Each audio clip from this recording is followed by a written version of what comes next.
Hello, everyone. Good morning, good evening, and good night, depending on wherever you are in the world.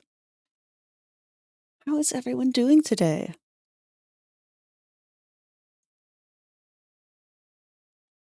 I will say on my end of things, I am definitely fighting the fatigue today. I don't know what it is. Maybe it's just because it's so much colder. But it is absolutely freezing in the house right now. I've got 2 layers of clothing on, fuzzy socks, gloves, jacket, and I'm still sitting here with a heat pad on my lap just trying to stay warm. A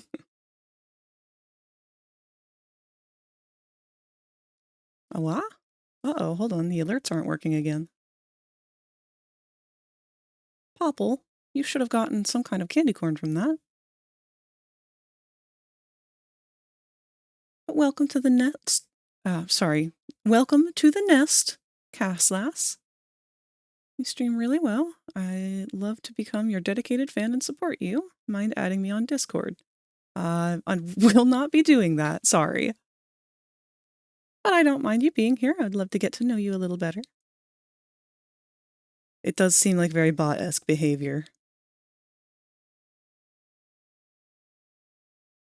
Lurking while at work. Hope stream goes well. P.S. Love the John Carpenter's Halloween theme playing right now. Hope work goes well for you, Kirk. And hello, Nexus and Zitani and Cherry. We had Q poking their head in here for a little bit.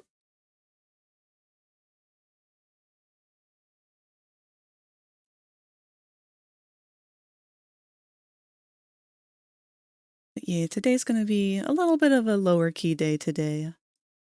Keeping it chill, keeping it calm. I don't know how long I'll be keeping these gloves on. These are, they're like pressure point gloves.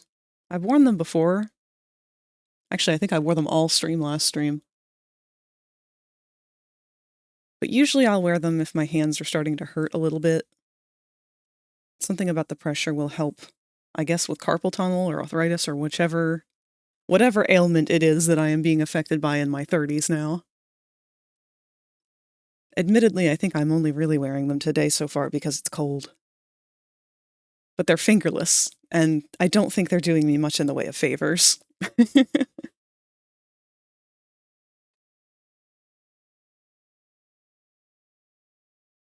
yeah, my energy levels are pretty low today. So we're going to continue with that vibe throughout the stream. Wow! Welcome, Dungeon Daddy Raiden. Dungeon_Daddy_Raiden can now hatch from their egg. Thank you for the follow. Let's start out with some simple warm-up stuff, just doing our usual circles. My hands are definitely extra stiffer today from the cold. Does anybody else deal with that? I don't know how many of you like to regularly draw, especially during winter time. I feel like everything is harder in fall and winter when it comes to just getting yourself to get started on it. At least for me, I operate very much like a lizard. I have to go through like an hour of warming up, literally, before I can do anything when it's cold out. And I prefer the cold over the heat, because you can always get warmer. Maryland is a very, very, very muggy state. So when it gets hot, well, it just stays hot.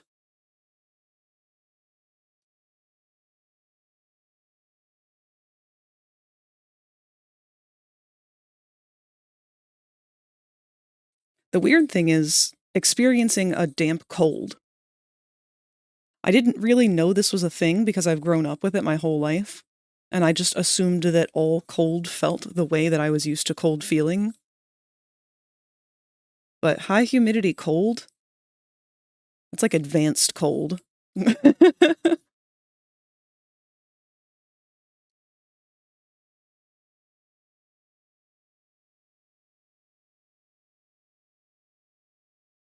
funny though, this is one of my first, like, full years on this new medication they've had me on for treating my endo and whatnot. And one of the side effects from it that I really have never experienced much of, I didn't really know this was a thing, but heightened sensitivity to temperature change. And boy howdy, they were not kidding for that. I thought it was bad in summer because 1 or 2 degrees was enough to make me just be absolutely rolling in sweat. And I thought, okay, well, this is just probably part of A, being AFAB and in my 30s, and B, this new medication. But no, it affects the cold too. And it's just so bizarre. I feel so fragile anymore. Hi, Sleepy. How's it going? I feel like I've been doing a really good impersonation of you today because I just cannot seem to get myself to wake up. Oh! Throw our whole canvas away.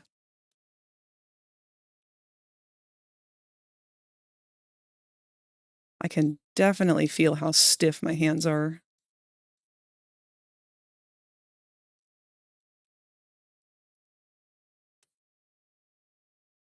Especially my thumb. I don't know why. My thumb wants to lock up today. But that's what we do these warm-ups for.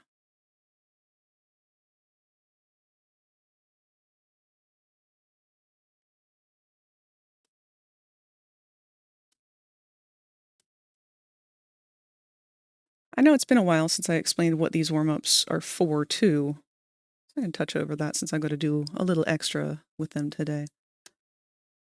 But these are my 2 favorite warm-ups to do when it comes to digital art, especially with my canvas being the way that it is. Circles, spirals, whatever you want to call them, and curves. Oops. And I like the circles because that loosens up my whole shoulder. I don't draw a circle starting at the wrist. My hand is actually perfectly straight when I am doing these. This is all shoulder-mounted circles. And that's really the part that loosens me up the most. It's a bad habit if you draw particularly hard on your wrist.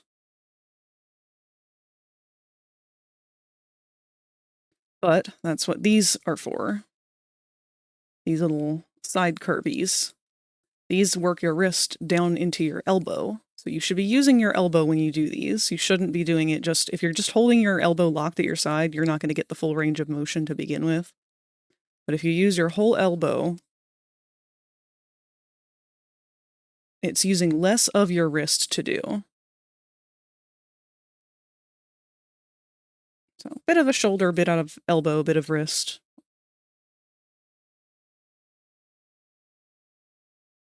It just kind of wakes the muscles up.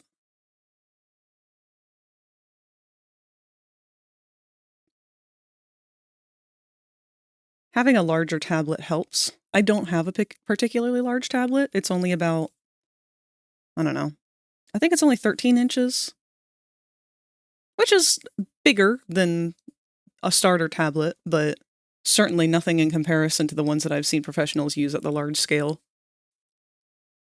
I've only ever used a professional-sized tablet once before, and it was very overwhelming. It felt like a bed. Like, it felt like I could lay on it. It was terrifying.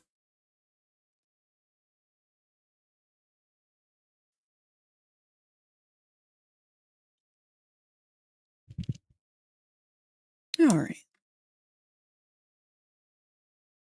Well, today, I will be once again working on our Fizzy. This was the sketch that we had come up with last time. I see a handful of things that I would like to tweak a little bit. But I don't really want to get right into it. I want to do a bit of just casual doodling for the time being to wake myself up, wake my brain up.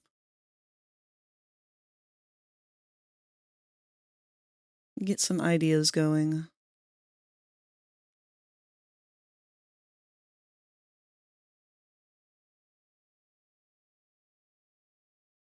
Of course, the big trouble is now I have to decide on something to do for a warm-up sketch.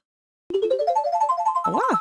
Did you remember to say Hello, Snake. all of your files? If you become lightheaded from thirst, feel free to pass out. Thank you, We baby. got a boomer! This is art. You will hear a buzzer. When you hear the buzzer, stare at the art. Thank you so much for the love bomb, Sneak. Oh, this is beautiful. Let's pop you on up in the uppies box. I would throw Q up there too, but for once they're not here. Hope everything is okay with them.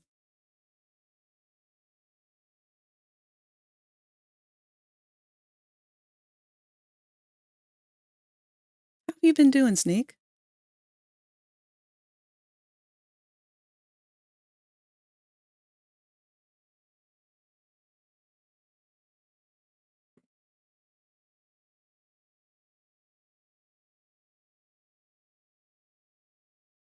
Sorry for the random message about Kevin's commissions. Just wasn't sure if there was any interest or even able to help. Yeah, no, I would love to commission Kevin if I could, but right now money is just a little bit too tight. But I do appreciate you letting me know that they were doing commissions. And same goes for the rest of y'all. You guys have definitely seen Kevin's work before, but let me give him a quick shout out.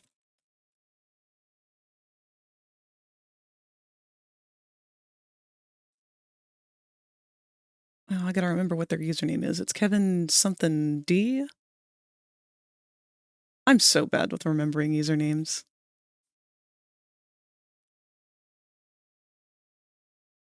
Is it just Kevin D&D? D&G. Thank you, Zatani.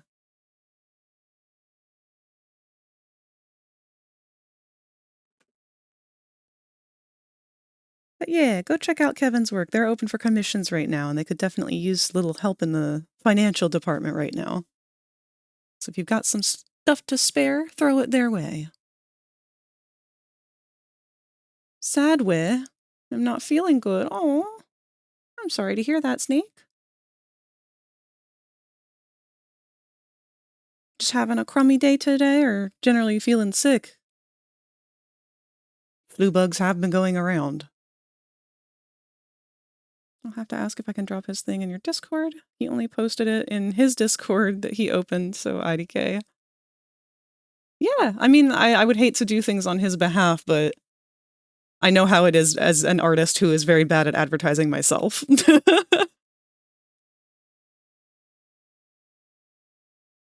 But I do hope that he posts something in there, and if he doesn't, then yeah, feel free, as long as he's okay with it.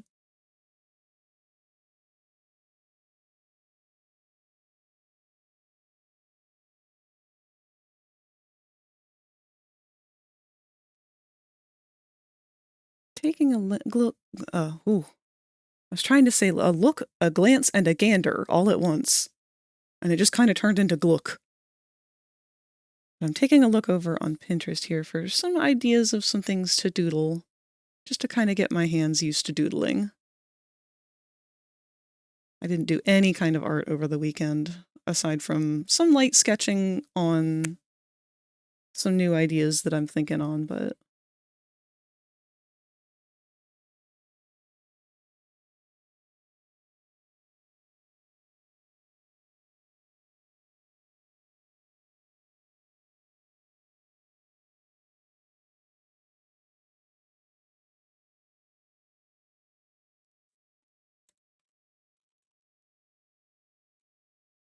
maybe I'll try drawing Asmodeus.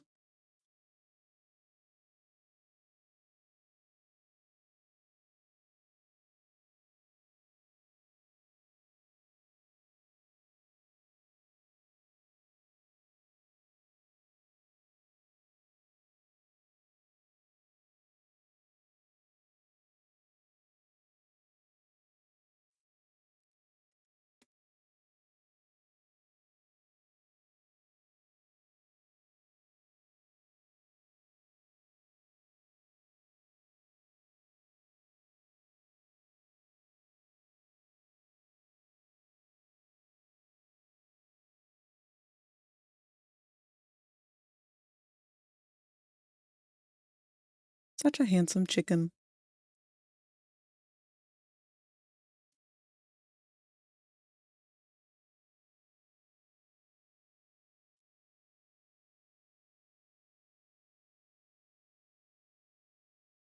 Lately I've been having headaches due to the pressures of the warm and cold going up and down. Ah, sinus trouble. Wouldn't it be nice if we could just evolve those sinuses away?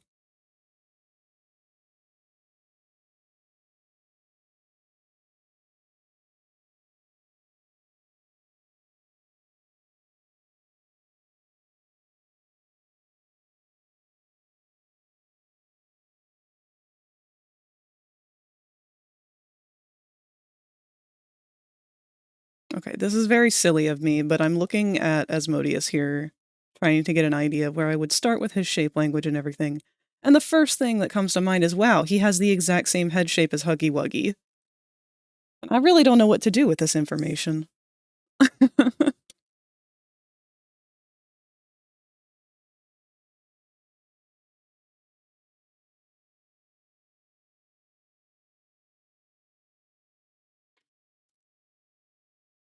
Actually, I can show you guys. I just did a doodle of Huggy last night.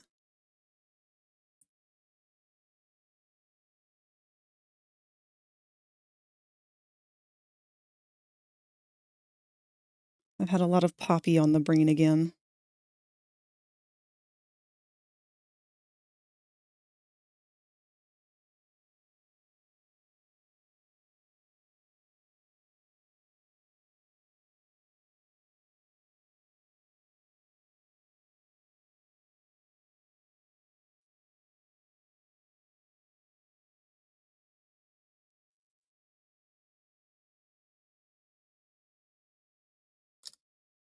Poppy Playtime X has been Hotel Hell of a Boss art stream coming.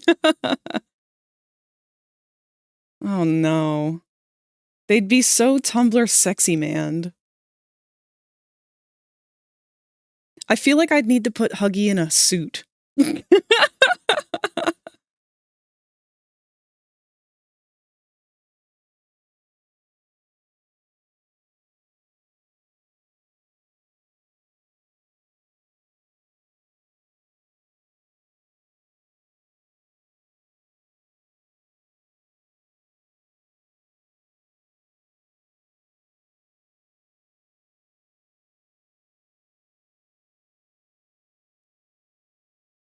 Sorry, I have to crop the picture because it was in my sketchbook. It wasn't digital. But I will put this over in the Discord channel for my own art.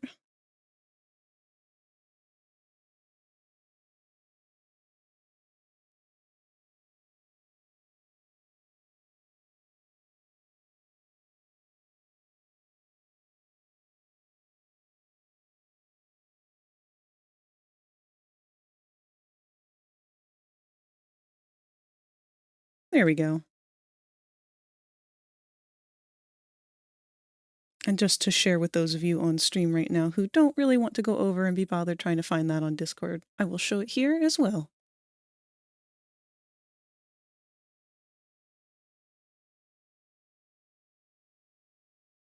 There he is. Such a fluffy little guy. But no, last night I was watching Tetrabit Gaming. If you aren't familiar with that person, I will link their YouTube channel.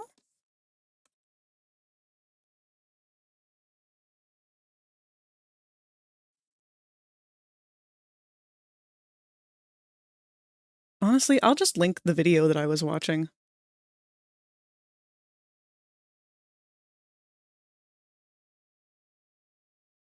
So Tetrabit Gaming does a lot of videos about the unreleased stuff from video games.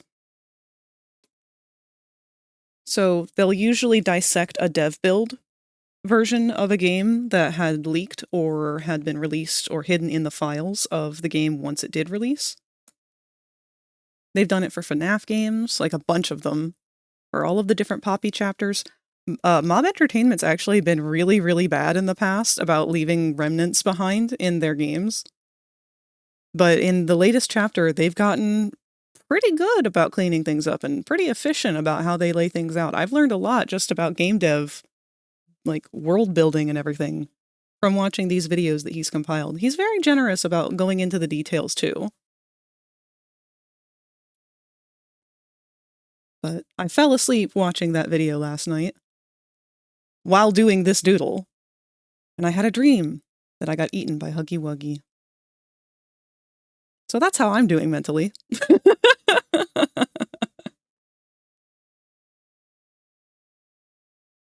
Hi, Friendly. How's it going?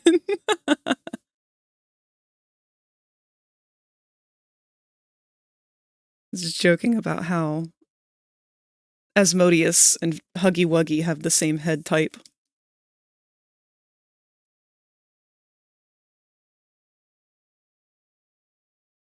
Was it at least a good dream? I mean, it wasn't a bad dream.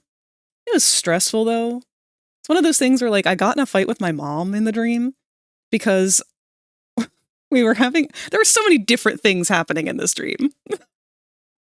I always feel weird talking about it because, like, I have really vivid, really all over the place dreams. And at one point, I had gone to a McDonald's and they had an old retro TV of some sort set up in one of the corners. This is like a time traveling kind of dream. It was a fatback TV with like a VHS player built into it, and they had some kind of like ancient game system hooked up to it. And on this road trip, I guess I was coming home from a convention of like a Toy Con or something, or a retro collector convention. And I had this game or something that I got. It was a rare copy of something on a disc. And somehow I got it running on this machine. I was hanging out with the people in the building, and we were marveling over it because it was some kind of like lost media or something. But then I had to go. Like, we had to continue on our trip because they had to close. And for some reason, I didn't take the disc back out of the machine, and we just left. And I realized this fast forwarding like 2 hours away further on this road trip as we were stopping for the night. And my mom was doing the thing that she does where she wants to solve the problem. And I was doing the thing that I do where I want to solve the problem, but I recognize that there are things I cannot control to solve this problem. Because I recognized that the place I had forgotten it was closed. It was after midnight. So there was no point in us driving the 2 hours back there to wait until morning when they opened just to get the thing I had forgotten behind there. But my mom kept insisting in this dream that, oh, no, we'll go back now. We'll go back right now, and then we'll just wait. And it's like, that's not going to solve the problem, though, because we still have hours to wait before they're going to be open. We're just going to be killing time no matter what. Like, we don't have to rush our way back. I don't know. It was one of those, like, stupid arguments you've had, like, a million times over something really mundane. And all of this was, again, about Poppy Playtime. The game was something to do with Poppy Playtime, and I had gotten it from this convention that was all about retro games. So I don't know why Poppy was thrown in there. I guess it's because I was falling asleep watching that video. But when we did finally go back, we didn't go back to the restaurant. We went back to the convention place. And it was in shambles now. Like, it had fallen apart and become decrepit. Like, we had gone away and it had been the hour of joy and the 10 years have passed and we've come back now. And we have to figure out and uncover the mystery of what happened. And as I was going through the building, more and more shit started to collapse around us. And I was running for my life. And I was seeing like the nightmare critters running around. And like mommy was running around. And like I could see her between like doorways and stuff as things were collapsing. And then I made it to like a large, like, what's it called? Like the basketball court at schools. What are those areas called? Where they have like, I don't know, like you know what I mean. But we made it into an area like that. And I remember standing here and I knew there was like an exit on this side or something like that. And in the time that it took for me to get from here to that door, I was in a level of a video game, I guess. And all these things were coming in, all these creatures and monsters were piling in from this direction. So I had to run up this way and at gymnasium, yes, thank you, Locke. As I was getting to the end of the gymnasium, fucking Huggy Wuggy comes trolloping out of the vents over from this direction and then just like eats me whole. But then it did this weird shift that was kind of like the ending of Bendy, where like, you know how Audrey and Bendy fuse? It was like that. I was like wearing Huggy as a Jake suit. And we were going up against all the other critters on this end. It was so fucking stupid.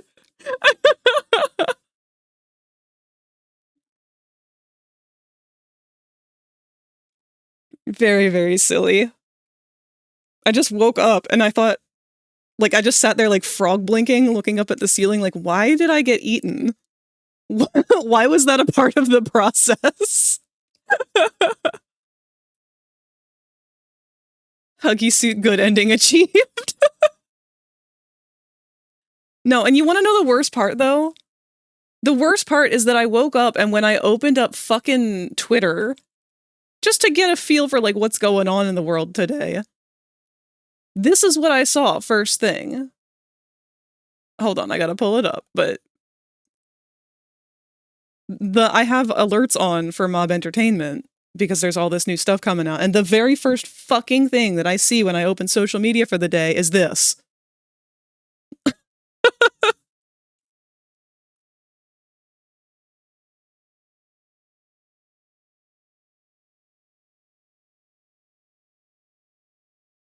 They should have this as a skin for Fortnite. It's just the other players wearing Huggy as Huggy suit.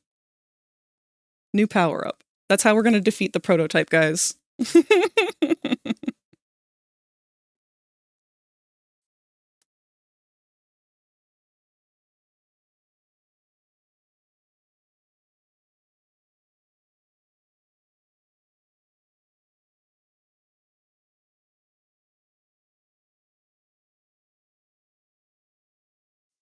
Subliminal messaging.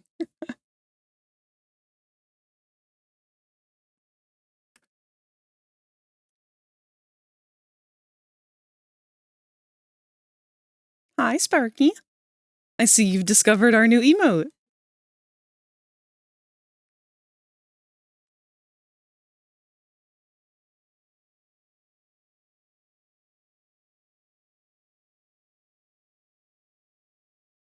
See, the thing with Asmodeus' head is, like, he's so liquid.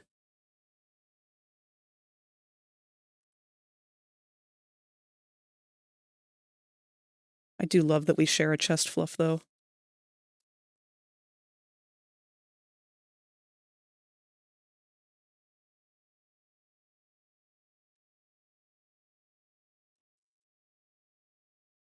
Got to do some more work for that animatic. Fuck yeah!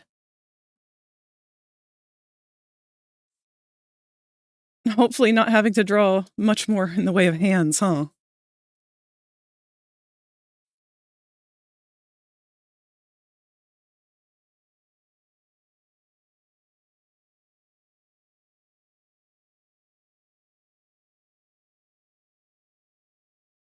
One of the things...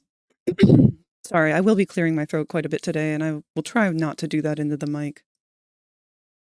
One of the things I like most about Ozzy's design is he's very easy to break down into parts. Like, his head is an entirely separate object from his body. His torso, also separate. Very modular. Very easy to break him down into his little parts.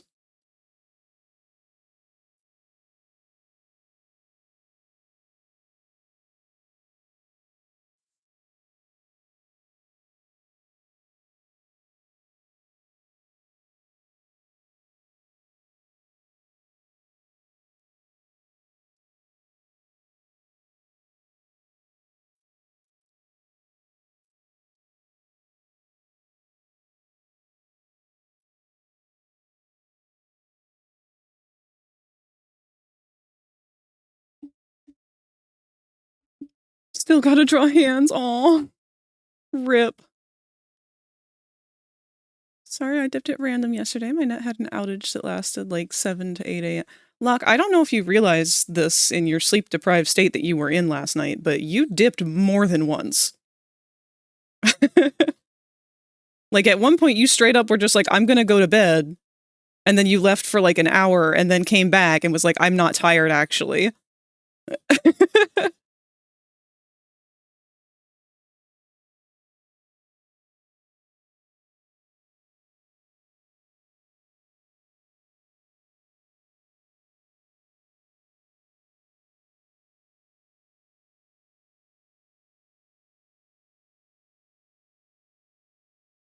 I was hyper for my new job.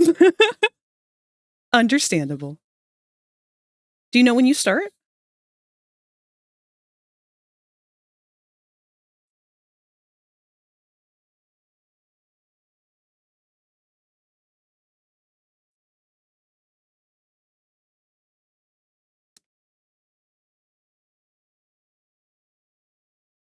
I might have been a bit too zealous on that chest fluff, but oh well. It's just a sketch.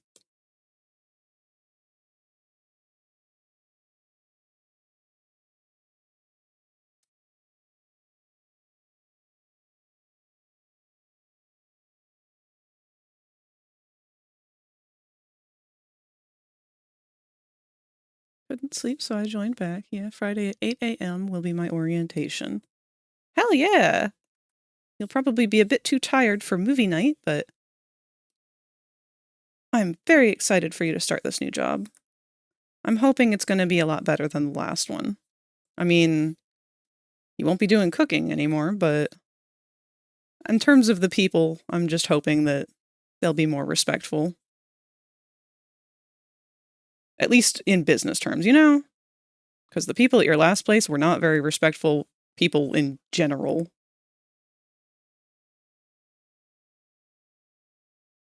Last time I left was because of net just going dark. Ah. Mood on the sleep schedule. Hi, Q. Welcome back.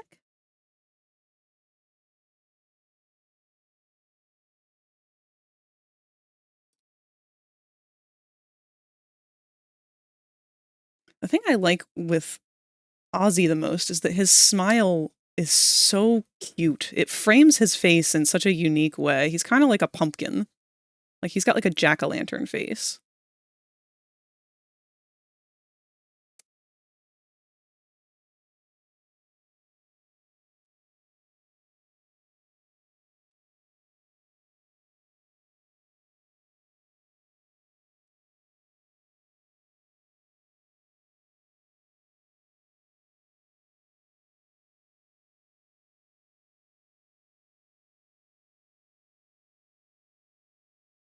Plus I work with my brother and a family friend. Fuck yeah!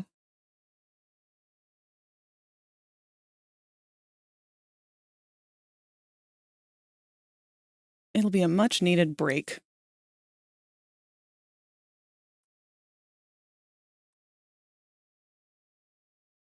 Are his little head tufties only at the corner of his head?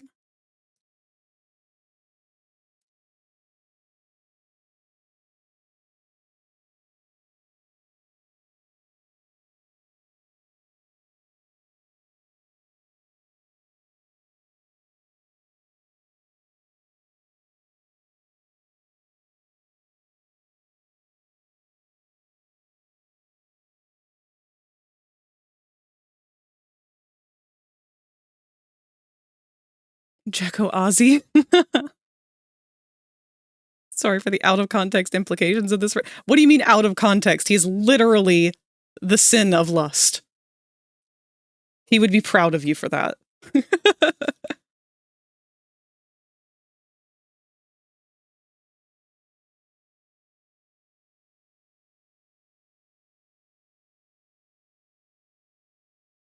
was going to say god of lust, but that is definitely not the right phrase.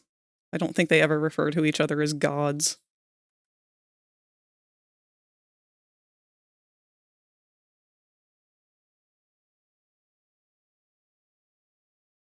Oh dang, wait, when do the new Has-Been episodes come out? Isn't that like today? Hold on.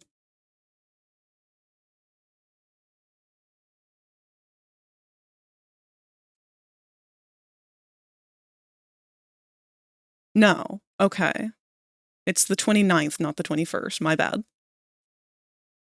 So not this Wednesday, but next Wednesday.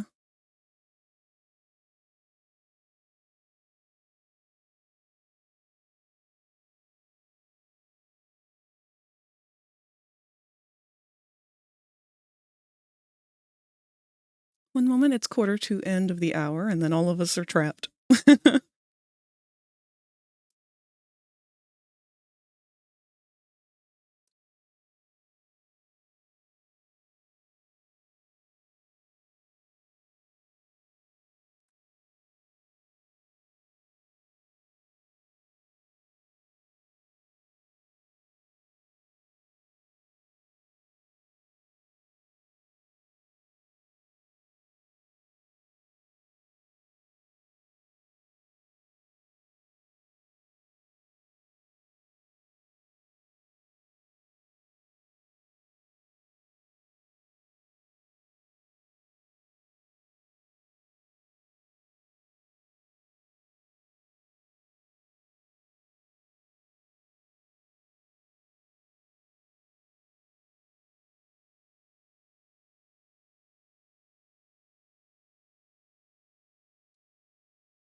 I am kind of hoping that we'll get more crossover stuff between the two shows. I'd like to see the other Sins make an appearance in Has-Been.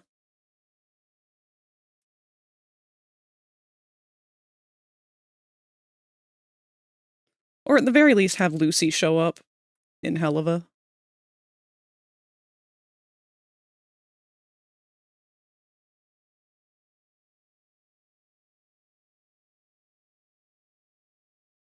He's almost made an appearance.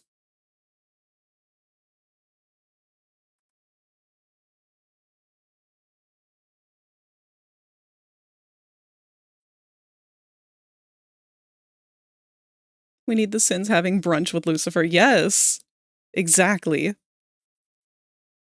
I need him and Ozzy and B being very catty over Mammon.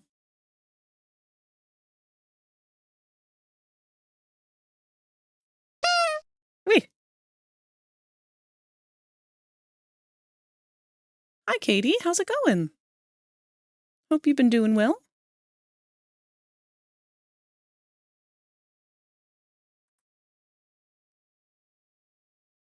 If you become lightheaded from thirst, feel free to pass out. Thank you for the hydrate lock.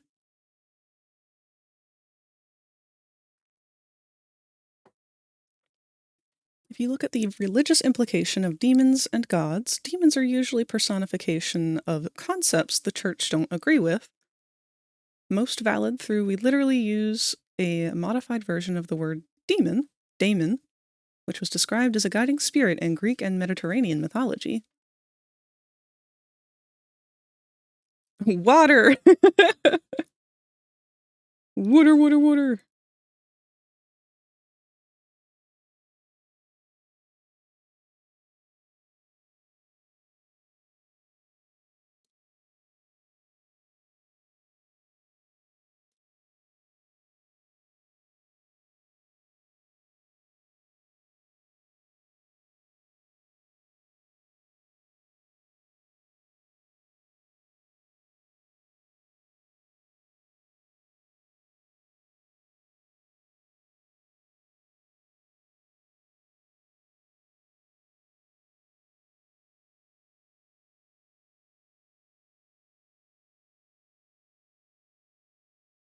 And then we've got his glorious mane, which seems to have its own entire character sheet.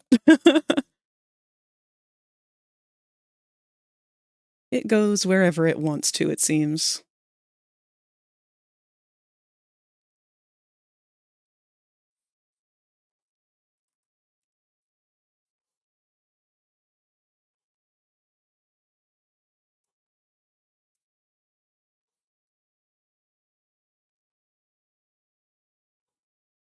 And my dog is going crazy for some reason.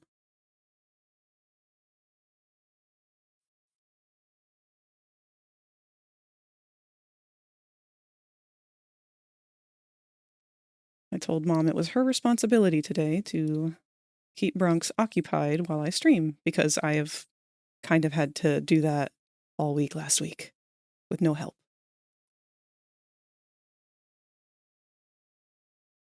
So hopefully I won't have to be interrupted too much today by her.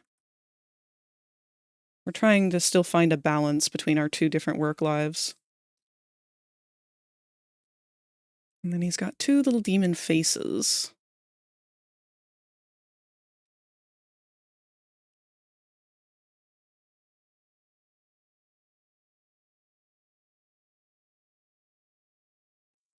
We've got, what are they? Goats?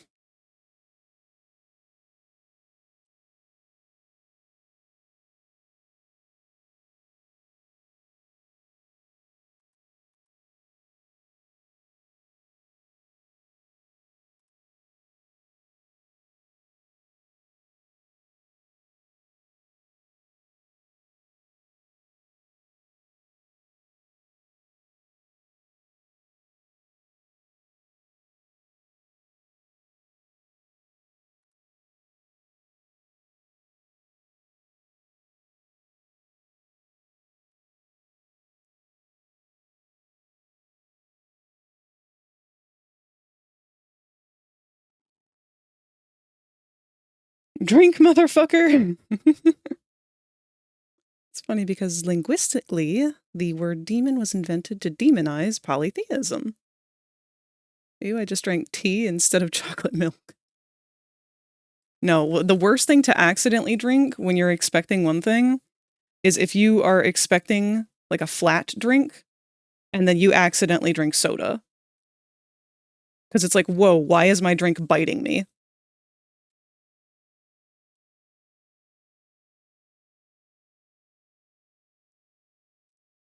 All right, well, we got a cute little Aussie. My hands are warmed up both literally and figuratively.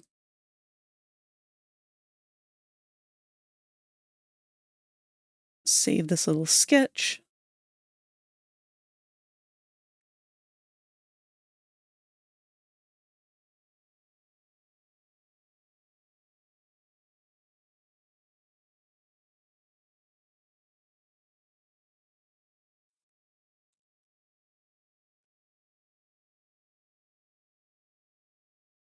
Why is it spicy?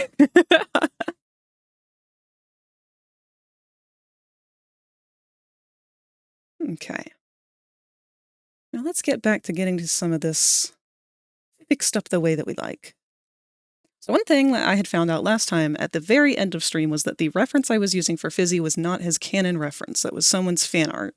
So I want to go back and get an actual official reference of Fizzy.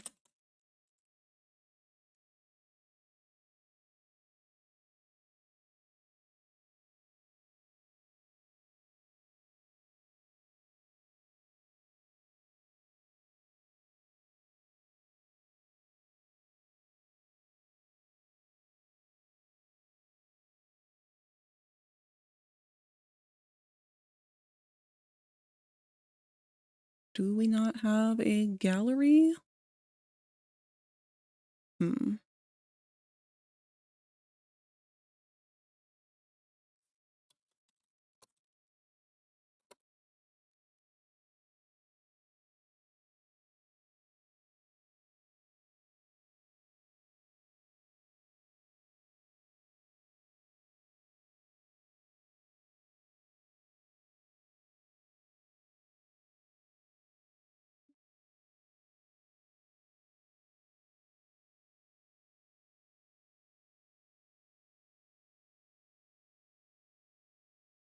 Oh, wait a minute.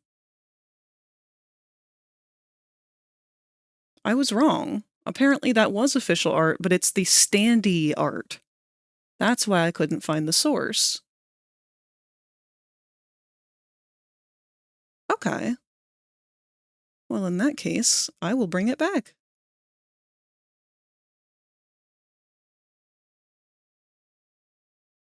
Or just use the image of the standee itself.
All right. Scooch him back on over here. Ruin the quality by making it larger. I guess these were both standee arts. I never really bothered with the standees. I do have an acrylic standee. It's by Luke Kelly. But it's Fizzy, and he's doing his little spin on the stage, and it says "fuck you" behind him. It's very cute.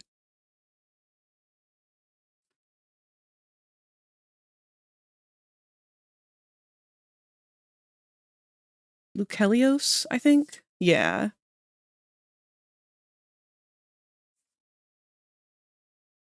Let me link to their stuff. Oh, I can link directly to it.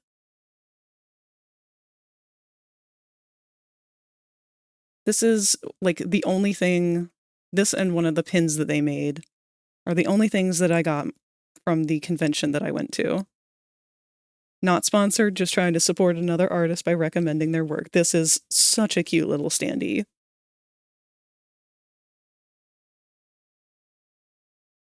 They've got amazing work.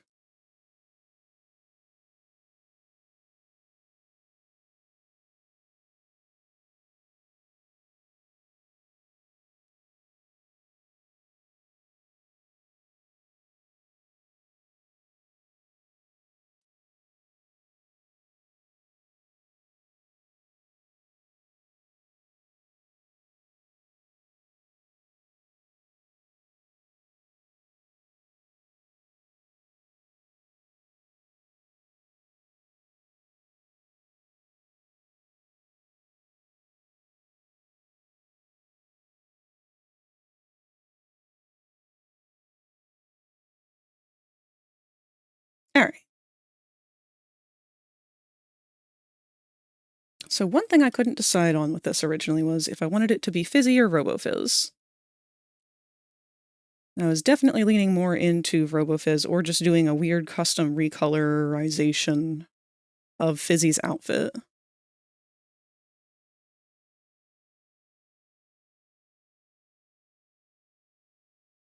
I'm a little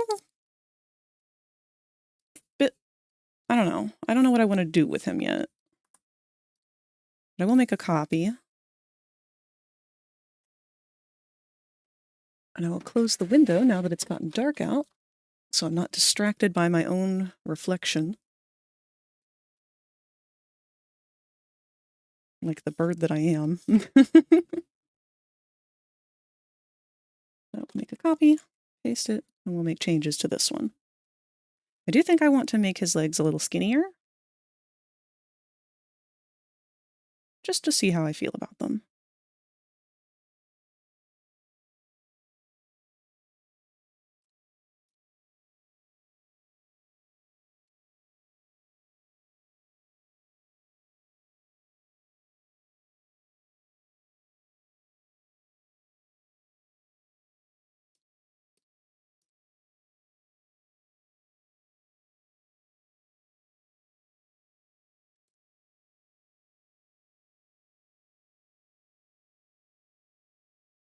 So I do plan on animating that one leg.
skinnyfy the boy, as if he's not skinny enough already.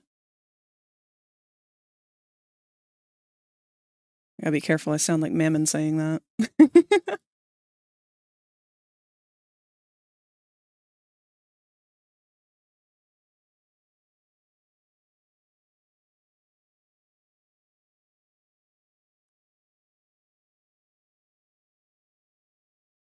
One thing that's kind of bothered me with him is this arm feels a little short. Wait.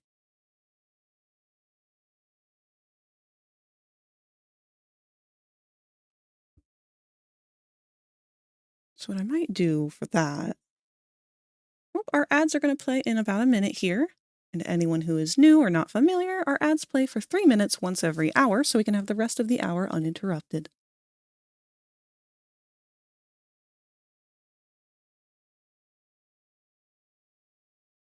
I'm going to try and lowering his torso just a little bit.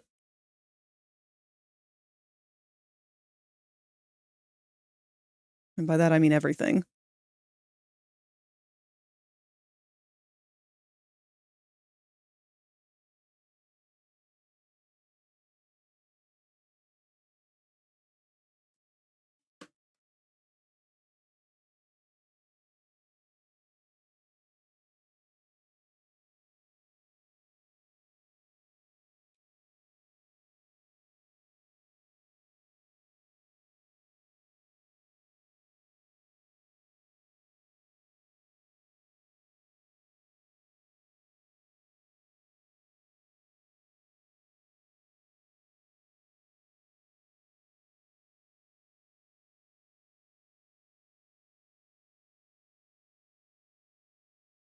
Why did that add so much more cunty to this?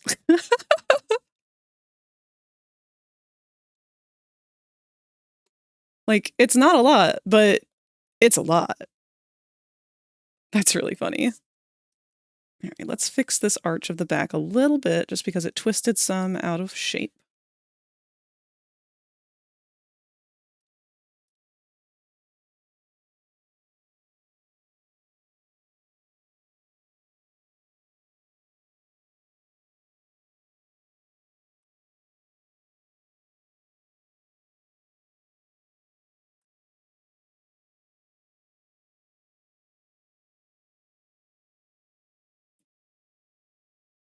And I think we want to do something with this shoulder a little bit. I don't feel like that shoulder is exactly where I want it to be. Otherwise, we're really close to it.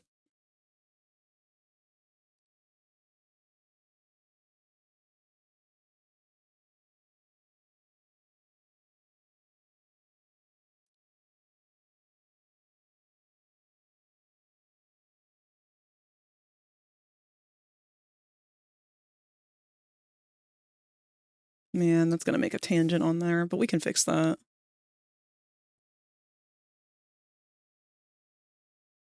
I don't know, though. I feel like it's too short there.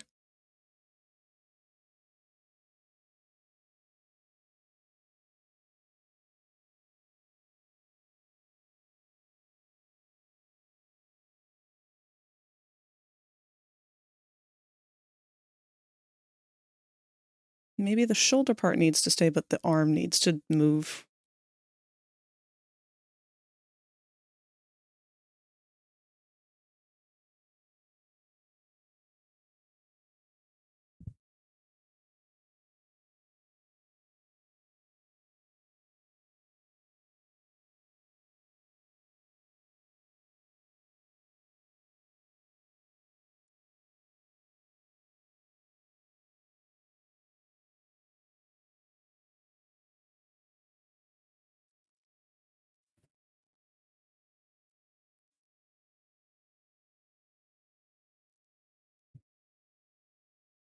Let's try pulling it down a little bit.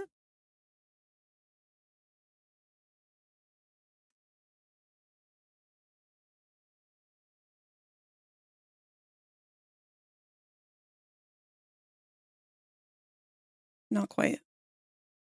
We were on to something with the shoulder and the arm. So I'm going to try them both again.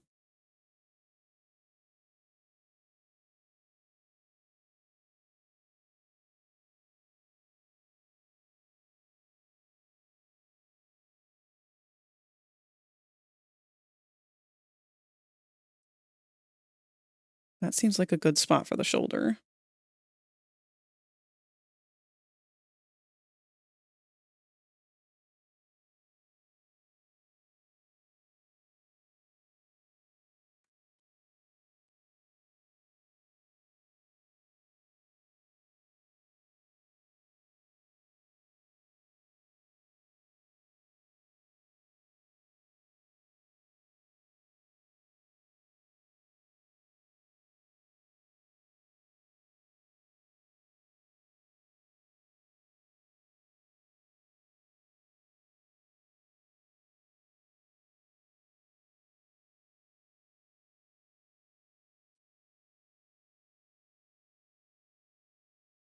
Maybe the hand needs to go lower.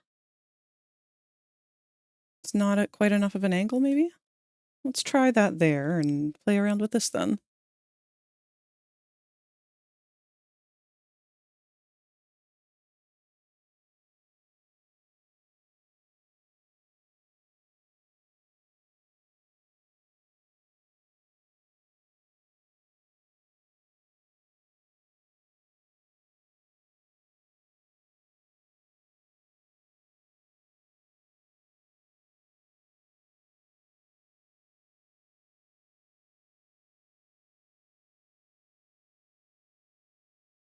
Which hand does, or which leg does this actually want to be on?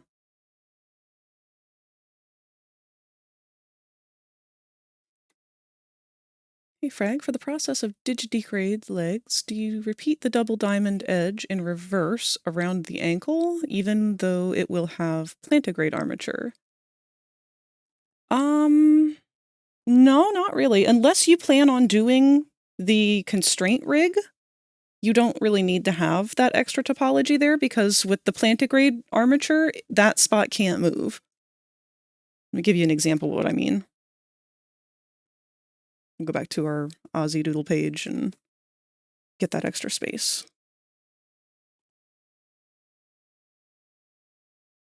So here we have, oh, that's a lavender. That's not going to show up. Really badly drawn plantigrade foot. This is not, the anatomy here sucks. This is awful, but we're going to work with this. And then we have human foot. Or that's the digi, this is the plantigrade. Both of them are going to use the same armature.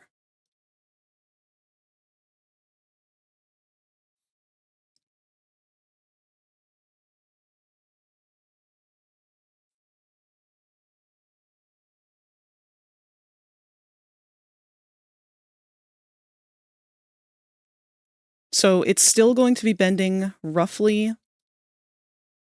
at the knee, maybe a little bit below, as it would on a human. This is the area that is going to be squished. So your knee is where you want to have more topology to flex. But otherwise, this whole piece here is just kind of gonna give you a quick example of what it's gonna do. Oops. Flatten it. But it's gonna squish up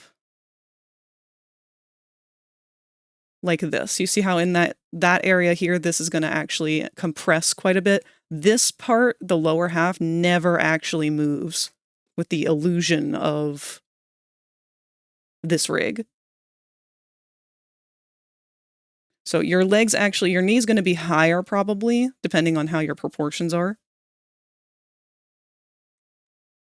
If you need to look at some examples, you can hop on VR chat and I can throw on Faux, because his legs are like that. They use the exact same method, I think. Faux and Cotton both. But the only time that you need that diamond topology or extra topology is on an area that is going to stretch.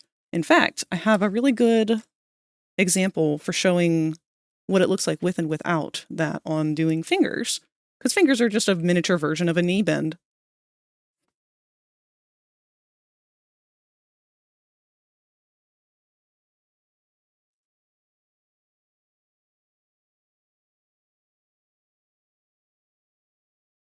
So I will send this to you in DMs.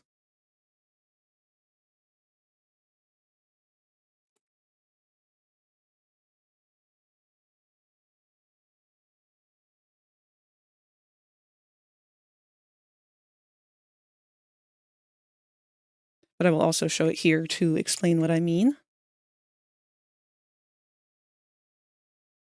So this shows an example of different ways that topology can compress and how it can look good or bad.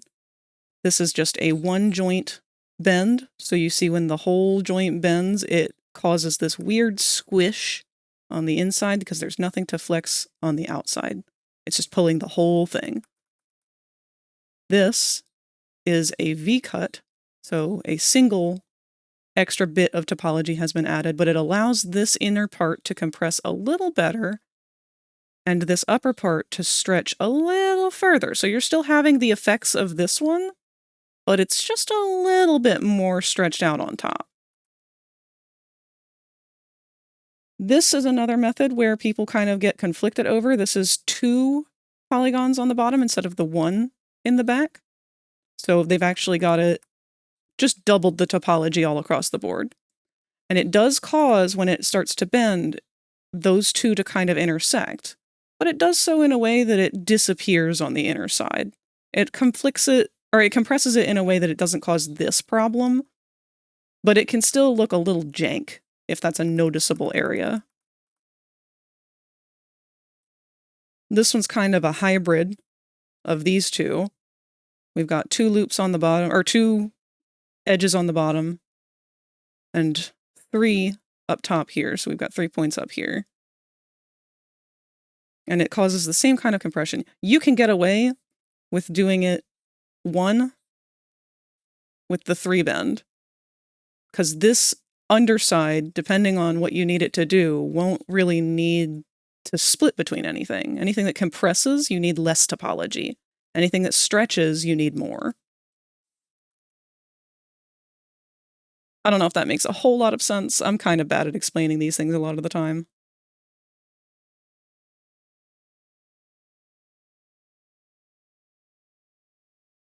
And a gut feeling it would be similar to my modeling days in Rec Room. Thanks, Frag. Also, I figured out the butt. Yay! I'm so proud of you and your butt.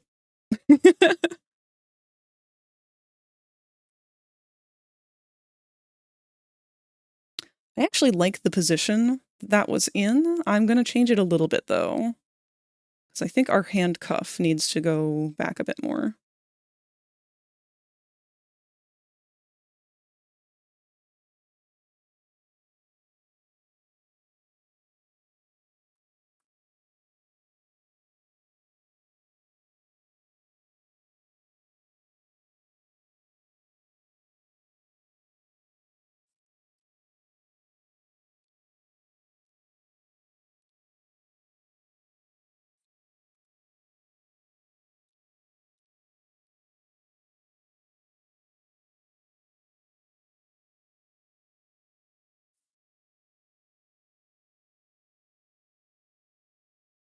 No. Okay, that's looking wrong.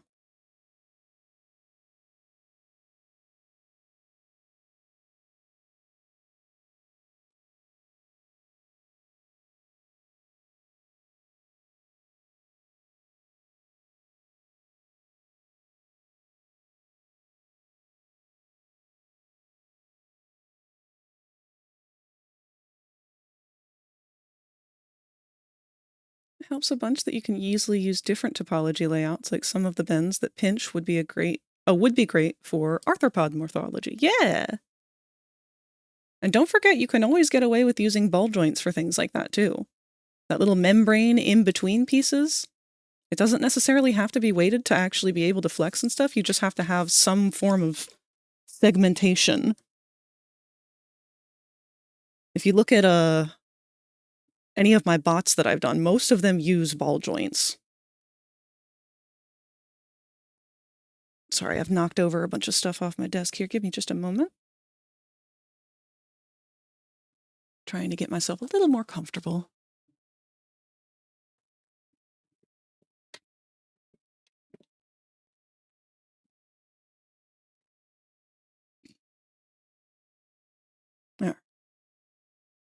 Speaking of topology, let's try and do a little bit of topology stretching on this cuff.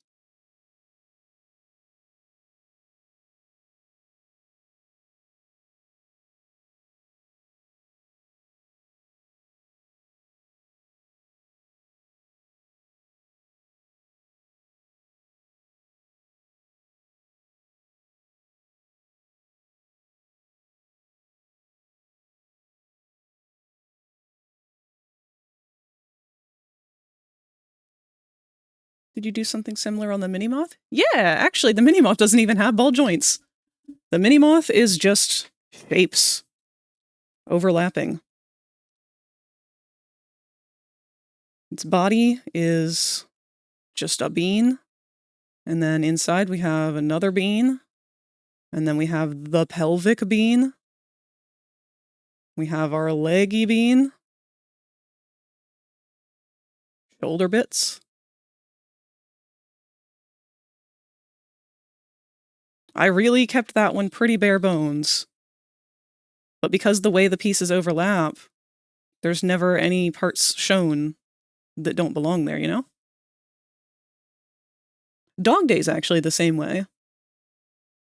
Albeit he's got a little bit more careful weight painting with the stitches. He's got some hidden stitches on his thighs, on his wrists, on his shoulders. They're all weight painted a certain way that creates the illusion that they're connected, but they don't actually sew the pieces together or anything. If they did, he'd have a lot worse twisting issues.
When it comes down to modeling for animation with an arthropod design, how does the workflow change to account? Is it mostly the weights? Sorry, I'm bombarding you on 2D Tuesday. That's all right. It's not like we got a whole lot of other stuff going on. So for anything that requires like robotic joints is more along the lines of what I'd call it, or the ball joints. I like to use manually assigned weights. So when you do your weight painting, let's say we have, I'm going to do something a little bit creative here to describe this.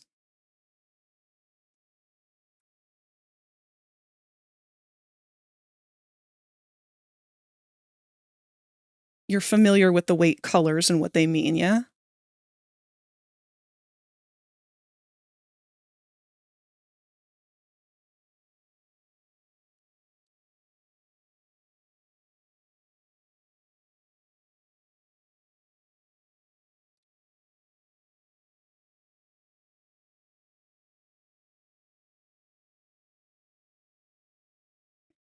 Okay. So I'm going to make two versions of this.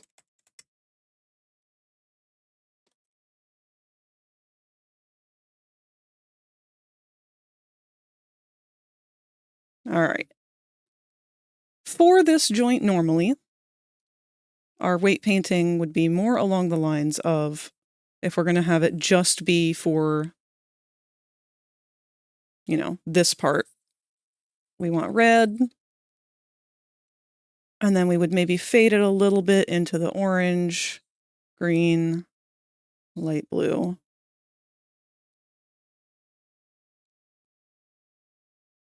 And we know that it would be about the same on this side as well for that bone, just vice versa. And that is because we would want this area to be shared to have a good flex if it were an organic piece. We don't want that with these manually assigned weights. So for manually assigned weights, we're going to set this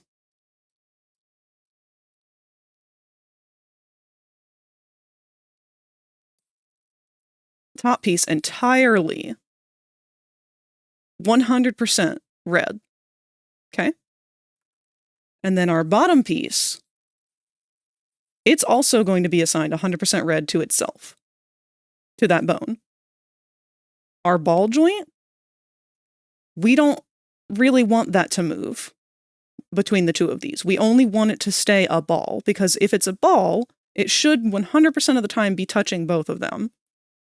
So we're also going to assign that one 100% red to the one below it. That way, when this one rotates, it'll still rotate that ball joint with it and create the illusion that it's moving, even though technically it's the whole arm that's moving.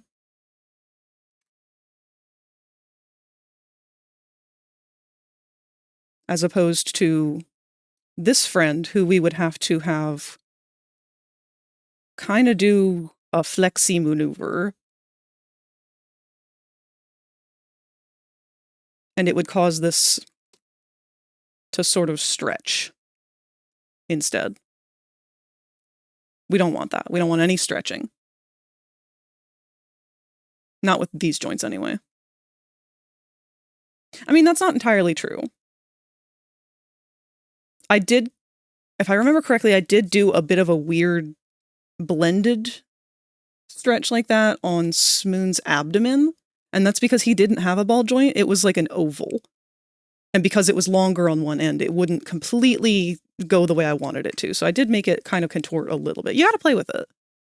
But hopefully that helps clear up a base idea.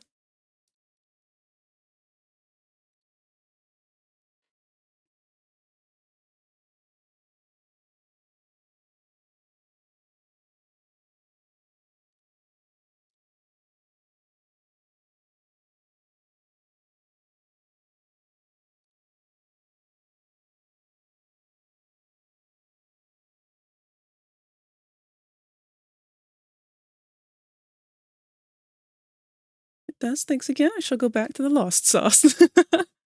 Godspeed, brave soldier.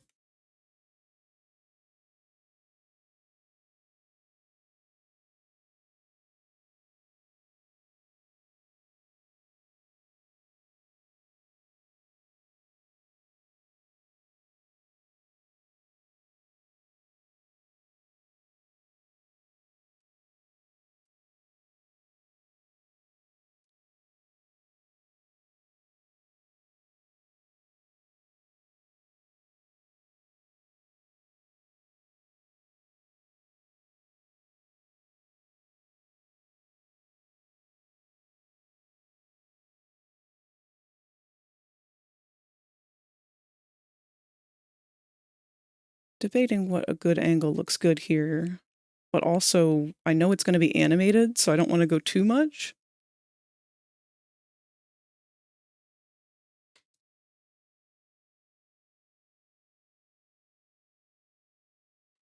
Let's try that. And on top of it, I'm also going to re-stretch our foot out a little bit, just because it's gotten a little smooshed.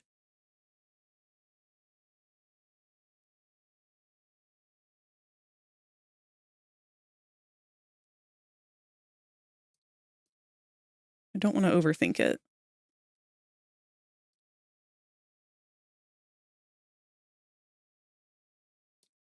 Now, this does create a bad tangent temporarily.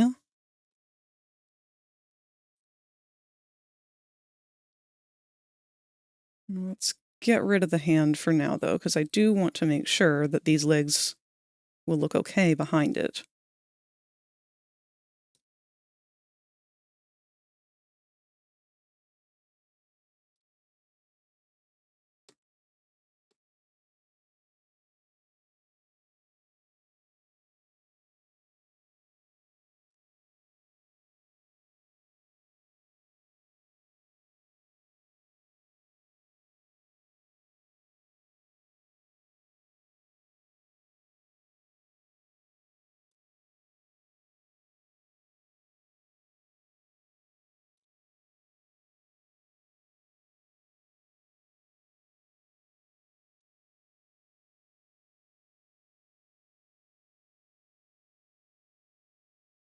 This has got to be the thing, isn't it?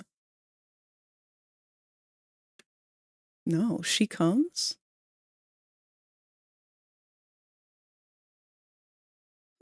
Never heard of that one.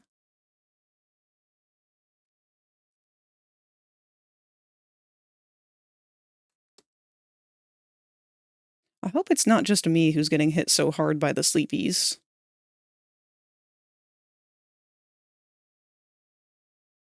Like, today just kind of feels like a sleepy day.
Has that new show about Pennywise, or the town that Pennywise is from, come out yet?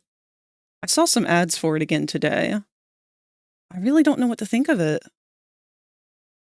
Like, it looks like it's going to be interesting, but at the same time, it feels kind of cash grabby, especially given the ending of the second movie.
I'm not looking forward to doing the lines on this hat.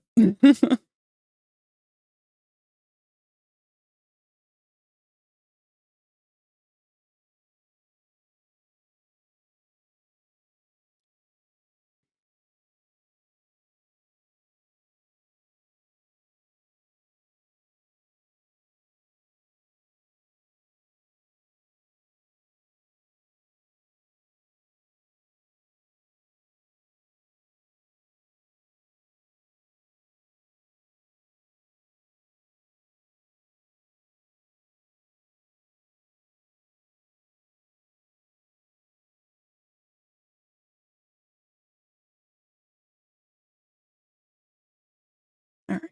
I like this. I like where we're at.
Okay. I think the only thing I need to address now is the eyes, because something's definitely a little bit weird about him. And it's because he has eyelids, I think. Like, yeah, Fizzy normally has like this outer eyeshadow thing, and so does regular Fizz every once in a while, but I don't know, it just looks weird right now.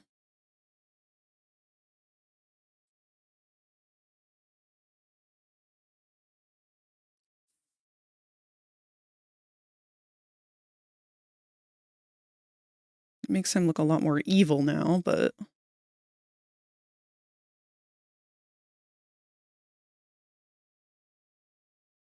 I think with that in mind, we also need to pull his face back a little further.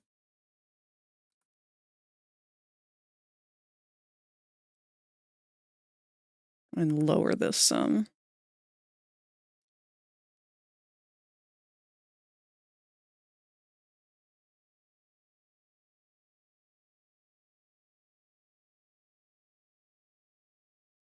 Embrace the Robo Fizz a bit more.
There we are.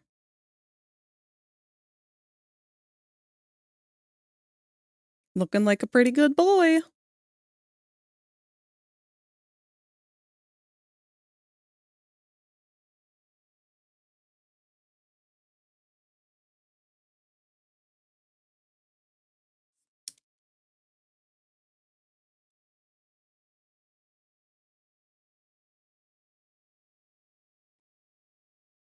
All right, we'll get some stripies.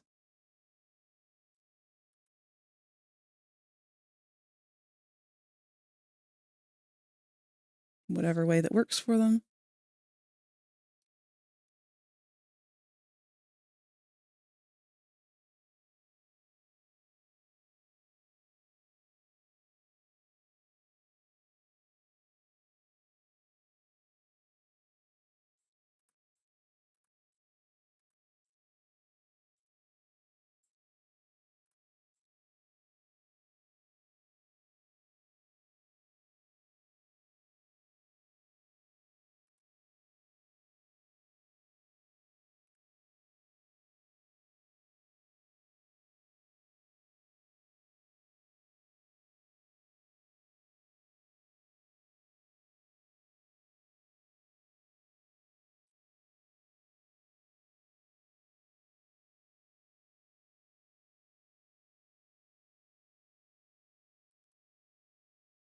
I'll have to look up whatever Robo Fizz's head symbol thing is.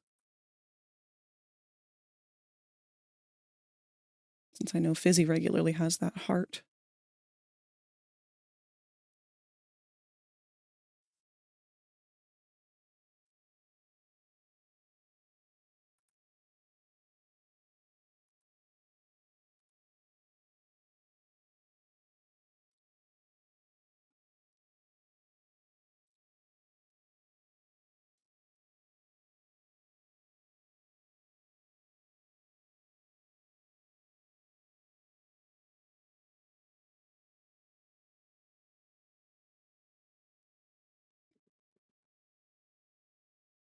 Okay. I think that looks pretty good. And I'll just make a version that does not have a tail.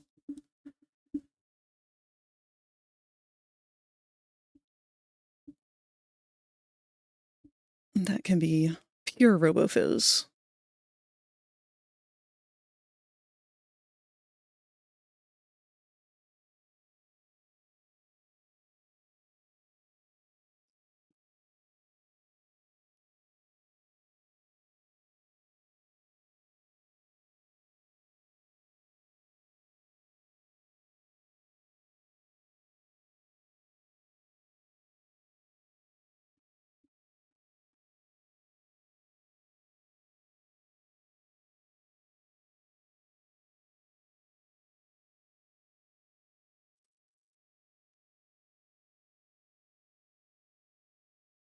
Okay. Now, I need to do the different animation faces for when talking and blinking and all that fun stuff. So I'm going to make a copy and we're going to erase his face. Even though we just spent all that time working on it.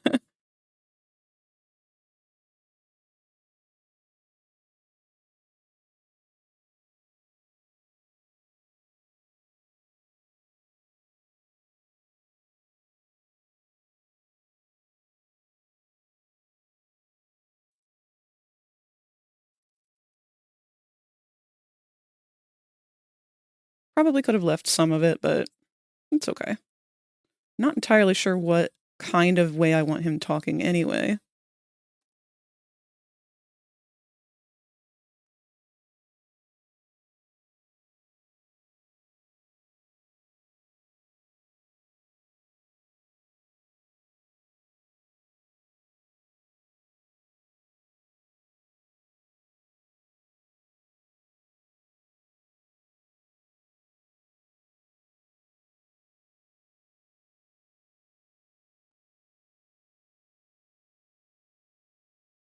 I'm gonna actually watch a clip of the show from in slow-mo to see how they like to do his mouth shapes and stuff.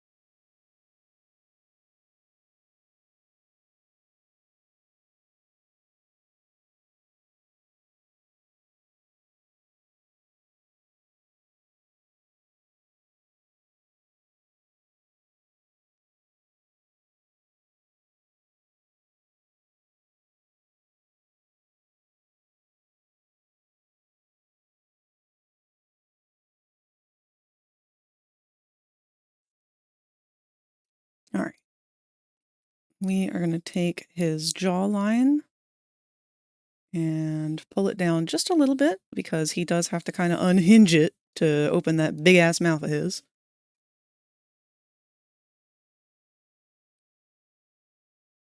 Hold on. This is not at the angle I would like it to be, so I'll have to do it each side at a time.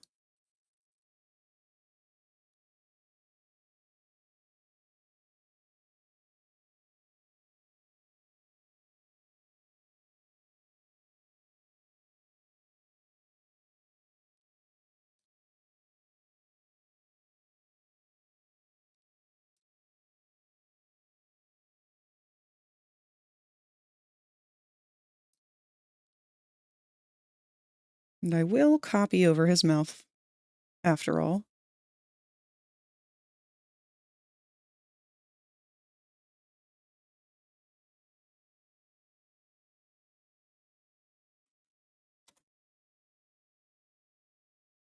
We're going to do the same thing with the lower part of his jaw.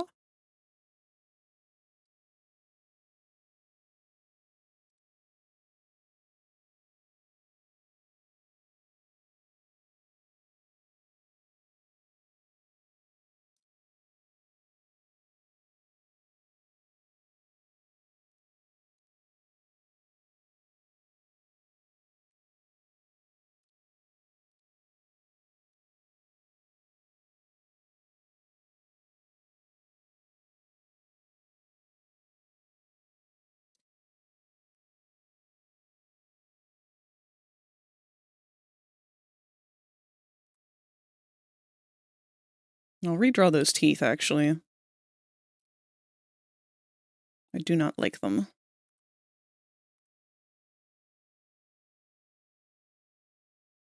Weh! Oh, wow! Hi, Void! Finally got me today.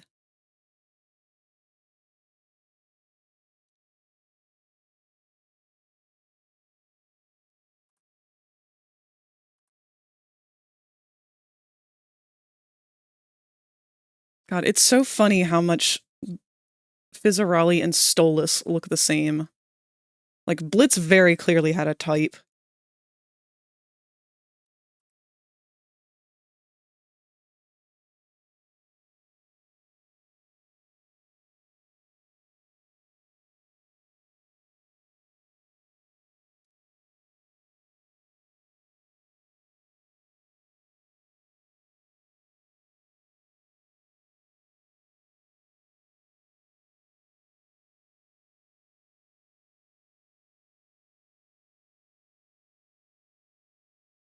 Alright, let's fix these teeth up just a little.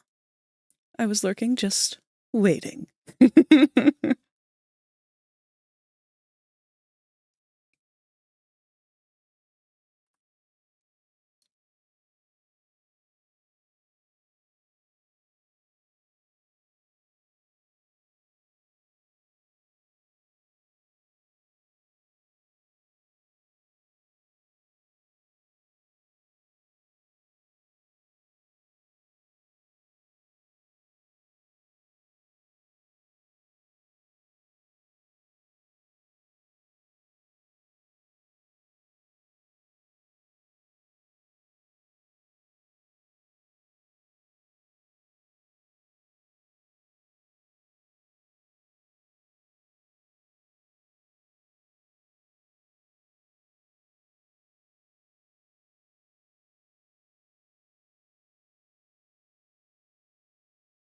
I was also waiting for you to not be doing something extremely fiddly once I got back from supper actions. Ah, thank you.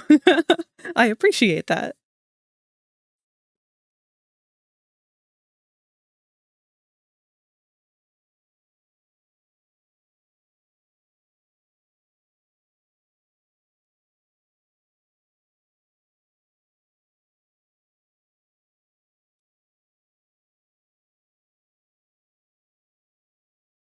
I do wish I had a good program for animating smoothly and then turning it into GIFs. Like, I know Live 2D you can do that, and a lot of people use that to make their emotes and stuff. I'm fairly certain that's something I could figure out how to do with Blender. but I've never tried it. I've watched a tutorial on it recently, though, and I think I could figure it out.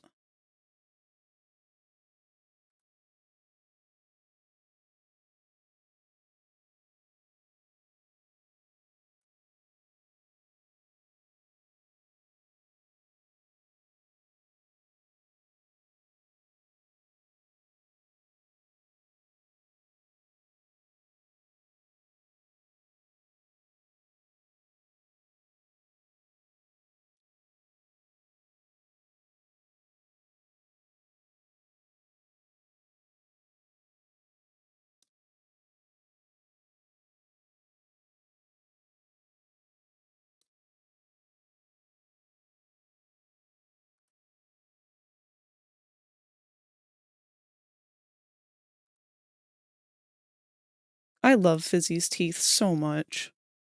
I felt so seen. I know that feels like a kind of weird thing to say about a character like this, but he's got these, like, buck teeth. And I always grew up with buck teeth. And I didn't necessarily dislike them, I just disliked how people treated me because of them. It's definitely something that got teased a lot as a child.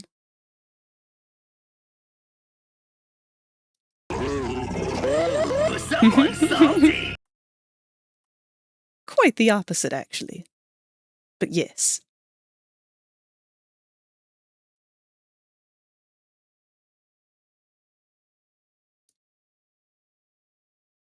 I've always found admiration for quote-unquote ugly features.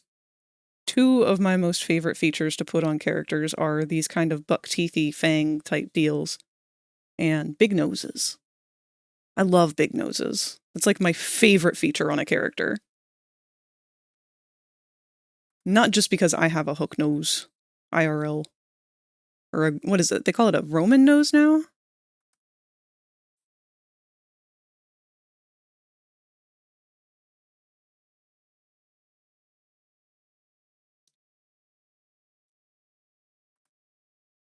I'm gonna give him an extra tooth back here because he doesn't actually have one here. Actually, let me check references and see what they do about that.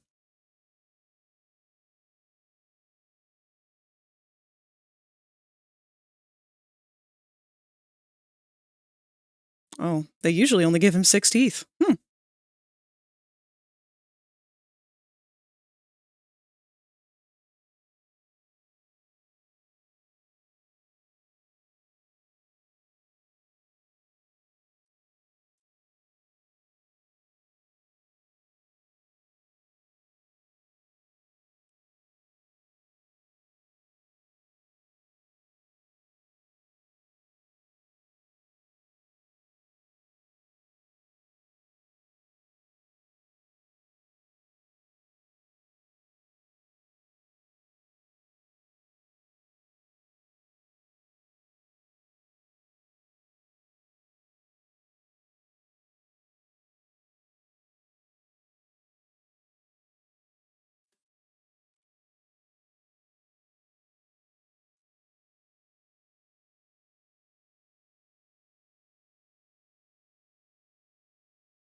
Okay.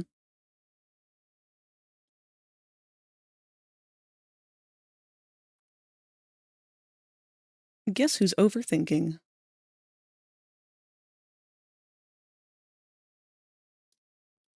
So, there'll be no more of that. We're just gonna go with what looks good.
I think that looks okay. A little bit weird on this side. We'll fix that.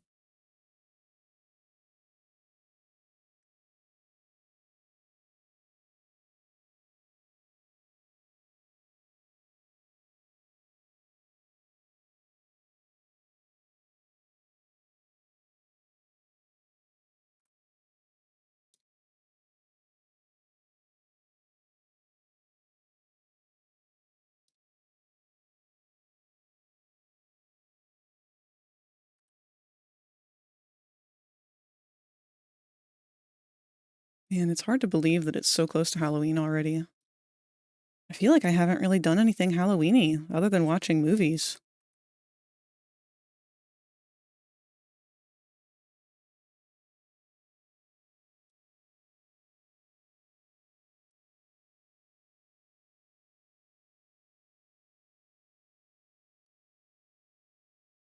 Is that just the way that this year has felt?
Greg, let me know after stream and it's not 1 a.m. if you're down to talk about the project. Sure. Yeah. I've been brainstorming more things about it. But mostly thinking of like how I can start doing ideas for rig concepts, since I know that's a big priority. Just our bare bones idea right now.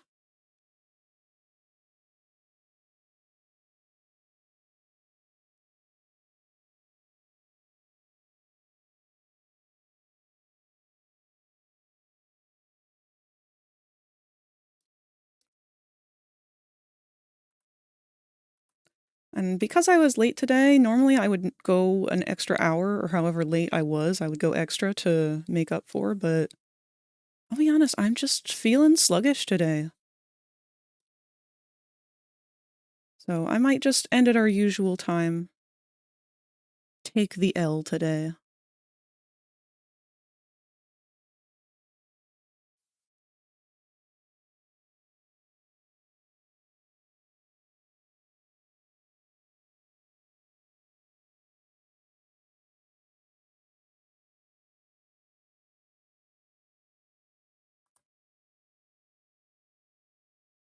"100% chill, self-care comes first."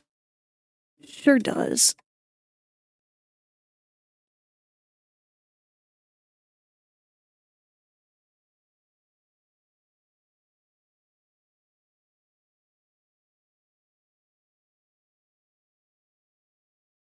Alright, now I do think I want to copy our eyes over now, but I want to make him squint a little more when he opens his mouth.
Did you remember to A lot. save all of your Thank you. I have not saved it all files? today.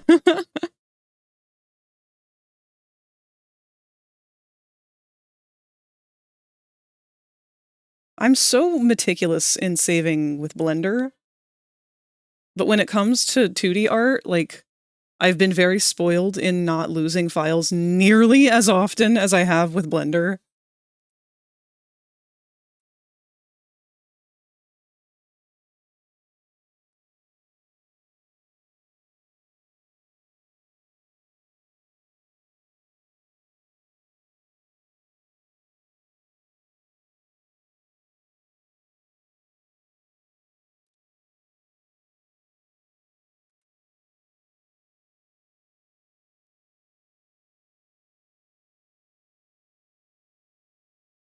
Don't worry, I have saved trauma from using computers in the past.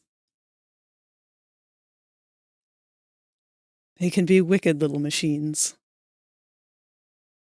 Alright, I'm gonna take this top lid and just squinch it a little, see if that will help give this squint I'm looking for.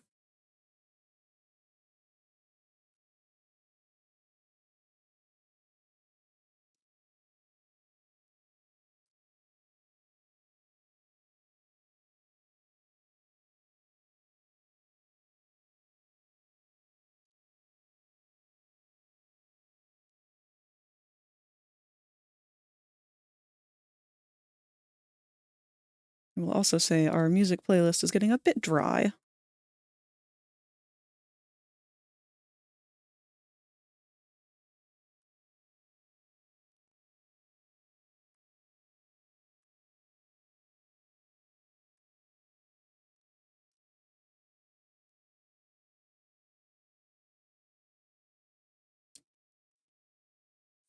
I'm gonna do a little bit of shading on the inside of the mouth here just to make sure I'm separating that color block for myself.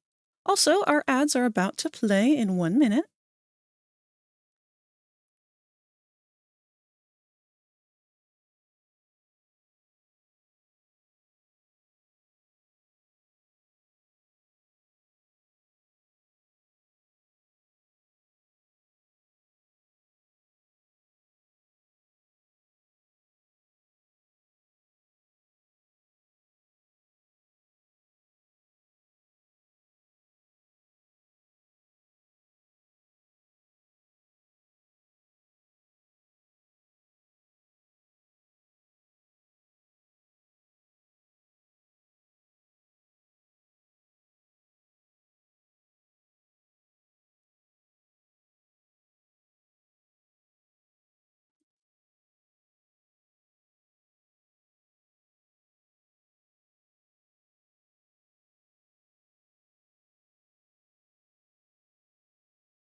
We can make a little bit more of a mean girl going on here.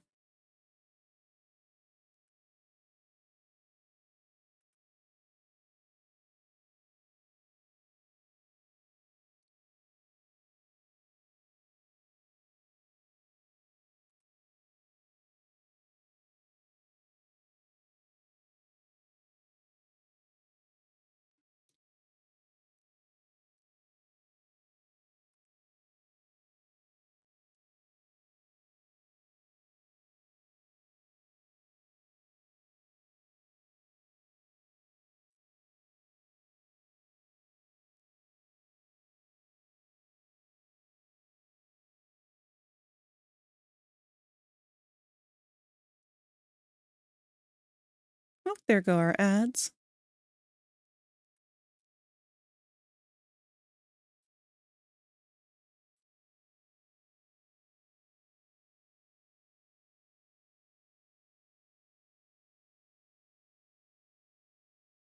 I might take this jaw back just a little bit.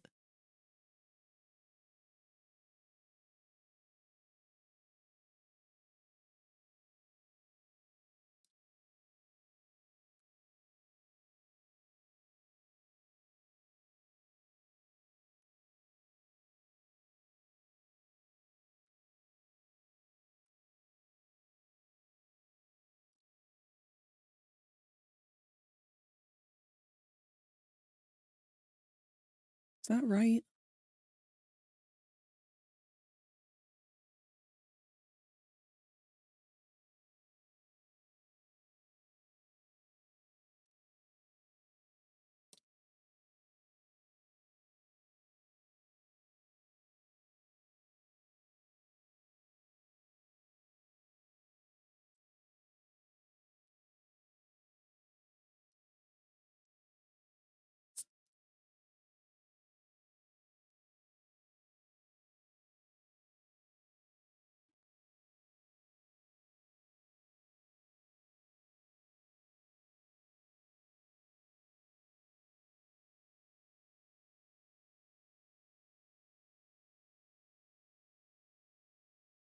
The eyes I like, but I think I messed up the chin.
All right, we're going to do a second mouth shape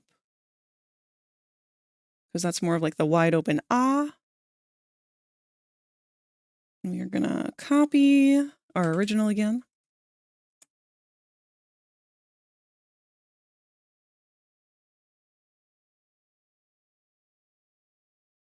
And again, referencing the show, he's got like kind of a partially mouth open Viceme that I really like. I'm going to try and recreate.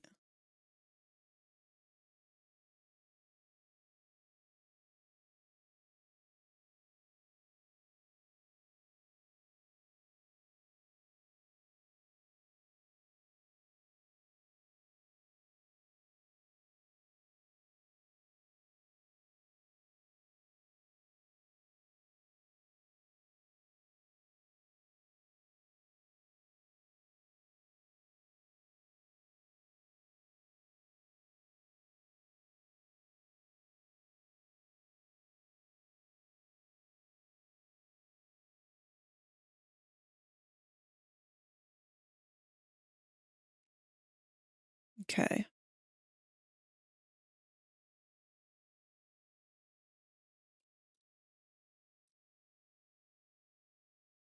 With this one, I'm going to... What am I going to do?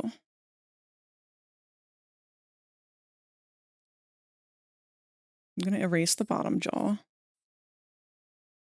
a little bit.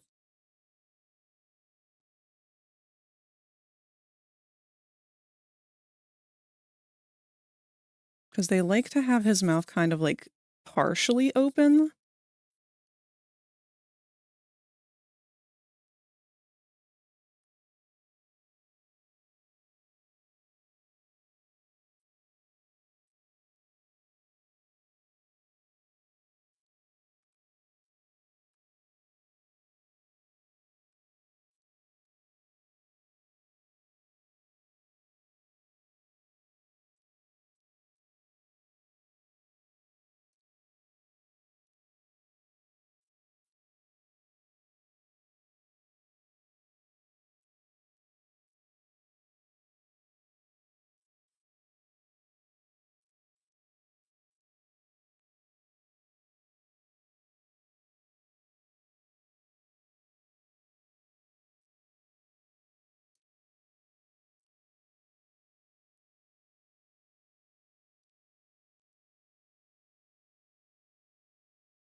This is more of like the ooh kind of sound he makes.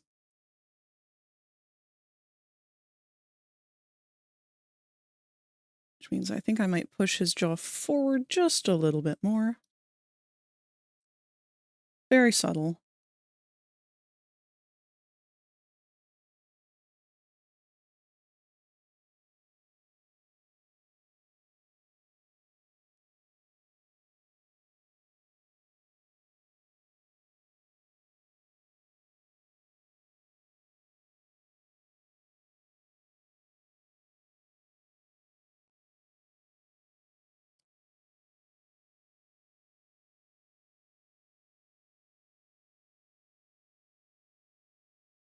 Not the biggest fan of that one, actually.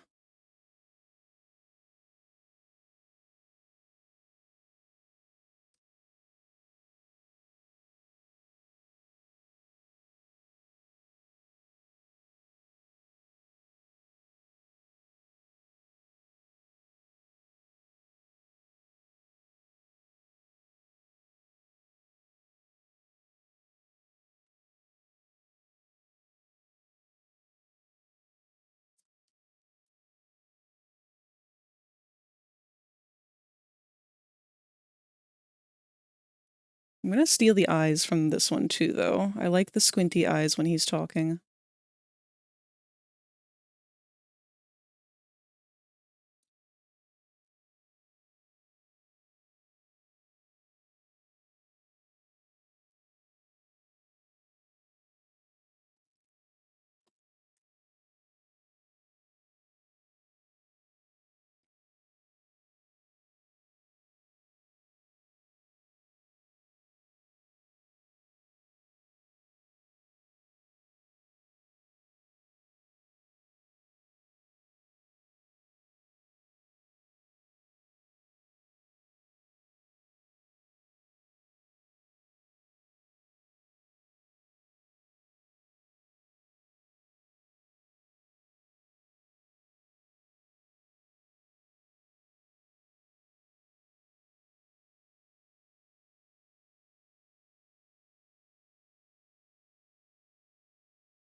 Maybe I should have an in-between that open mouth.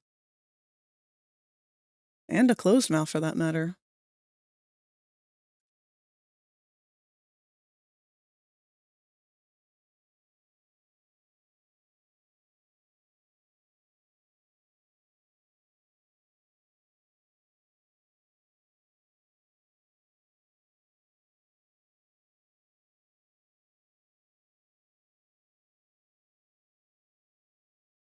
Okay, let's take this one, since that would be the easiest to do the closed mouth on. I don't know if we're going to keep this or not.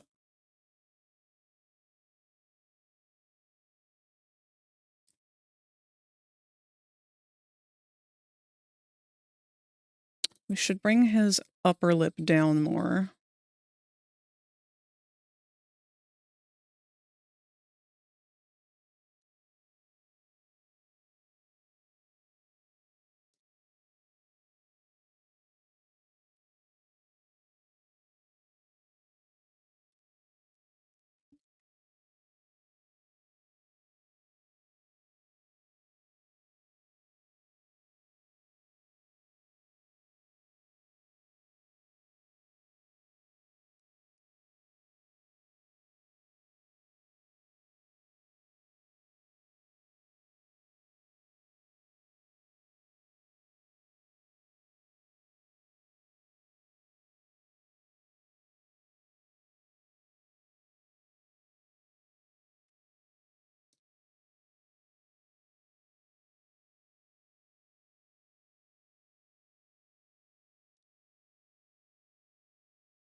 And for the same reason that we did before, we're going to close his jaw a little bit by bringing it more upwards.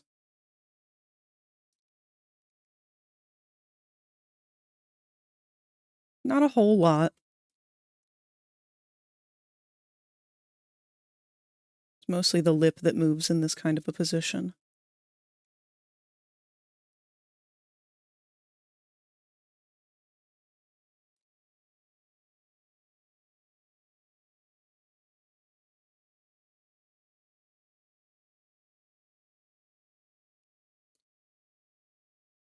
Usually with a mouth shape like this, we do like a little kind of like tuck of that lip under the front part. I don't know how much I want to go with that for this. If we'll just keep it closed or...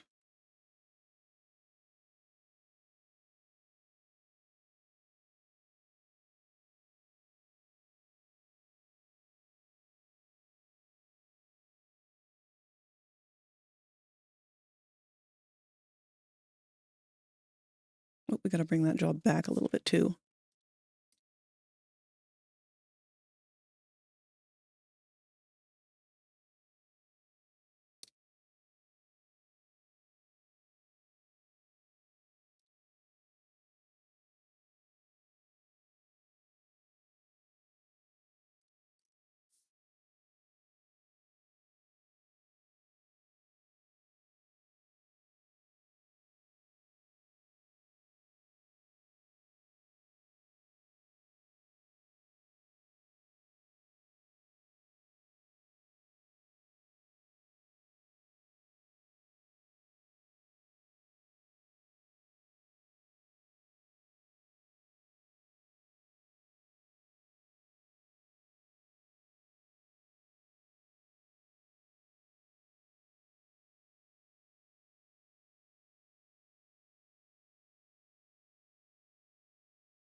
I might go ahead and save these as a GIF and see how they look when kind of slid back and forth around each other.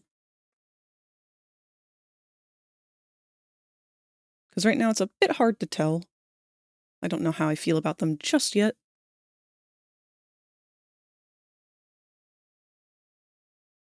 So let's go ahead and do that. Save this. We got a background already, so we're going to turn off the two fizzies. And I'm just going to save a version of each of them. So we've got save this as a PNG. I'm going to go into my animations folder. Make a new folder for Fizzy.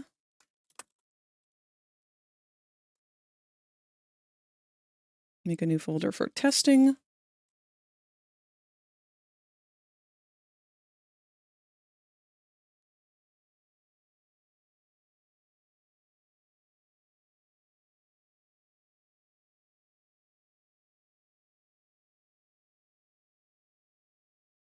Save this one.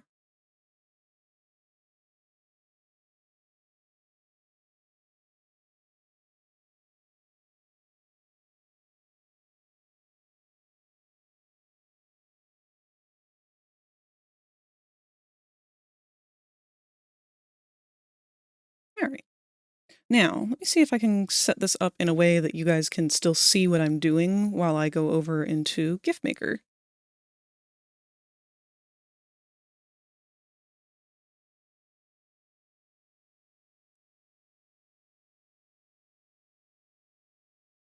Or Easy GIF.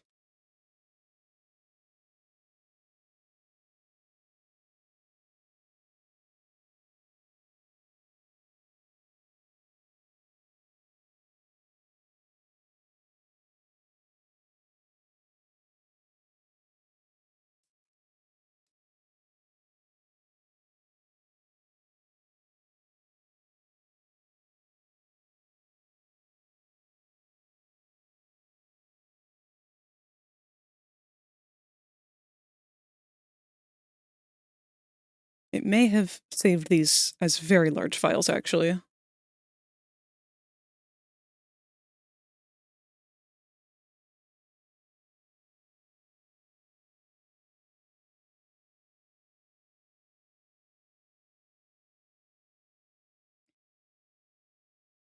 right, let's add a new source. Or maybe we can just change this to our side window, or our Chrome window. Let's see. Let's find out. Ah, if we do that, it's going to be off. So let me make a new one. Oh, we could just use our old magma window.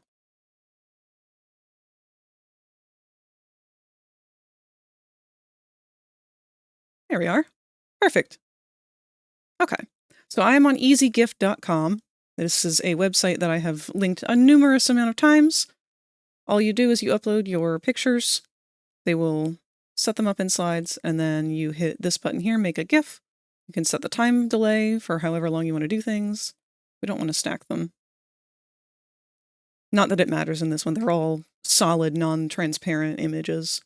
But in doing that, it now will automatically apply all of the images as a looping GIF, each one with a 20-second delay?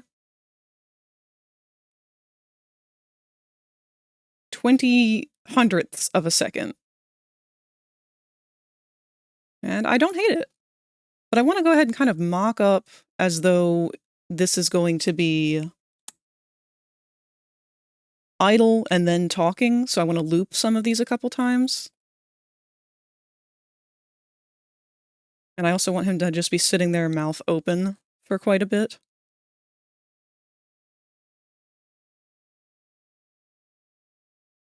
Or I'm sorry, mouth closed, like idle.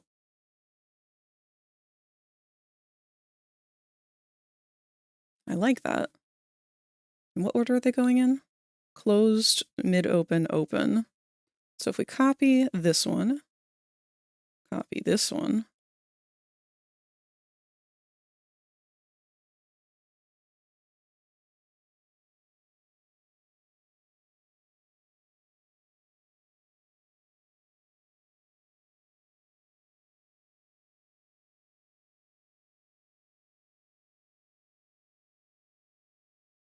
it's going to take a second for it to load each time, but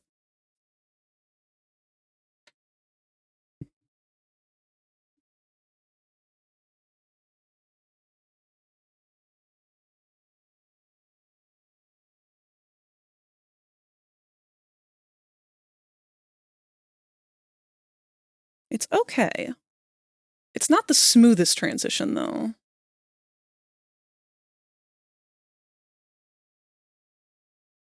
Just out of curiosity,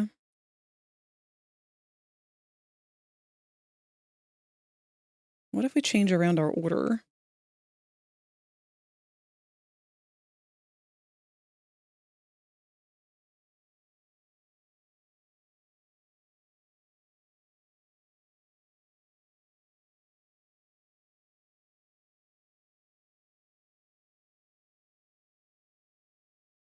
That looks much better, honestly. So we did half open, close, all the way open. I don't remember what those are.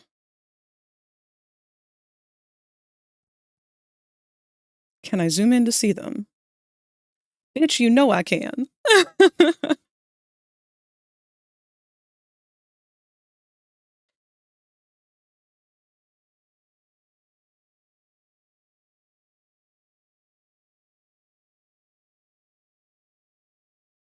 So we've got half open, close, all the way open. Half open, close. Half open, all the way open. Well, fuck it. Let's see how that looks. Just having it alternate like that.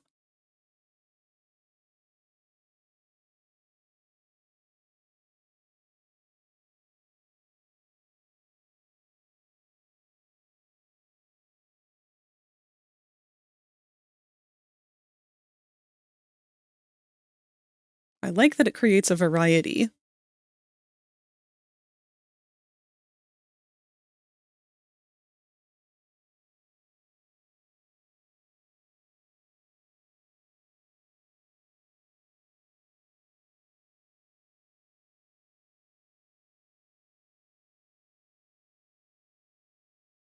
Now, if we make the talking bit faster, let's set it to half the speed, or half the time, so it's twice the speed.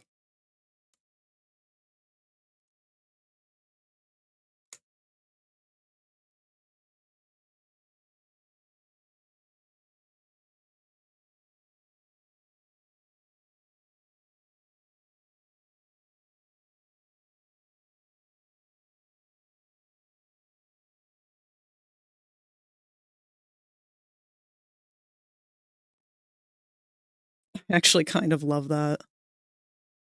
Because the idea is we want the mouth to move about as fast as how I usually would talk. If anything, it might be a little too fast.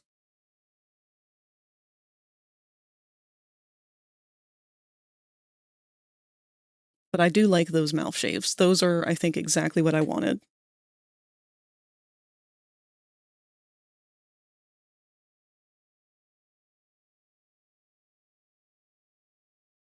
Let me go ahead and save that.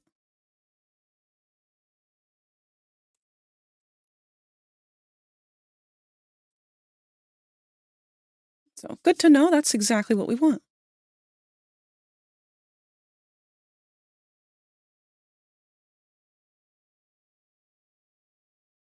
Now we can do a blink. Although I should start labeling things, I think. And getting rid of all the excess layers of things that we don't need.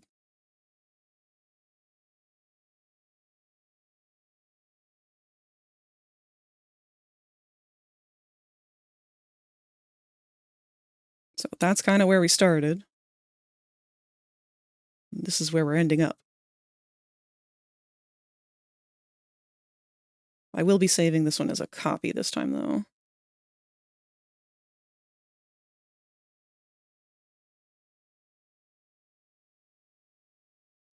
Because I think this is our final.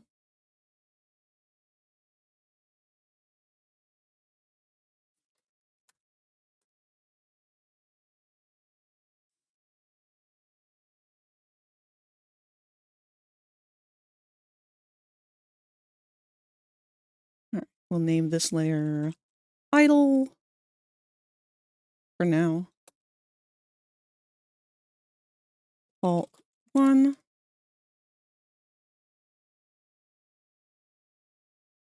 Talk 1 closed. Talk 2 half open. And talk 3 open.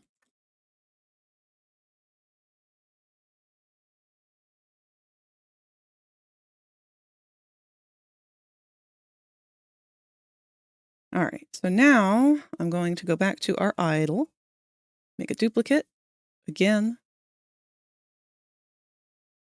And the reason I'm doing this for every sketch layer is so I know exactly what I'm going to need line work for. I hate doing extra line work. So if I have a sketch for every frame that I need before I go in and do my colors and everything, I know exactly what line work isn't going to move, what isn't going to need to be duplicated. And it just saves me a lot of time in the end of things. I try to do as much thinking ahead when it comes to animations and stuff like this as possible. So we are once again going to erase the eyes.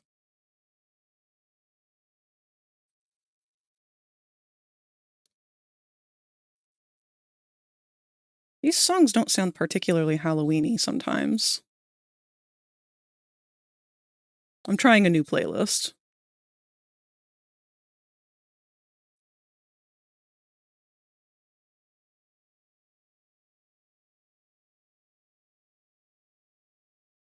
All right, so I'm actually going to steal the eyes off of our squintier face over here.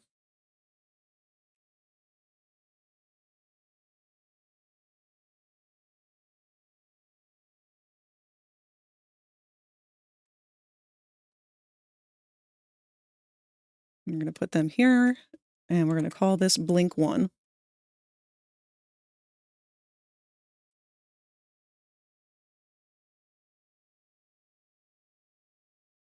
Actually, no. We're going to copy it before we do that, without the eyes merged. Blink 1. Now we still have one without the eyes. Finally home? I'm glad you finally made it home. Time for some rest and relaxation. I hoped anyway.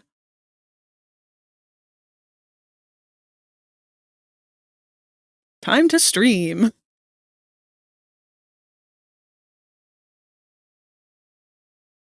Well, at least hopefully while you're streaming you'll have fun.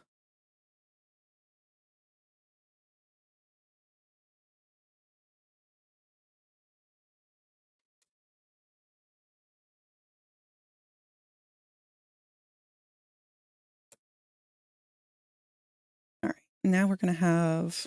I think we're just going to go straight into a closed eye. I don't think he needs more than 2 frames, but we'll see.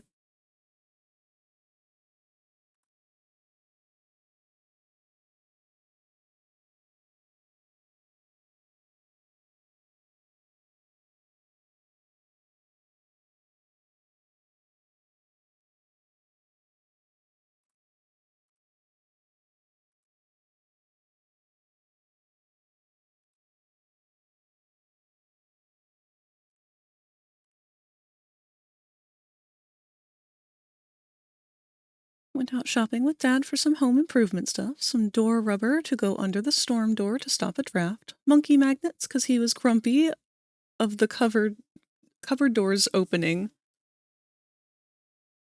I think I've ever heard of monkey magnets. I assume they're just something that helps keep the cabinet door closed.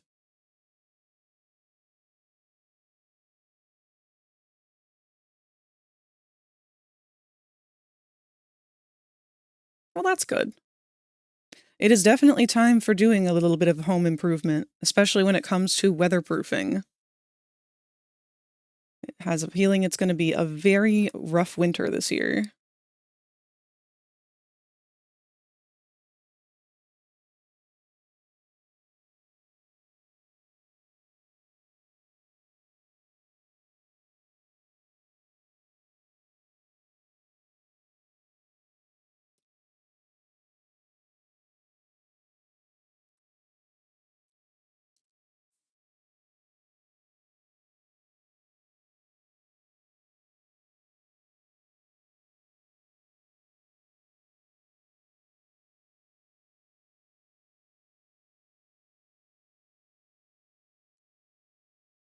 Oh!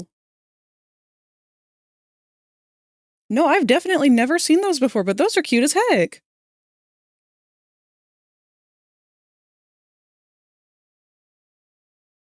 Hell, I might get some of those myself soon. I didn't know that was a thing that existed.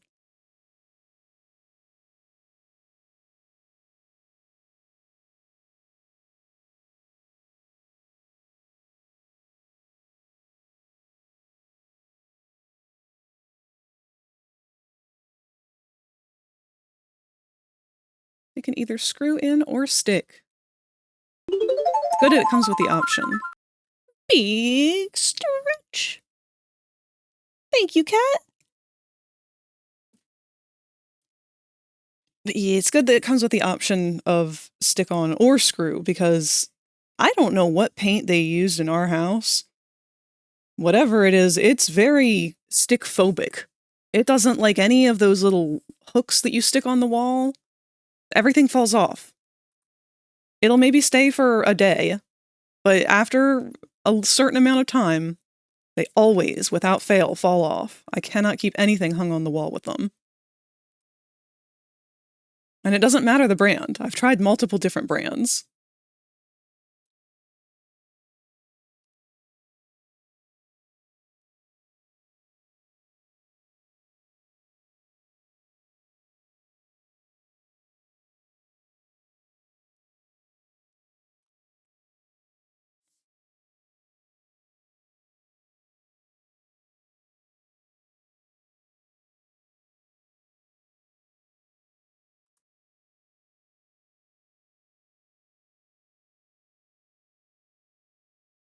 All right, we're going to do the same thing that we did before here.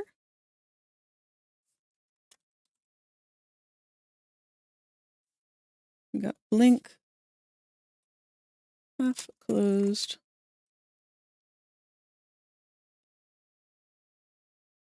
So we'll save this one again as a PNG.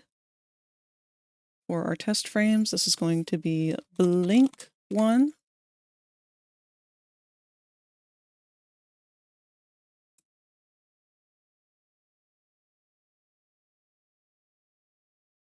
And blink 2.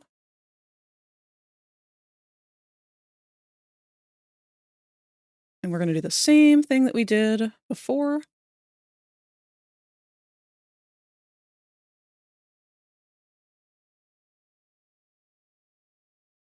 We are going to go back to the start of this. We're going to upload the images. of our idle frame, our blinks.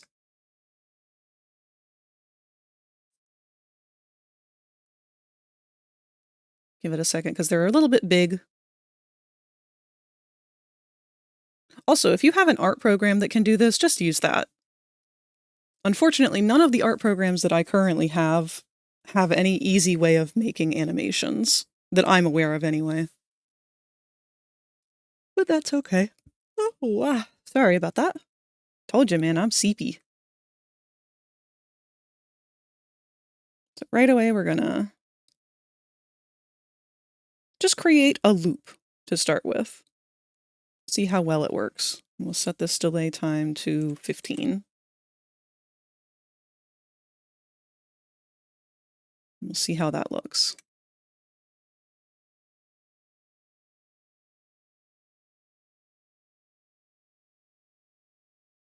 Okay. Pretty smooth. Let's see if we can do a little better here.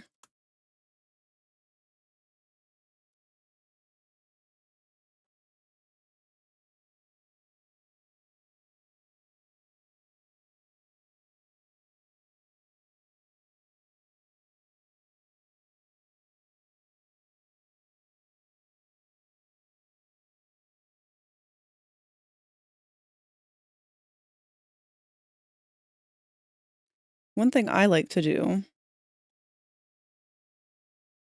is do a double blink. So I do one blink, and then I do a blink blink. And that kind of helps disperse the idleness of a repeating blink. It makes the file larger, but it does add a little element of life to it, I feel.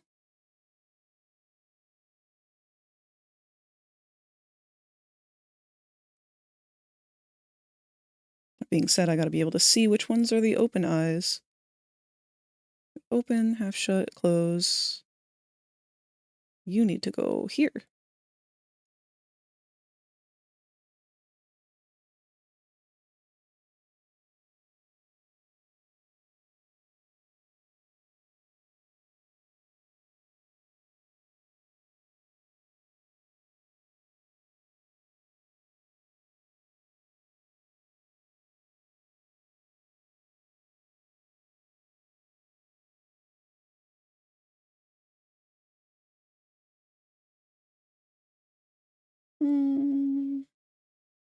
Okay.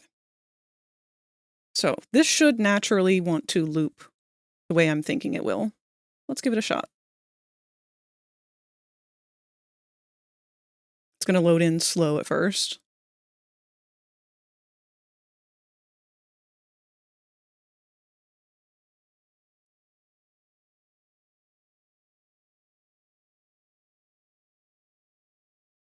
Okay, we need to definitely have a longer delay after that first blink.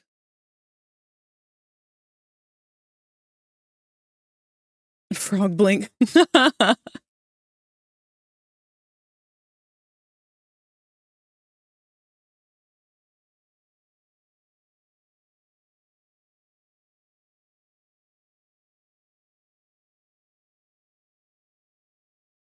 All right, let's do an even longer delay now, just for satisfaction's sake.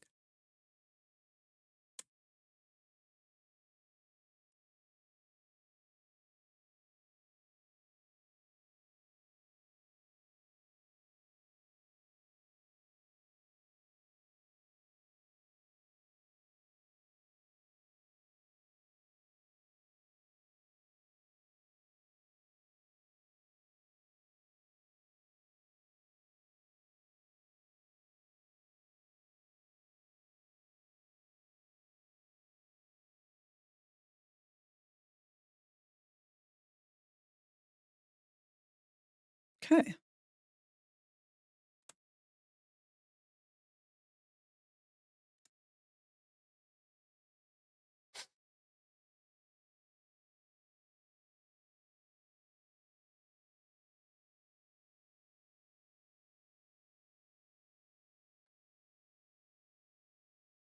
All I'm doing now is just kind of tweaking the frames a little bit so that when they do go, I can see a better idea of how they're going to move.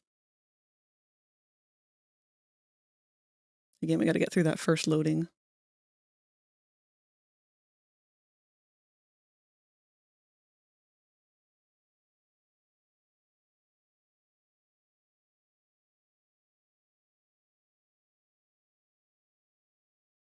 We could give it longer wait times for that one still frame between blinks, but otherwise I think that's pretty good.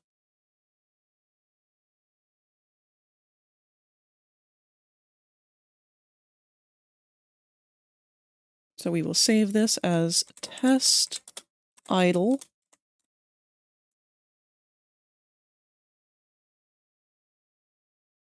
And now if we really want to, we can go over to Fujitech and add a model. And we will just use those exact same tests that we just did. Where the hell did I save them? Uh-oh. Give me a second. Oh, why are they in the wallpaper folder?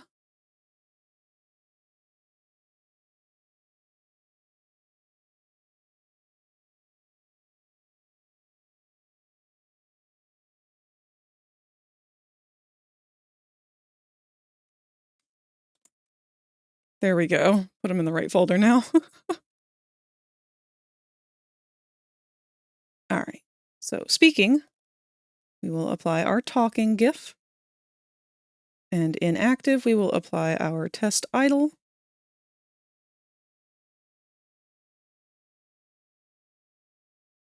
And the problem here is I left a non-speaking GIF in our test speaking, but that's okay.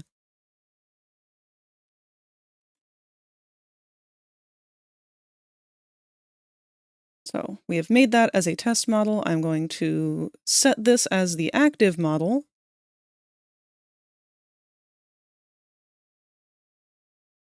And wait, I would like to get my link to that. Blocks.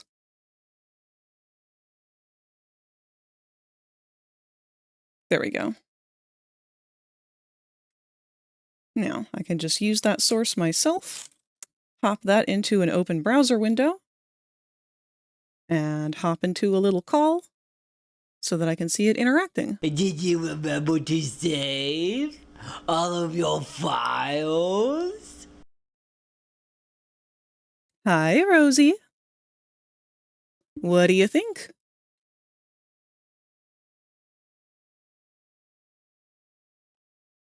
We're currently doing a test for the Fizzy model, and this is how it's going to look so far. I want to remake that, actually, the talking animation. I don't like that I left that still in there. So let's go back and do that.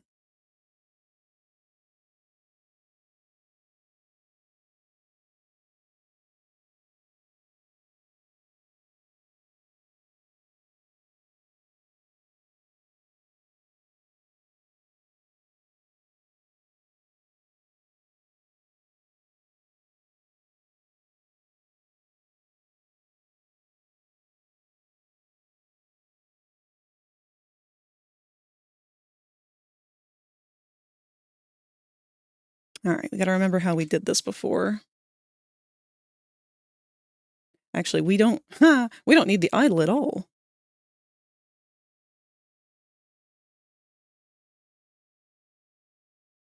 I think I had it set to a frame rate of 10.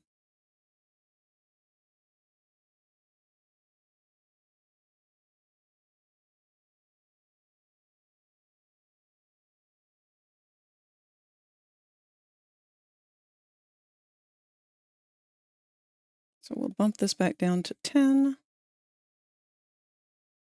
Tell it to make a GIF, and we'll see what order we did them in. Not that one. We reversed these two, I think.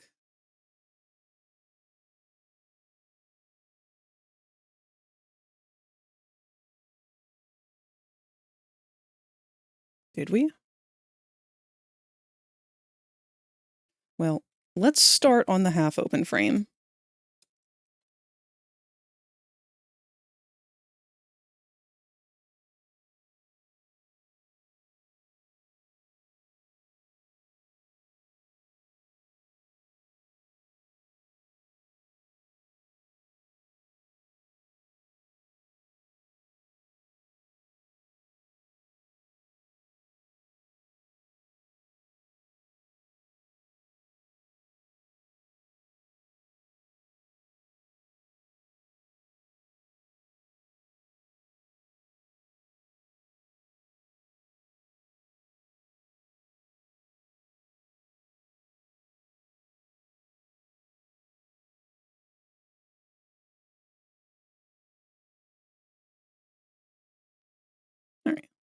make that a test and see how we feel about it. It's just a random assortment of alternating frames.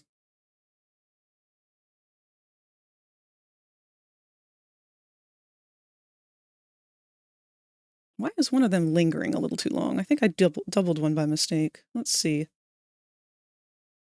Half open, close, open. Half open, closed, open, closed, open, half open.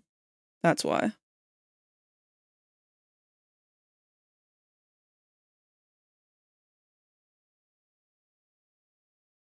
Let's skip that one. And this one.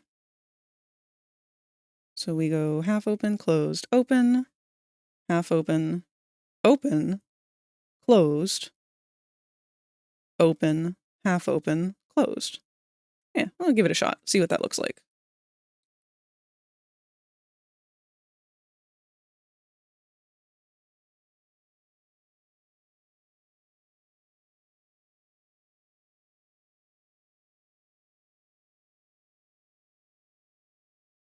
And if anything, he's talking a bit too fast, so we're going to bump that from 10 seconds up to 15.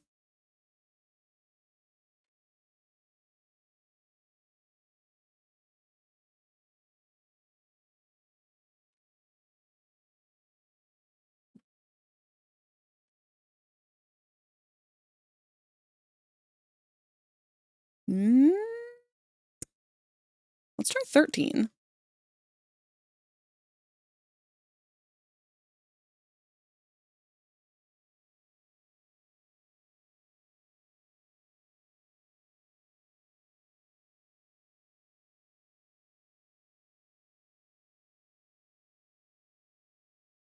Sure, why not?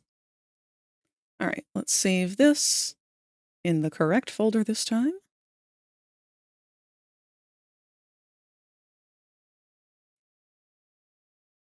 This is our test talking number 2. We'll go back over to Fujitech. We will fuck with this. We're going to change our speaking image to the new talking image that we just created. Welcome back, Sleepy. And we'll go back over here and test it out. Hello, testing 1, 2, 3. I think we need to reload it. Or maybe it created a new source. Let's check that instead.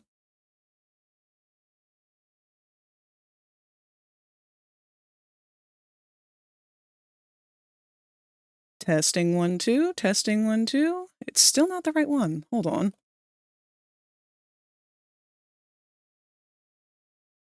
It says it is.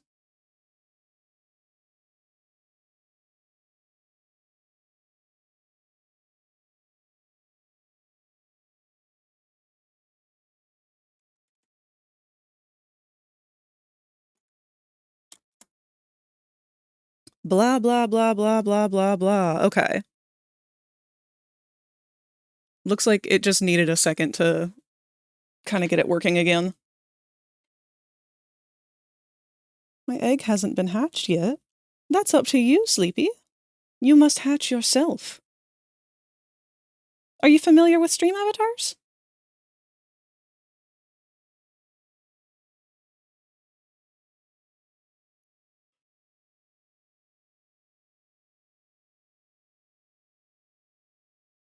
Ah, well, I'm happy to walk you through it.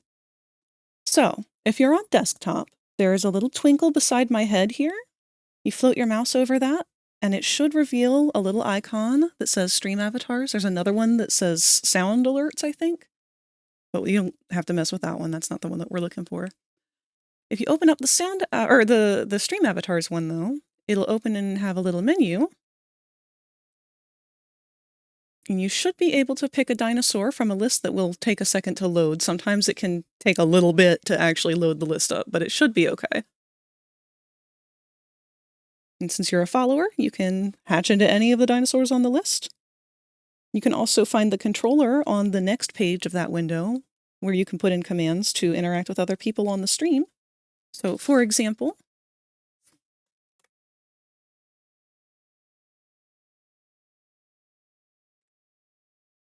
You should see little me go running over to your egg in just a moment here.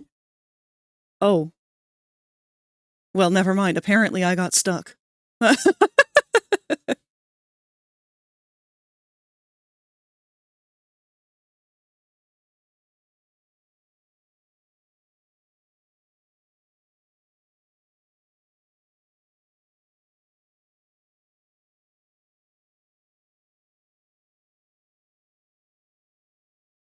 What? What do you mean I can't attack SiriBot? Did I spell it wrong? We'll go after Stream Elements instead.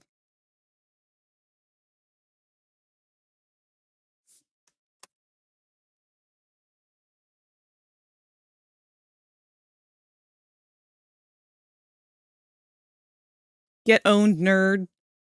Popple's dead now. Well, hello there. What do baseball and cake have in common? Both need a batter. Oh, that's delightful, Interstellar. Thank you. I think this just about does it for the idols of the blinking, talking, and that stuff. So now we can move on to the tail.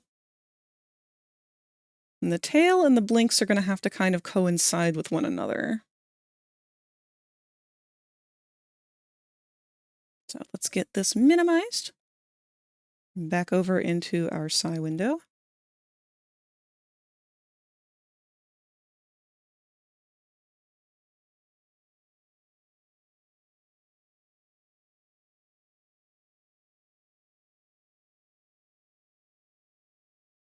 All right.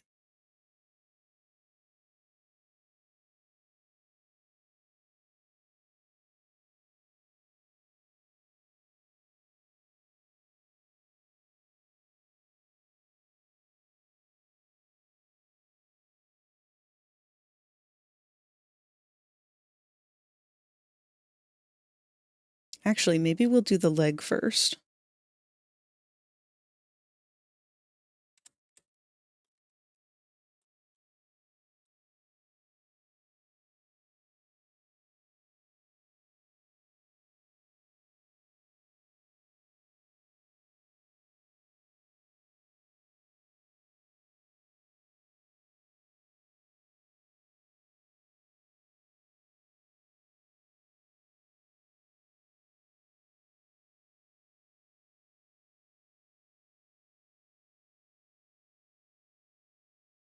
Yeah. I guess what I'll do is I'll try to come up with all these idle animations first, and then we'll figure out how to layer everything in. Big stretch. Oh, wow. Thank you, Sleepy. That helps wake me up a little bit from the state that I'm in. I'm really, like, pulling a Sleepy here, actually. I have been so sleepy today. Wait! Sleeping balls? No! My chiropractor advised exactly against this very problem!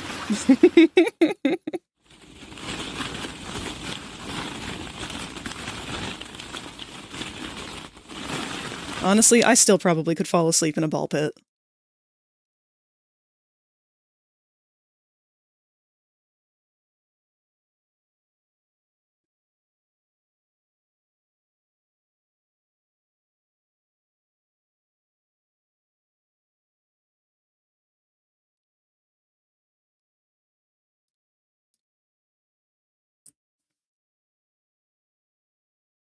Whoa.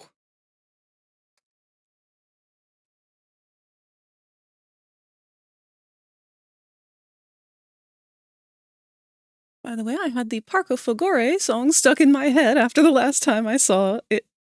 I saw it here. I woke up in the morning and couldn't get it out.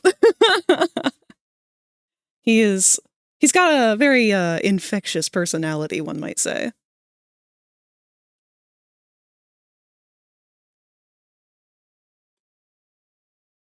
It's funny because we were doing the Deltarune stuff, and there's a character that has an Italian accent that I was trying very hard to do because I don't know how to do an Italian accent.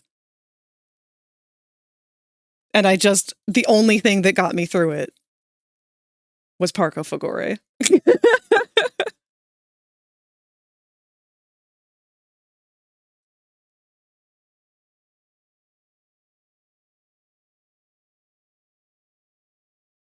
This is pretty amazing art design you did. Thank you, Sleepy. That's a pretty amazing art design you did, by the way. If you guys haven't seen it, Sleepy did like an absolutely mind-blowingly gorgeous picture of Moss that they were kind enough to share over in the server in the Share Your Art section. And I had no idea that's what you were planning on doing with that. When I popped in just to say hi and everything, first of all, I panicked because because I joined your stream and followed, and I realized that you had your chat set so that only people who have been followers for more than 10 minutes can talk. And then as soon as I followed, you were like, oh, Frag, you ruined the surprise. And then it was like 10 minutes of absolute torture of me sitting there panicking behind the keyboard like, let me speak, I need to apologize. Ah!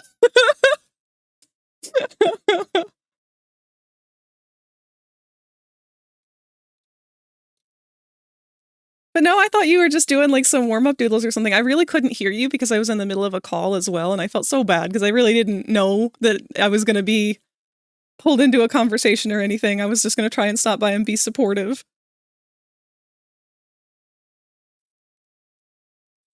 I didn't have a whole lot of time, but if I can lurk, I always try to.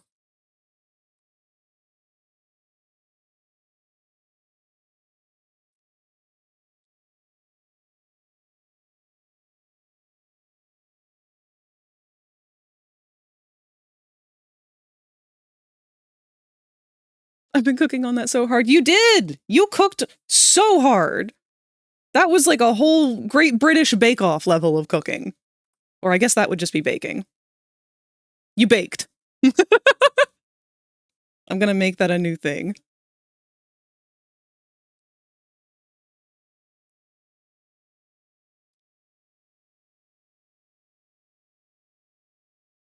How many frames do I want to do for this? It doesn't need to be an extravagant movement.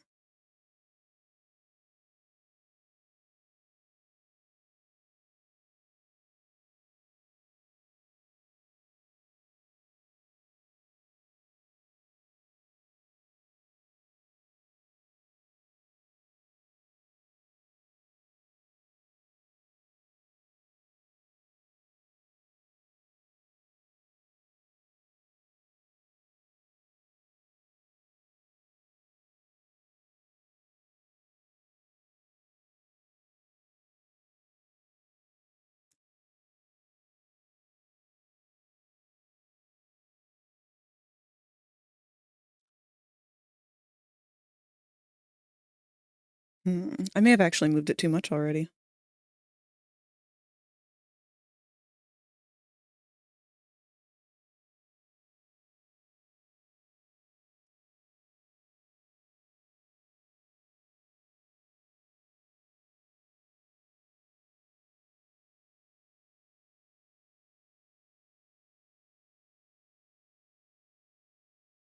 We'll see.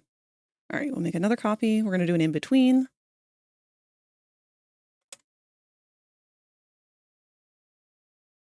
Actually, we're going to chop the leg off and then we'll do an in-between because that's too many legs. I can't see what's going on.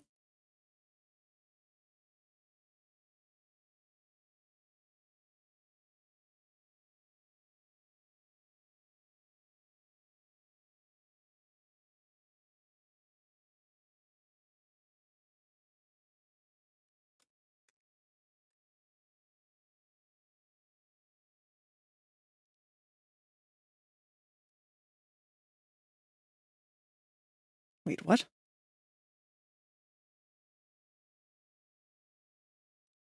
Okay. Lighter. Lighter. You want you in between those two other frames.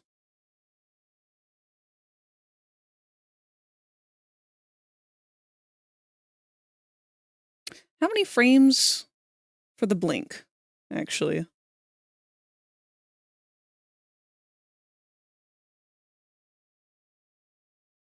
We only have 2 frames for the blink, so yeah, let's try and keep it to 3. Hopefully that won't cause much in the way of problems. Might have to play with it.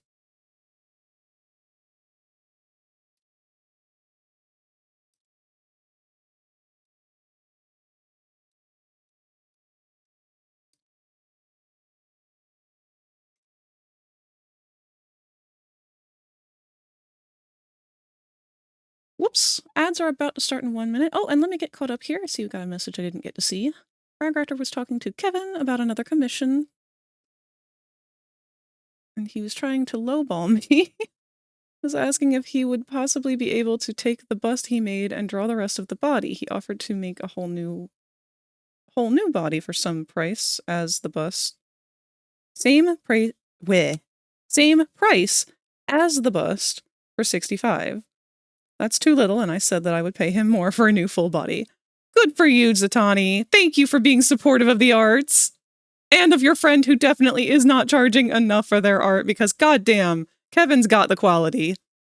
We just need to work on the confidence. I say that just as guilty of it myself. And I see Sleepy has discovered our new emote as well. But yes, as a reminder, ads are about to play any second now. They're going to play for 3 minutes, and they do this once every hour so we can have the rest of the hour uninterrupted.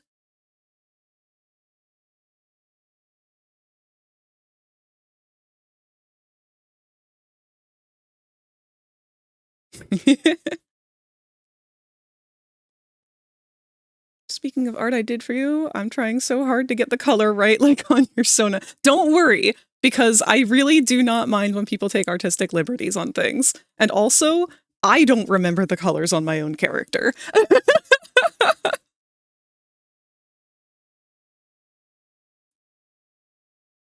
Kind of want to see a mix of the spooky dance, but with spinning around.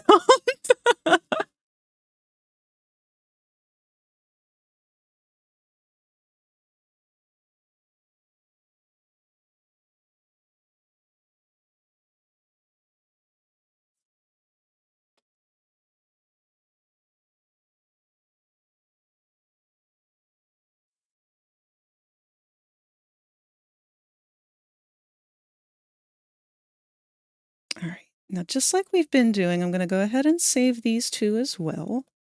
And we're going to test them. So we've got our idle in-between leg.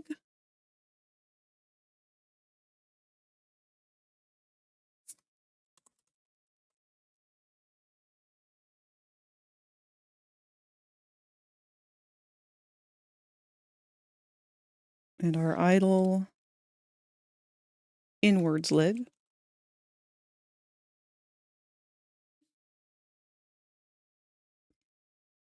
How could you forget the color on your own Sona? Look at how many there are! Also, my characters change every single time I draw them. Like, no exaggeration. If you go through and look at pictures of Moss throughout the years, like, I've gone from female peacock to male peacock. It's very obvious that there was some kind of transition. I see sherbet colors. I've had the taste of moss be described as many different things. Cotton candy, blueberry, blue raspberry. Ever had sherbet? Depends on the flavor, but yes.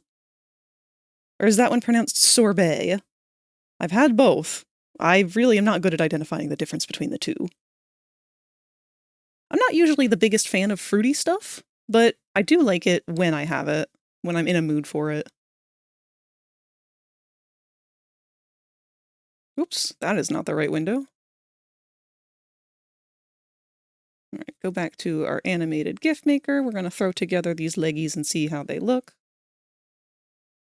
We've got our first idol and our 2 legs.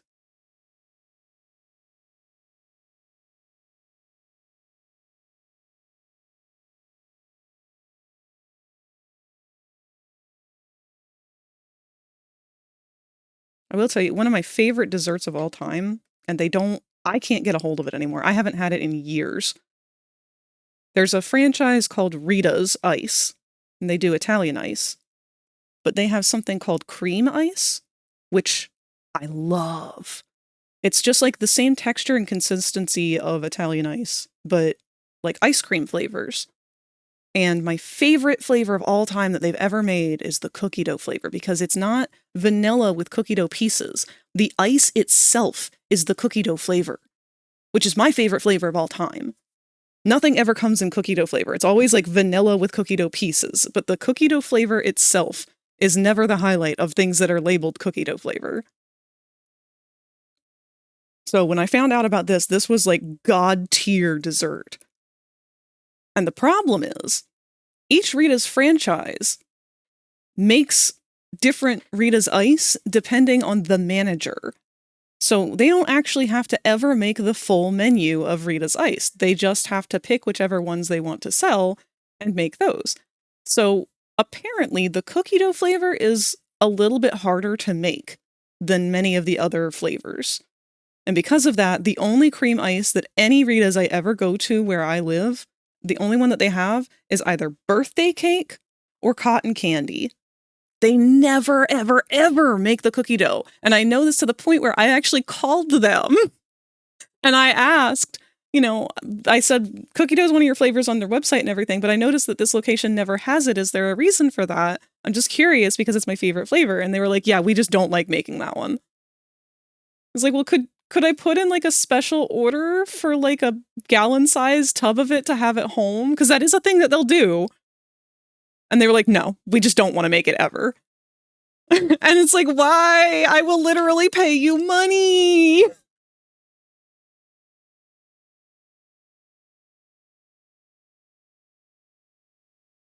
It makes me so sad. I haven't had it since we've lived here. That's not true. No, I was able to get it once. Is it that difficult to make? No, I don't think so. I think it's just they don't like to clean up. Because it's one of the ones that has stuff in it, like chunks of cookie dough, which requires a little more cleaning. And I get it. Like, working in any kind of food job sucks to begin with. You already want to do the minimal amount of cleaning you have to do. But like, come on, man. It's a staple flavor of the franchise.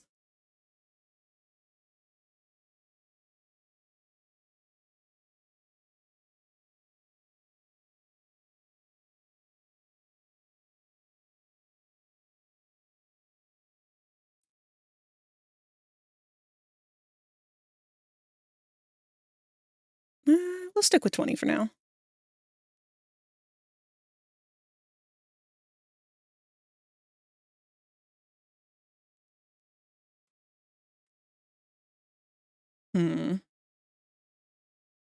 Not actually a big fan of that.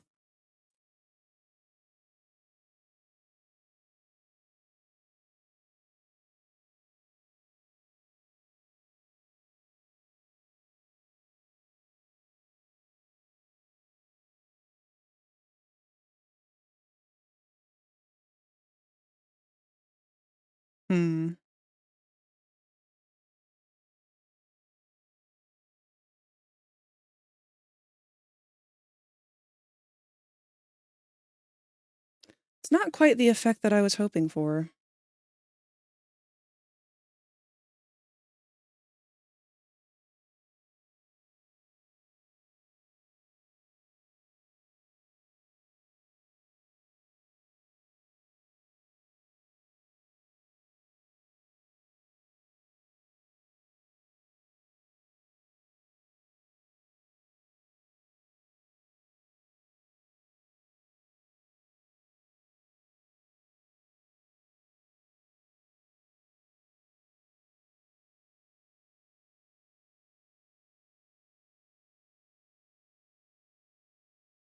Let me play with that back in Psy. Damn, my head hurts from wearing a beanie too much. Also, I call this beanie as... Oh, this... Bleh. Also, I call this beanie is as toque, because it's a Canadian thing. Isn't a toque a very specific kind of hat? I don't remember. The only time I ever remember learning about that before was from Astral Spiff.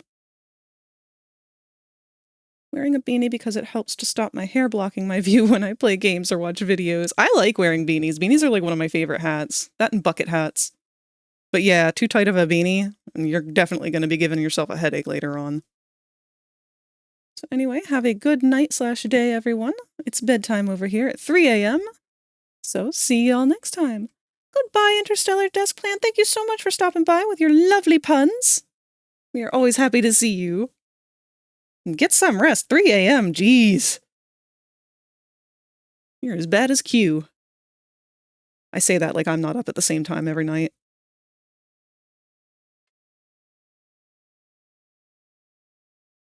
All right, so I think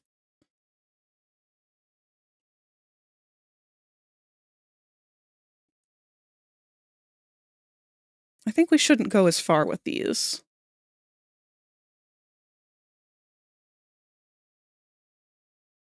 I'm going to move our all the way in leg a little closer, I think.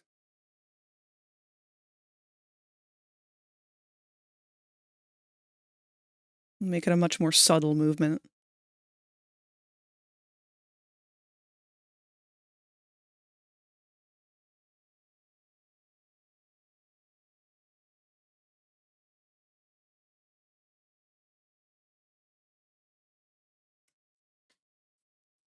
At least I'm consistent with my bedtime. Good.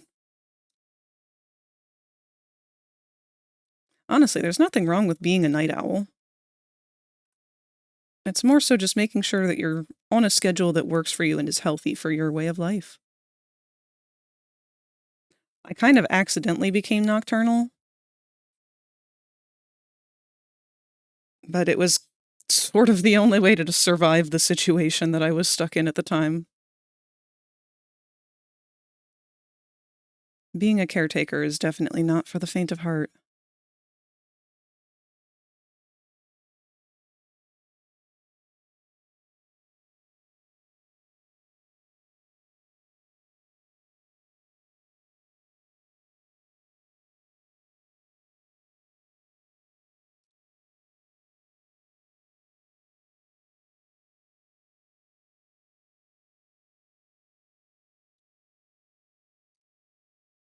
It's not too tight, though. It's from any hat that gives me a headache sometimes, not just a beanie.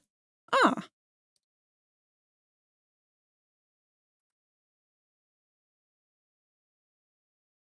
That's annoying, but I'm glad that you're aware of it.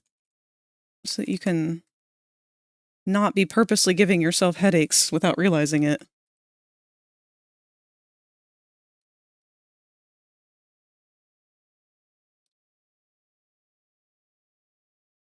I don't wear hats. I like to attest that I haven't started balding in my 30s, like my dad and older brother who did. Thank you, baby! They always wear hats. Have they ever done a test, like a study, to find out whether or not wearing hats can actually cause baldness? Like, has there been legit science behind it? I would love to know.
Probably just inconsistent.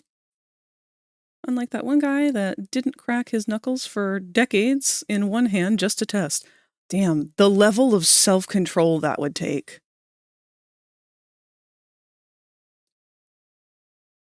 Maybe it's just because of my OCD, but I can't do that. I can't have something happen to one hand and not the other.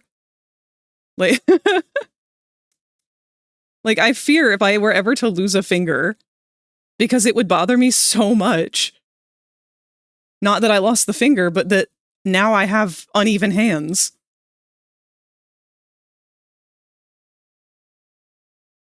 I feel like that says too much about me.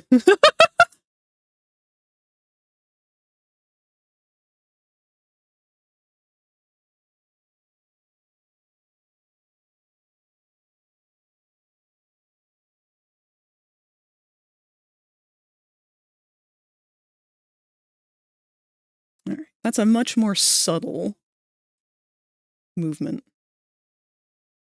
So let's try that one instead.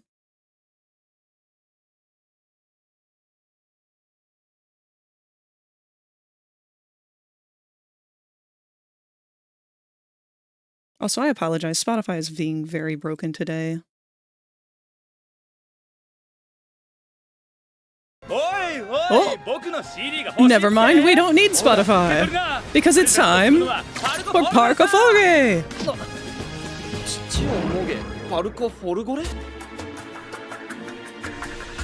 Music start! Do do do do do do do do. Chi chi chi chi wah bye. Boing boing. Chi chi chi chi wah bye. Boing boing. Hey, come on! Moge moge moge moge. Chi chi wo moge. Moge. Front-facing baby chick emoji. Front-facing baby chick emoji. Front-facing baby chick emoji. I should have known.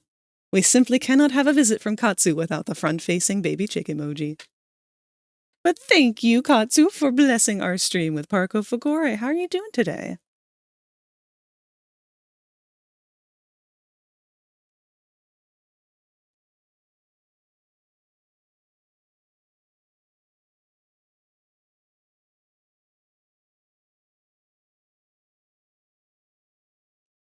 Overstimulating frag time. Very easy to do. All right, let's go back and retry this. So we want our idle, our in-between, and our in-leg.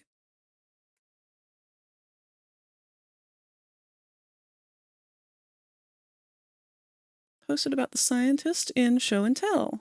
Thank you.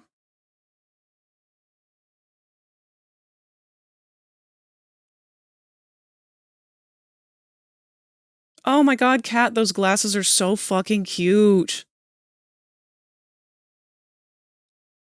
Those eyes came out gorgeous, too.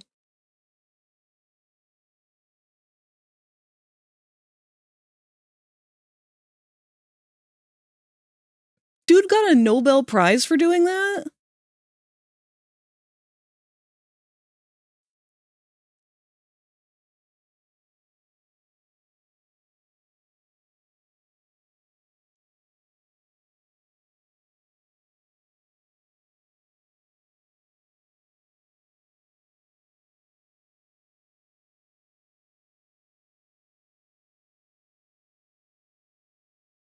Hold on. I'm skimming this article and I feel like I need to read it out loud because it is... Like, I know you guys can read this, but... Next week's Nobel Prizes will be the most prestigious awards given to scientists this year.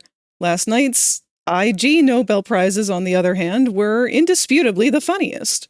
They spotlighted scientists whose work walks a fine line between silly and significant, a distinction that isn't always obvious. This year's winners included Donald Unger, a doctor who received the medicinal prize for cracking the knuckles of his left hand but not his right for 60 years to see if the habit contributes to arthritis. It didn't. The chemistry prize recognized a technique for growing diamonds from tequila, while the physics prize highlighted a study about why pregnant women don't fall over that was published in Nature, one of the most prestigious journals in the scientific community. The IG Nobels were given out by Improbable Research, an organization that publicizes research that makes people laugh and then think, according to its website. The first prize in 1991 featured a sperm bank that only accepts donations from Nobel Prize winners and studies about intelligent water and flatulence. What is going on? Silly-sounding science is often branded as frivolous and sometimes criticized as a waste of taxpayer money. In the last year's presidential race, for example, Vice President candidate Sarah Palin attacked spending money on a particular scientific study. These dollars go to projects that have little or nothing to do with the public good, she said in October 24th speech in Pittsburgh. These things like fruit fly research in Paris, France. The problem with this perspective, said Ark Abraham, originator of the IG Nobels, is that important science often sounds strange.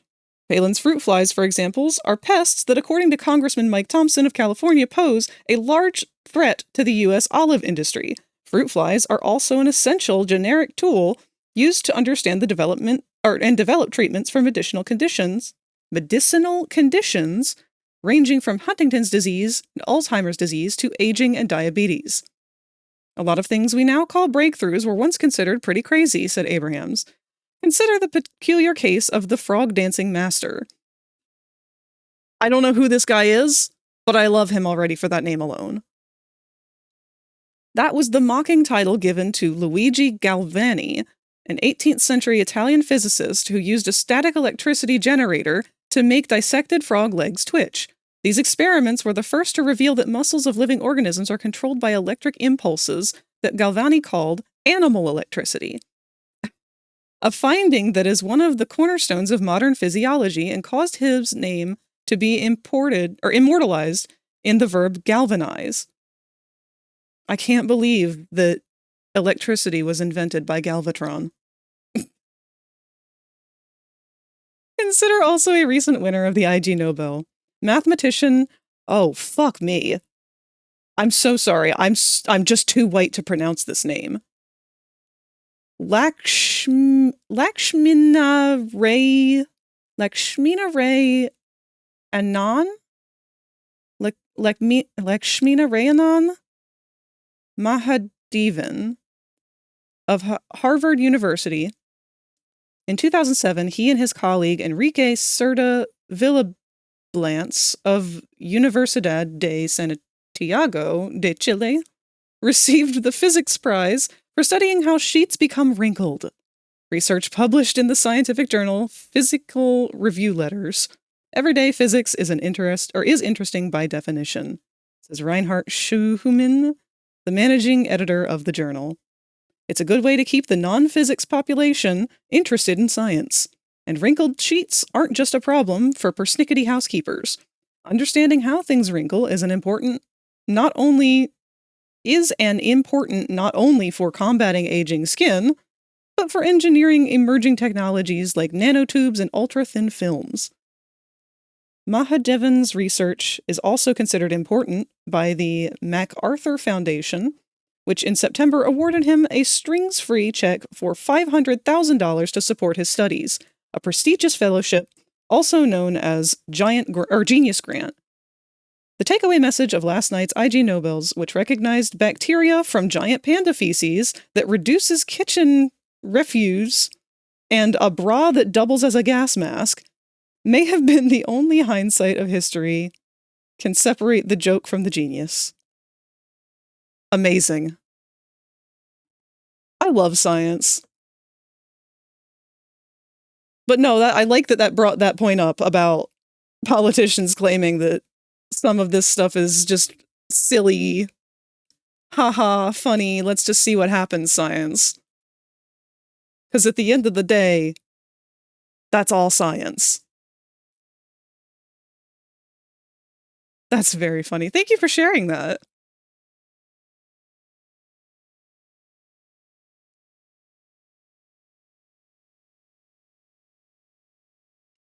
So we learned today, pregnant women can't fall over.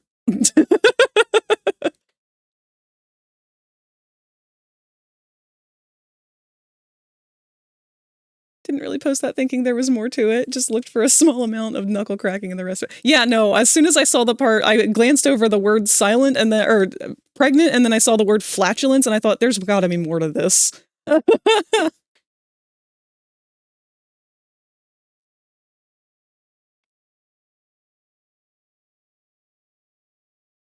Ah, crap, I can't see the differences between these. Oh well, let's just make it go, and we'll see from there.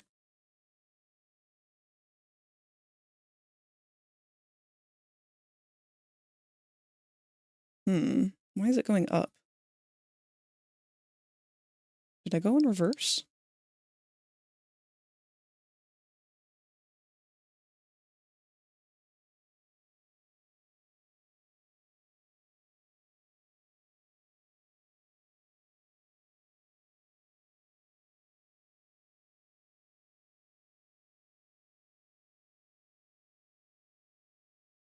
Actually, I don't think we need that one.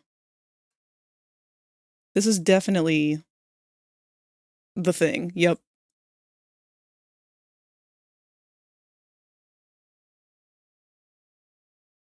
Alright, now I've really hecked up.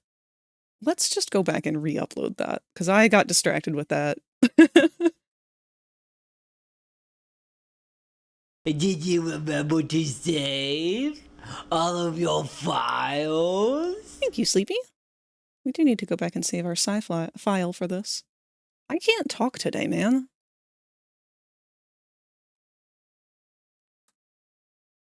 Tangling up my own tongue.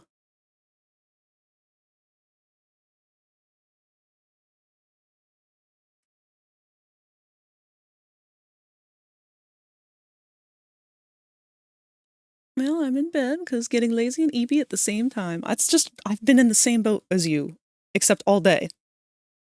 Like, lazy and eepy has just been the defining feature of my existence today.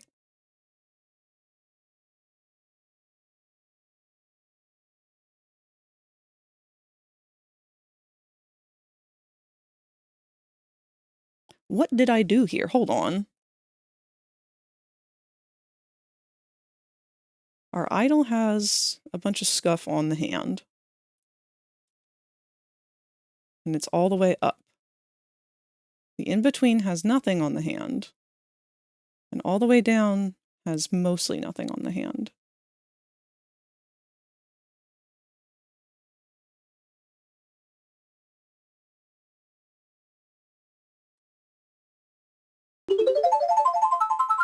Oh, wow. Big stretch. Thank you. That's been helping keeping me awake. Just my legs are lazy and need some stretching. Try not to get a Charlie horse doing that. I've done that way too many times.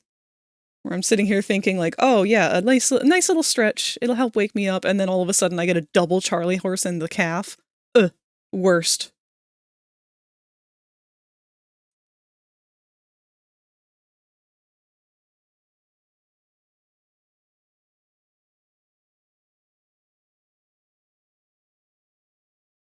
Oh wait, no, okay, I lied.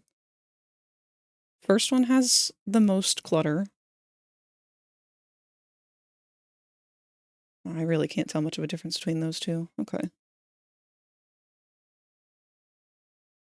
So you're first.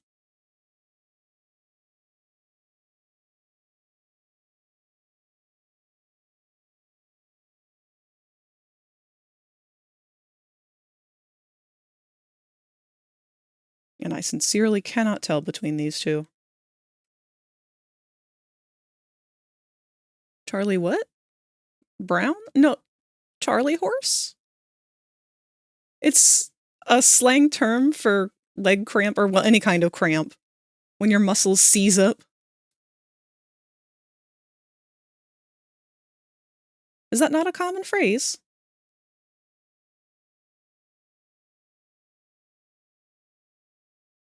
Okay, looks like we got it in order now. We're not going to worry about how messy that part is. We just want the leggy. So now we want to copy our middle guy so that it should have a seamless loop. We're going to change this one to 10. We're going to change you to 40. And so do you.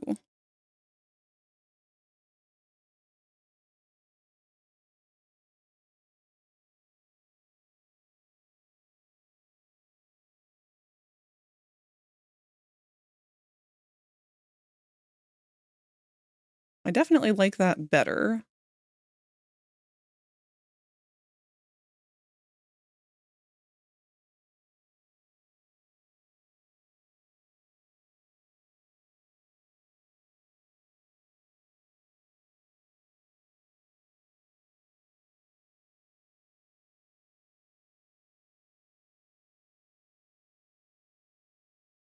I don't know about the speed on it, though.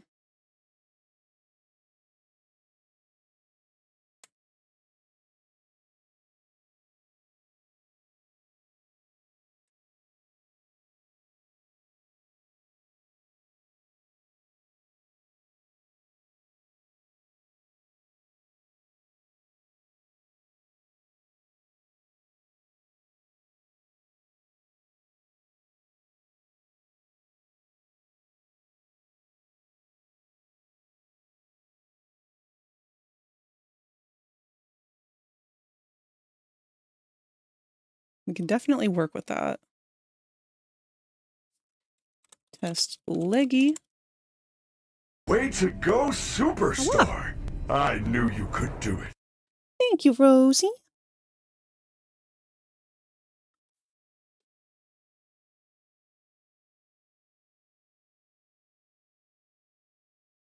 Yeah, we're working on our fizzy boy again.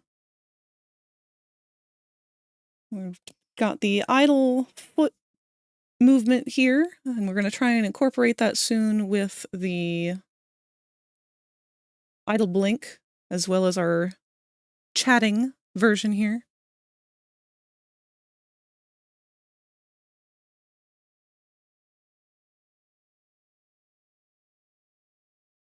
Yeah, getting that timing right on the leg is going to be a bit tricky, so we'll see how that goes.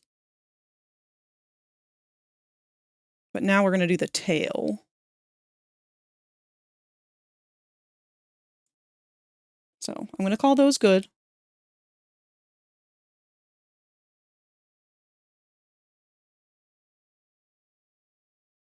And this tail is going to become the bane of my existence because it's exactly like Moss's tail.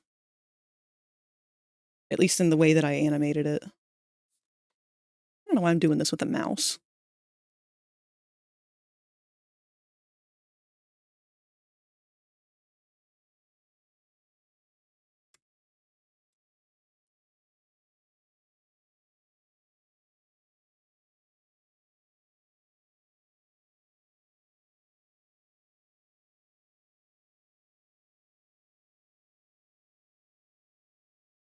This program needs automatically save the files after closing the program, but I'm using Procreate that's auto-saved my files when I closed the app on iPad.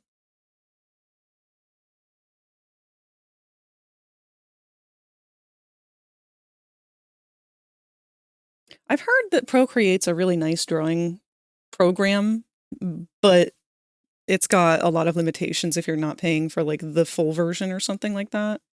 I haven't got any kind of iProducts, so I don't have any real opinions of them myself. Oops, don't want to do that actually.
Did you remember Oh, wow. to save all of your files? If you become lightheaded got a from boomer! thirst, feel free to pass out. Thank you, baby. Welcome back, Sneak. This is art. You will hear a buzzer. When you hear the buzzer, stare at the art. This is beautiful. Thank you so much. Also, welcome, Chitsuki. Almost missed your message up there.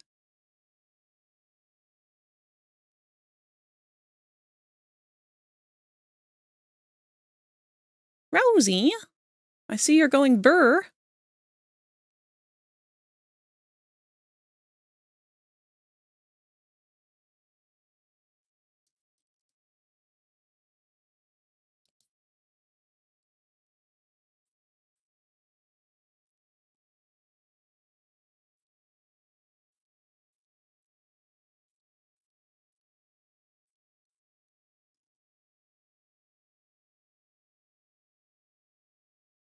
Gotta make sure you're doing okay and you're doing self-care while streaming. Thank you.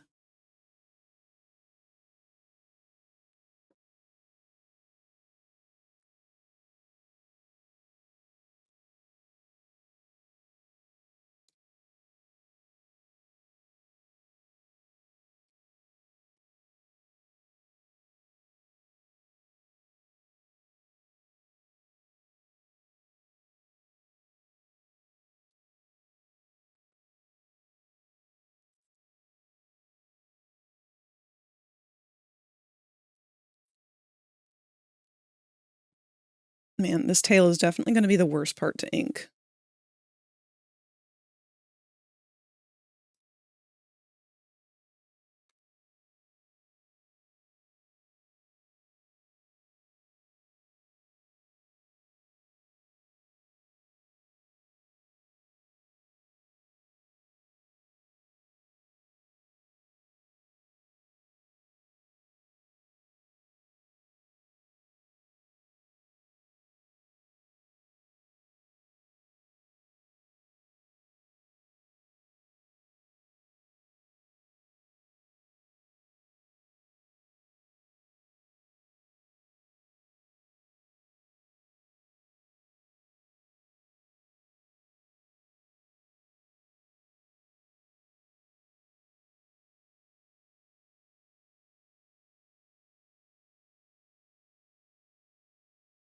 Wait a minute.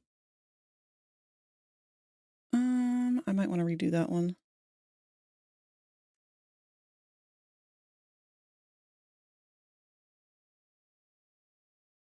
Yeah, because that's quite a leap.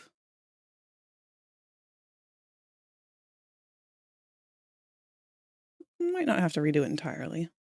Let's play with it.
I don't like that bend at all.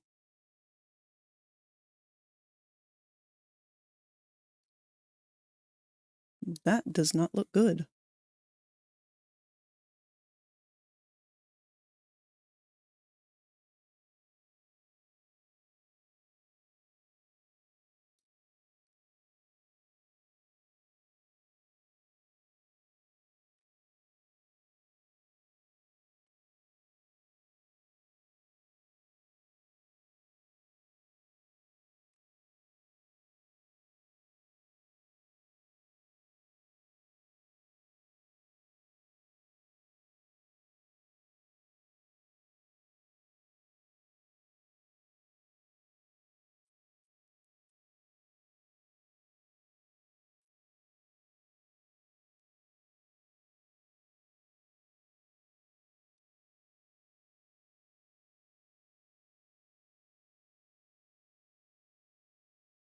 All right, let's see how that looks. I don't like that it's gone up to 4 tails now, but...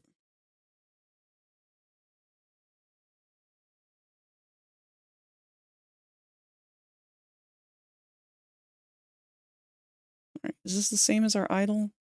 Yes. So we are going to erase this guy.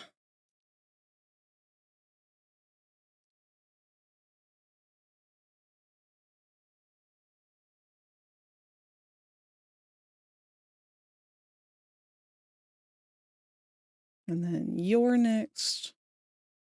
And then you.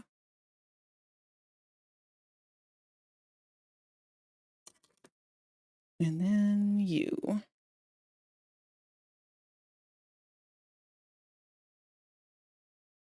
So yeah, that's 4 fizzies for this.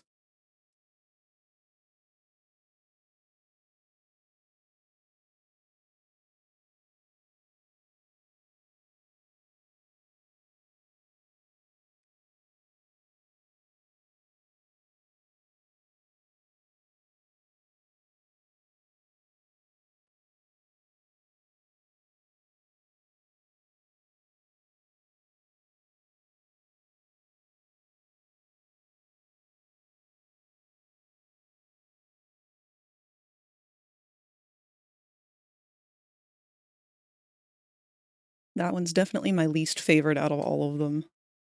We might get rid of that one, to be perfectly honest. And just keep it at 3.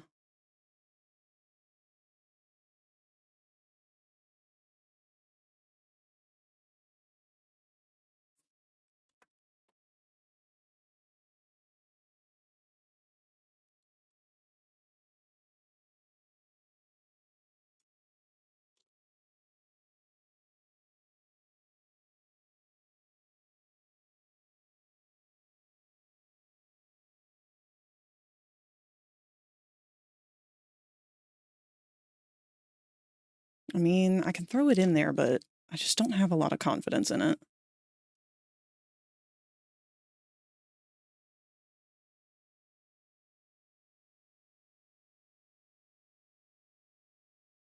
It's so straight.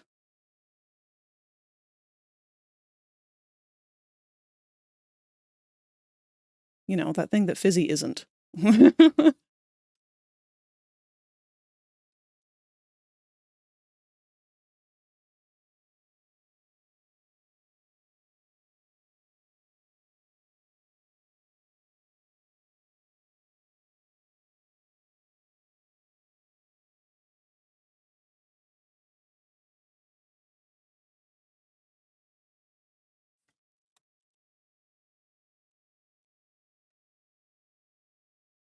All right, let's go ahead and save these. So we have our tail idle.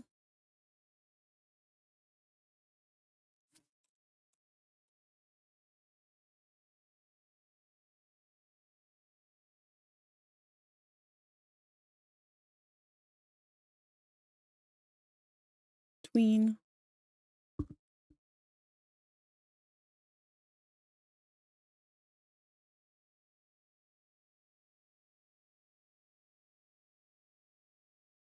Tail down.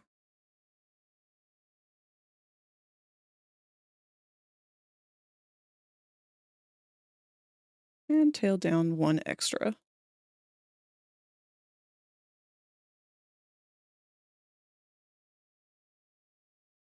And with that, we head back over to the gift maker.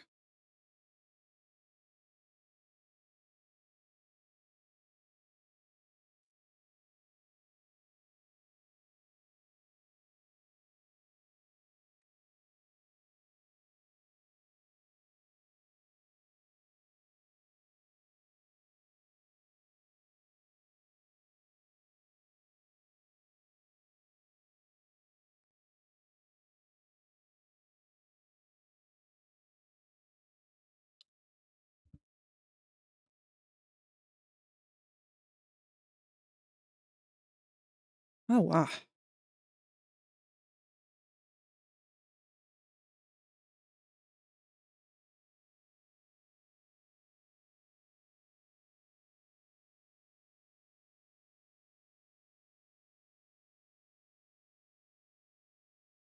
let's see what order it put them in here in. Completely wrong, of course.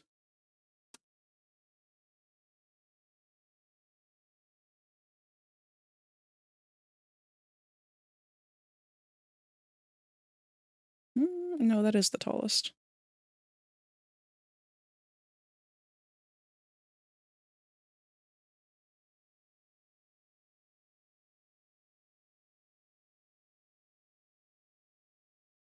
And we're going to set all of them to about 15. Except for our resting position, we'll keep that at 50. Just so we know when it's looping.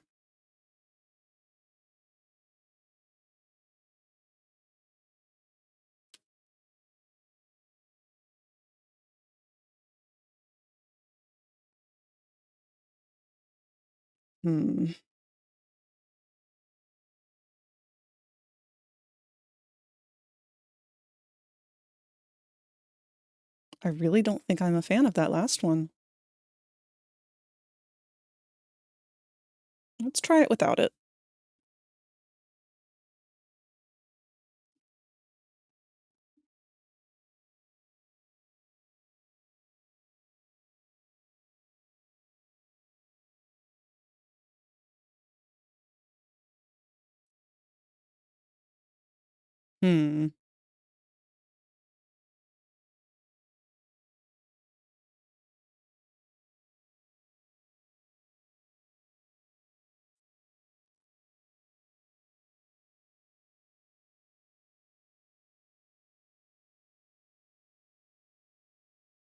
Maybe it needs to be slower?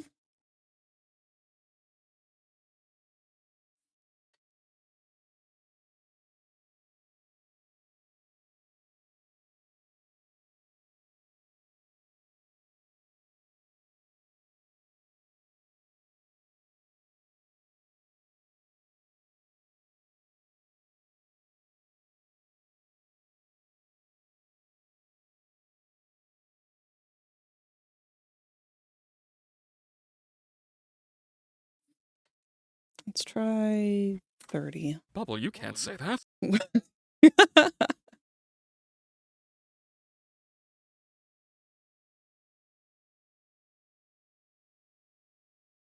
God, that line has gotten so much funnier now that Bubble's swearing.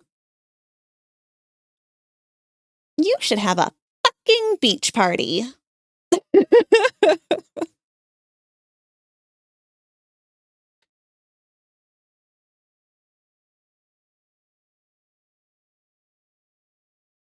I'm okay with this one. I don't like that it's not really at the same speed as the other animations, but it works. It gives it something. Did you remember to save? You're going to all save of right now, your actually. Thank you, Sleepy. files? So this is our test tail idle.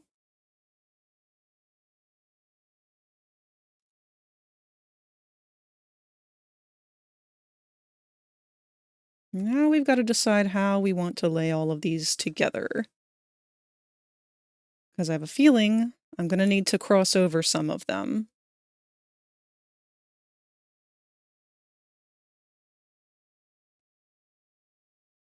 Maybe we can use this program to turn a GIF into individual PNGs. Maybe we should do that for our blink and see how that looks.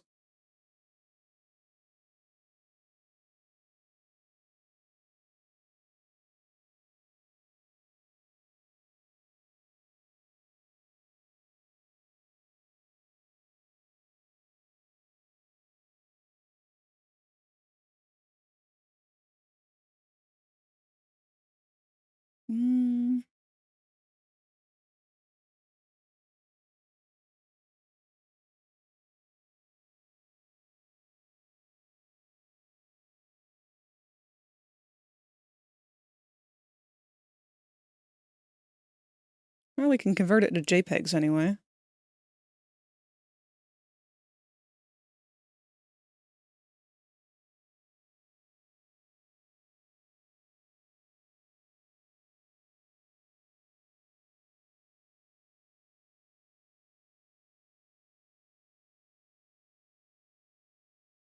Let's see how this comes out.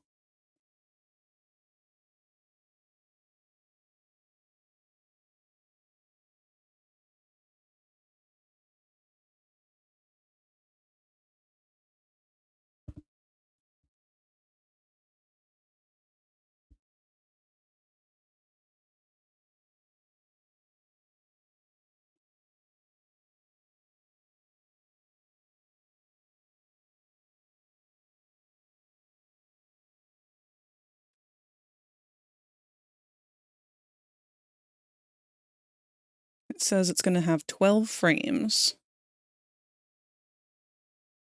So is it just using the individual frames and not accounting for the time?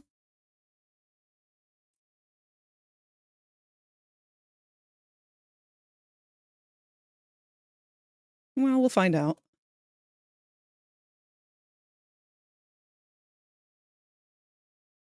Okay, yeah, no, it's not accounting for the time frame at all. Well, that makes my life so much harder. Good thing I'm good at this.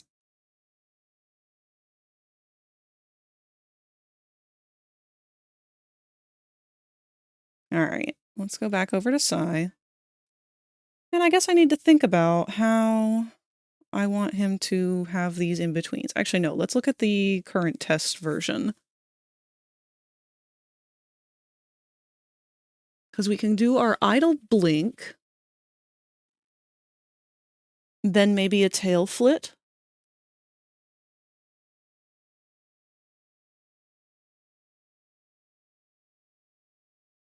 I'd like to try and get a couple of them overlapping.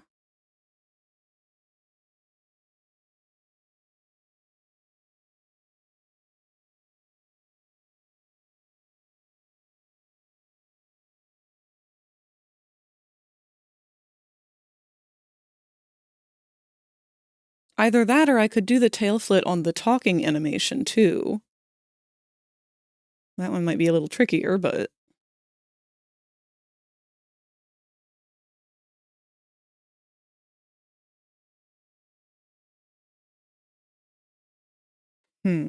This is gonna take a little bit of trickery. It'd be easier if I had an actual animation program. All of this problem could be avoided with an actual proper animation program. But I don't have one of those, so I've learned to make do with poverty. This is my method of life, is if I don't have the tools to do it, I will still figure out how the fuck to do it, because I want it. And the only thing stopping me is my own limitations. Alright. Hello, welcome, and thank you! Frag, I know something you don't know. I'm sure you know a lot of things I don't know. But what is it that you know that I don't know? You're a heckin' bean.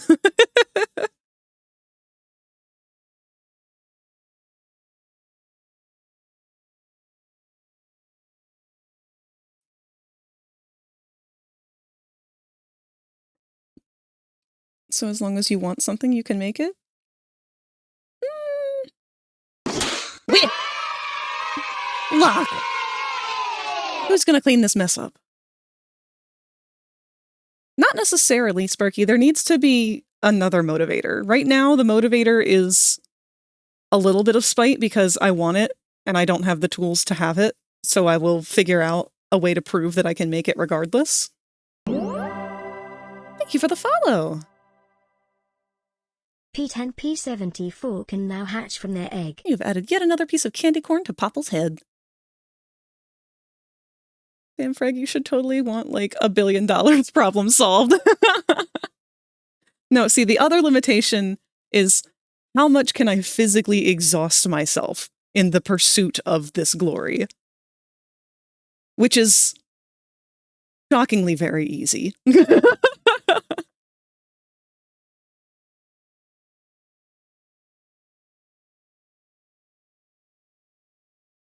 Alright, I think what I'm going to do here is I'm going to chop the tail off of all of our frames except for the tail itself.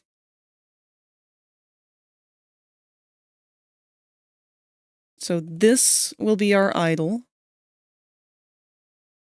And I'm just going to cut it off right at the hand.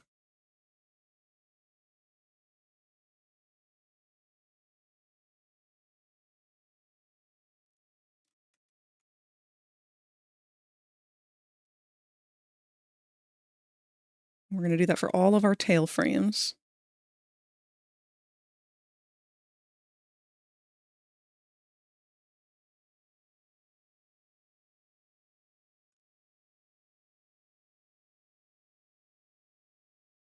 Fairly limiting limitation, to be fair. And hello, D-Cruz. Good to see you.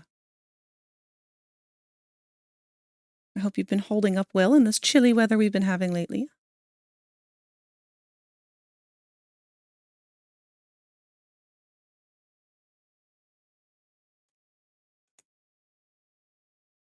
All right, I'm going to go ahead and delete our completely down tail. I don't like how that frame looked. So those are our tail animations. Idle, we're going to go ahead and get rid of the tail now.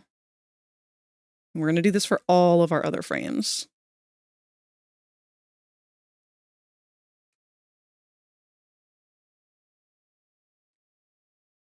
So he is becoming a full-fledged Robo Fizz. For now, anyway.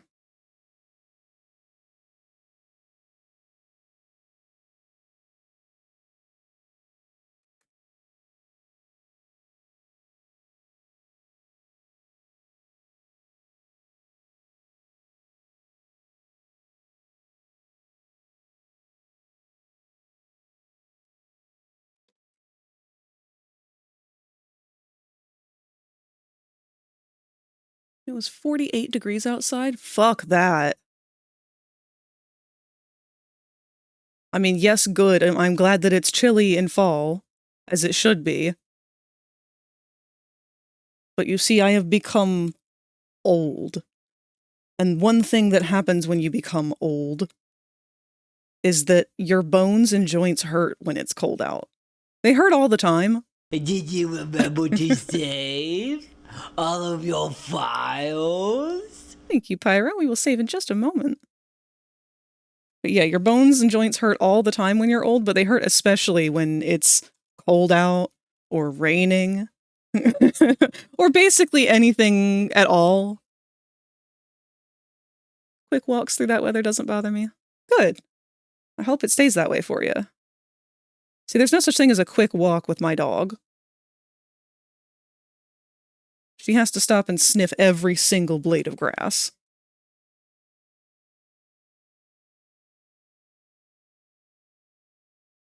What did you think of that arm picture before? I'm excited. I really can't wait to see it. So to those of you who don't know, Pyro will be debuting their avatar on their channel soon. How long is the countdown?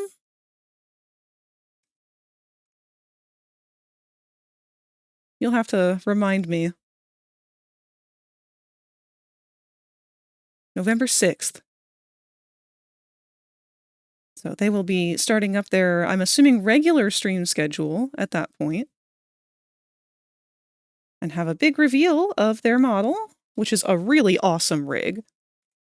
And on top of that, you've got an alternative version of it now that you have been having your maker work on. For a bit of a mascot horror theme. Oop! And just to let you guys know, our ads are about to play in 1 minute here. To those of you who are new, our ads play for 3 minutes once every hour. That way we can have the whole hour uninterrupted otherwise. And it looks like we've got a couple more eggs hanging out with us up here. If you guys want to figure out how to hatch from your eggs, let me know.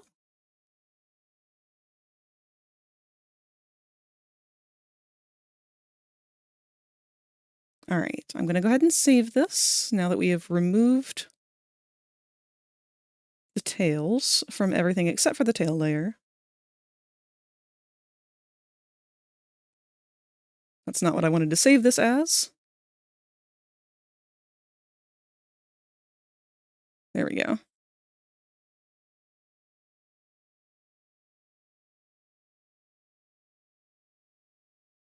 Hatch them eggs or omelet time. By the way, are you going to continue Deltarune tomorrow? Deltarune is our Sunday stream. And the reason for that is because Ink Bleeder was the one who was kind enough to gift it to us to play. And he's only been available on weekends, so we wanted to make sure he'd be able to get to see us play. Tomorrow, actually, we will be doing 2 of the indie horror games that I've been wanting to do for Halloween. We'll be starting with Ib, and we will continue into Mad Father. Mad Father will come second because it is a much longer game. But if you enjoyed The Witch's House, they are very similar. In my opinion, Ib is much better than all of them. That's like top tier. I loved that one. But I also have a soft spot for those characters.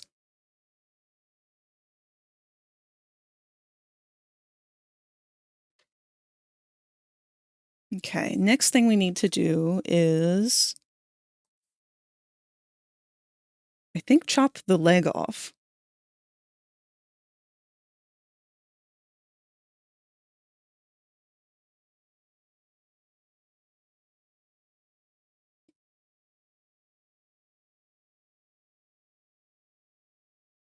Yeah, so I'm going to go ahead and figure out what I need to do here with this leggy. This is our idle leg. So I think I'm just going to cut it as is. Remove it entirely from our idle Fizz.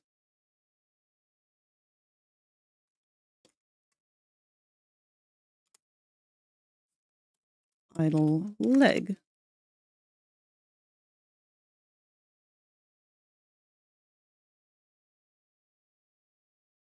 And then I'm going to take our next Fizz. If you become lightheaded from thirst, feel free to pass out. Thank you for the hydrate, cat.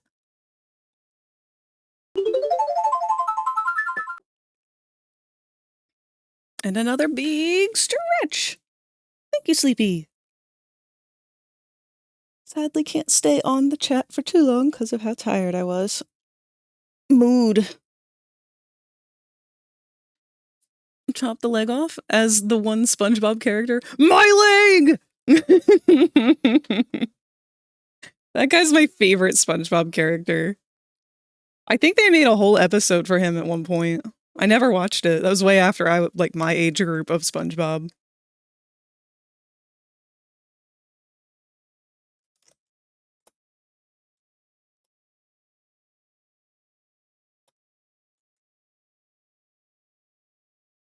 All right, we're going to do the same thing here, except instead of cutting off the leg, we are going to invert the selection and cut off Fizz.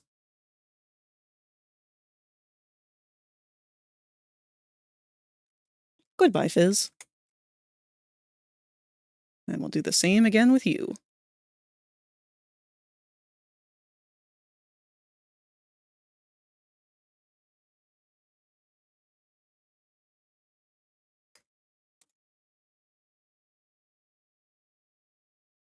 So now we should be able to use this as our base Fizz. The only exception being our face. We're going to need a new layer to take this face off. My cabbages!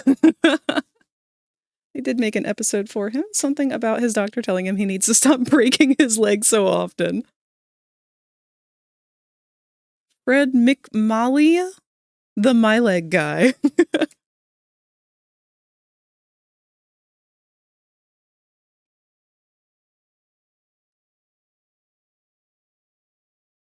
Oh, wait, that's right. We need to take the legs off of all of our other fizzies. Or rather, you know what? We're just going to take the face off. I think that would be the easiest. So, for our blink half close, this is going to affect purely just the eyes, so we're going to cut those out. Or rather, again, we're going to cut the rest of Fizzy out and leave this behind.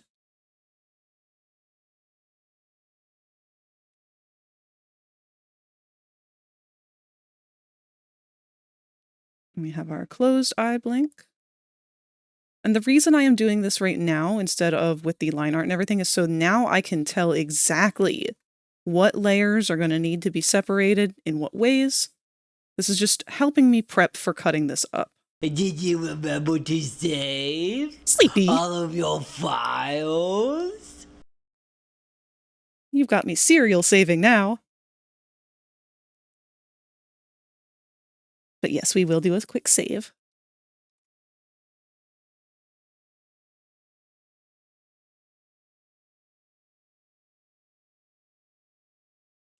Oh, Now this is beautiful. Thank you, Zatani. Our talky ones are going to be a little bit more of a challenge.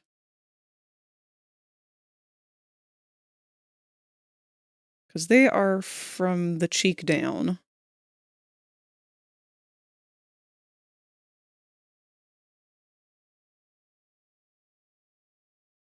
So, maybe not. We'll just take from the cheek and go around.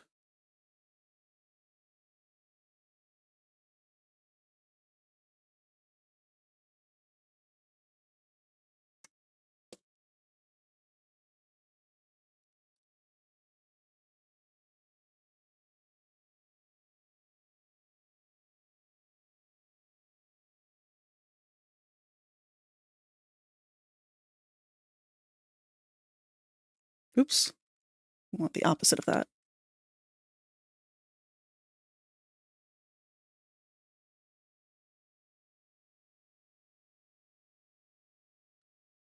Out of all the faces we've done for him, I think this one's my favorite.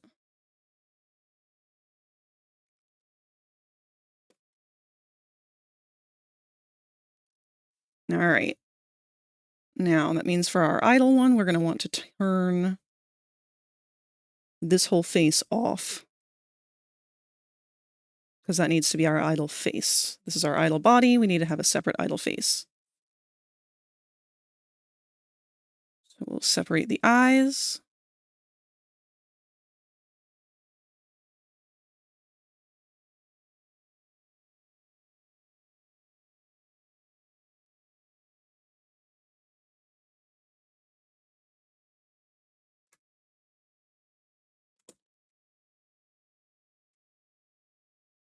Idle eyes.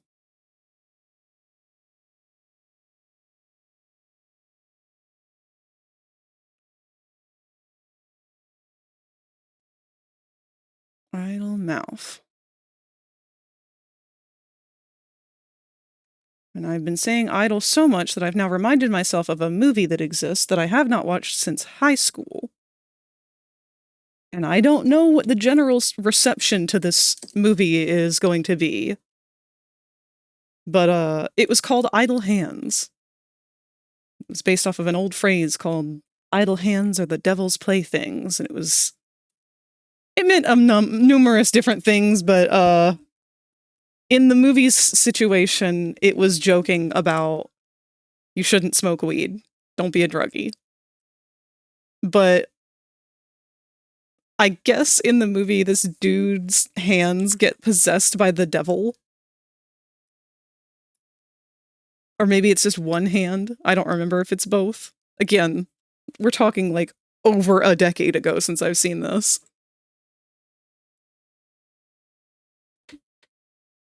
But he ends up like cutting a hand off, or both of them. I don't remember if it's both. And it continues to go around town wreaking havoc while he and his buddies, who are undead at this point, are going around trying to catch it and destroy it. Definitely, like, not a serious movie at all. It's probably aged terribly. But I remember finding it comical back in high school. This is also well before I ever had any kind of exposure whatsoever to weed. Or alcohol, for that matter. I was very much a straight-edge kid. I didn't do any kind of drugs whatsoever until it was legally available through a doctor's recommendation. And then alcohol, I just never really have had much of an interest in.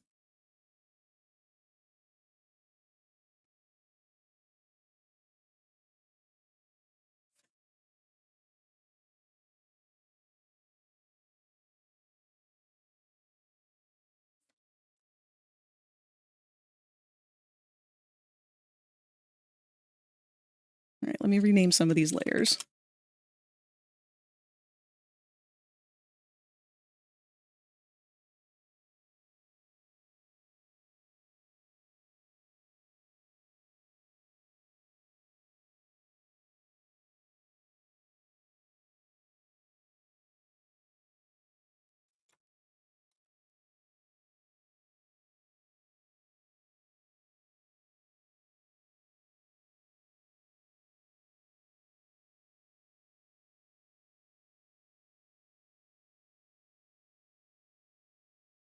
All right. Everything is laid out now in a way that will be easier to make these transitions, hopefully. So, on our starting frame, I think we definitely want the leg to be in its idle position, the tail to be in its idle position, and his face. Hey, what's up? Hey, what's up? Pink Bleeder? How late am I? Well, normally we would only have about an hour left of stream. But I don't think you're late at all. You arrive exactly when you are ready to.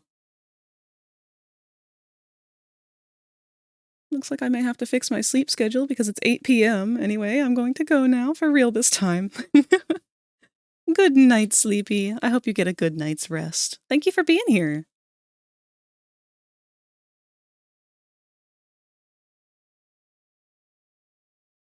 All right. I'm going to make a new folder.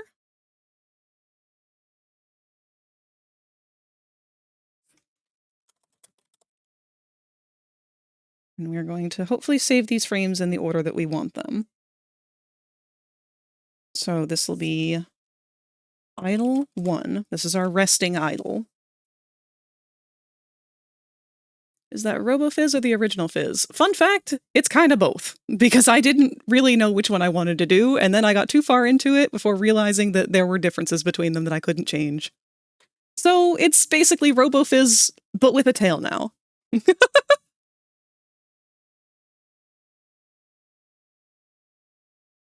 Actually, thankfully, because of how we're doing this, we can make a version of it that just doesn't have the tail, so it's strictly Robo Fizz. But I like the tail.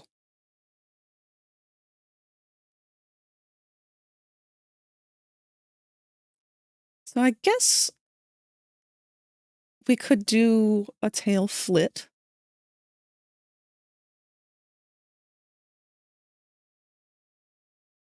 Maybe we should do the leg first.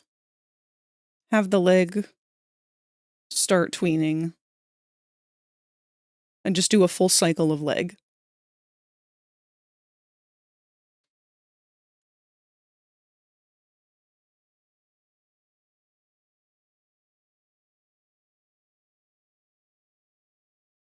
I'm naming these in a bad way. Hold on, let me go back and fix that.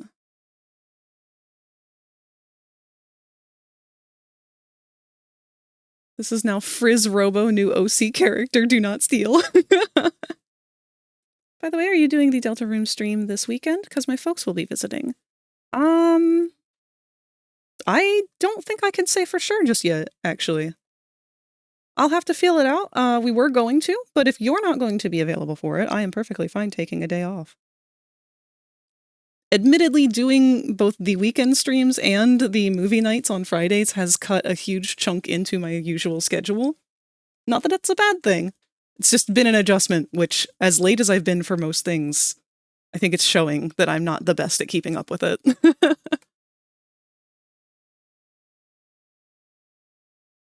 But we'll get better with time.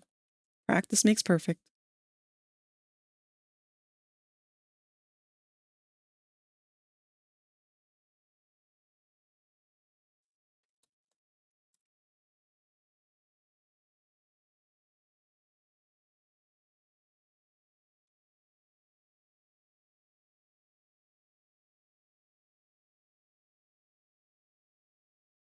Spoka! Hello!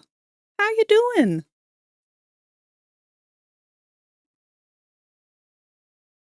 Just want to make sure in case you ever want me to join y'all. Absolutely.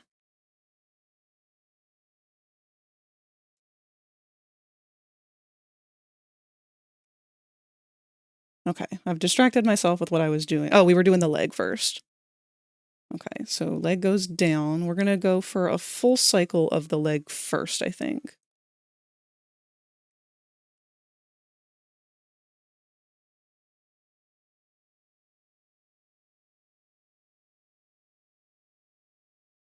And then we'll go back up.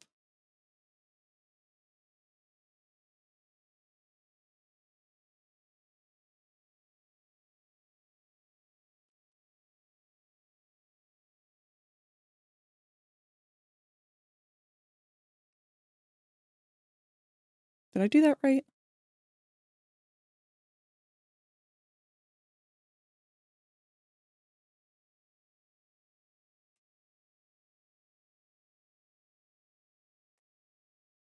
Okay, that's a full cycle of the leg. He's a spook.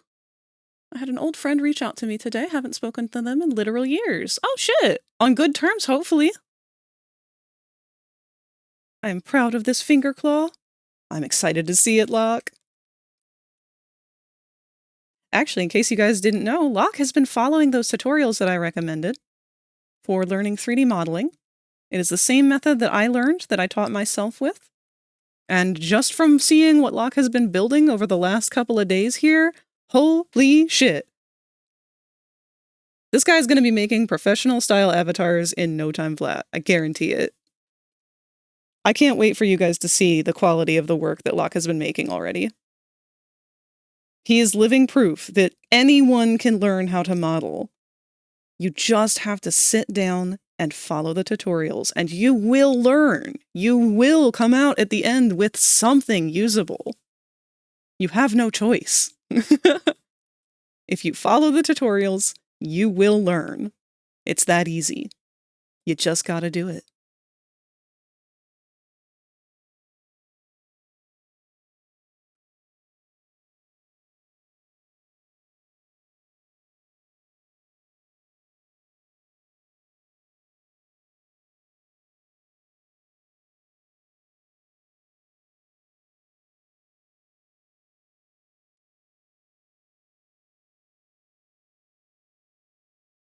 Also glad that the Steam share worked for Deltarune. Yeah, me too. Honestly, it's going to be fun to be able to play more games like that in the future. So, if anything, thank you again for the Deltarune thing, because that's what led to the inspiration of figuring that out. Now we can do a whole lot of shit together. Didn't work on it yesterday. I started the 19th, and today is my second day working on it. This is your second day? Locke. You've already made a butt. Hold on, can we take a second to unpack that? You were all the way up to making a butt when you showed me your whip. That was one day? It took me weeks! Weeks! And not only did it take me weeks to get to the butt, I had to redo the butt 3 times. From scratch! Because I fucked it up!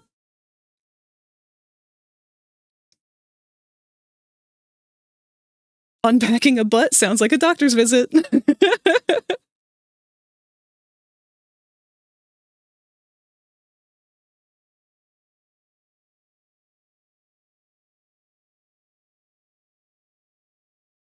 Where is butt? I want to see. Locke, can you show us your butt? Chat would love to see your butt, Locke.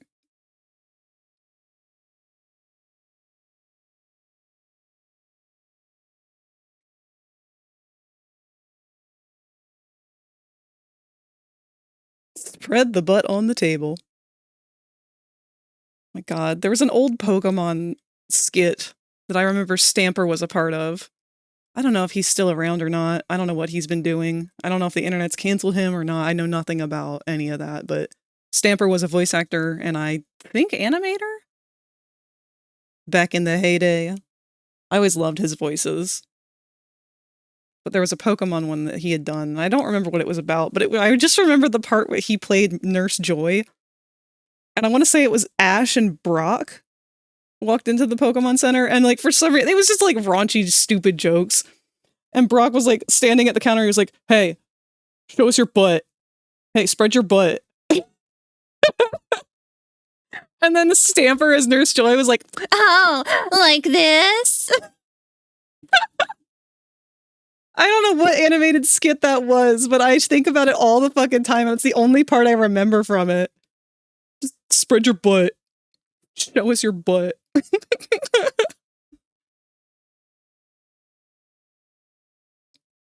I used Mixamo to test the joints and noticed unpleasant clipping around the shoulders. Also the cursed or what I got now.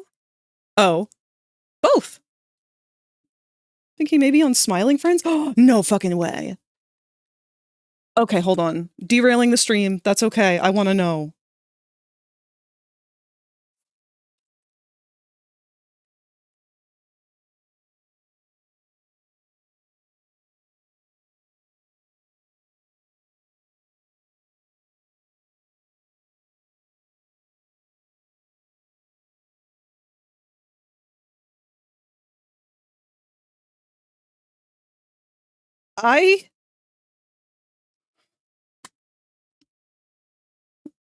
Okay. I'm gonna be honest, I did not expect, of all of the things to discover about Stamper and the voices that he's done, I did not know that he played the original Serpentious in the pilot of Hazbin Hotel.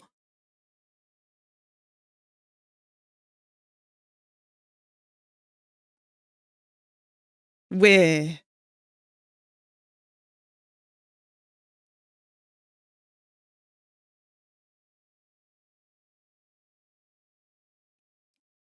That is so fucking funny. His behind the voice actors page has not been updated in a while. I would love to find a place where he's done, like where his updated stuff is. Maybe his IMDb page.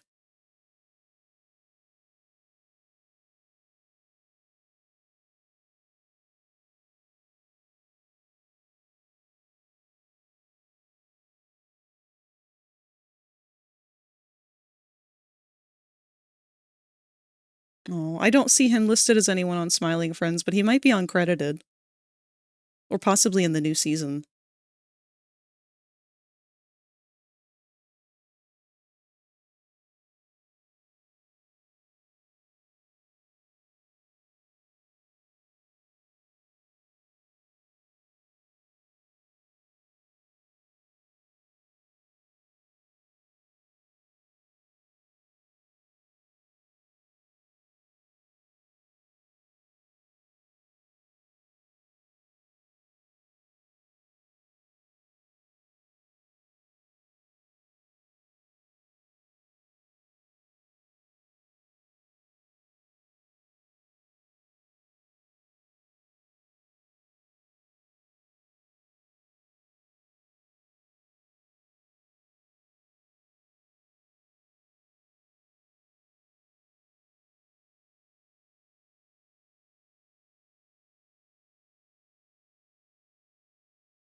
Okay. Not gonna fall down a rabbit hole.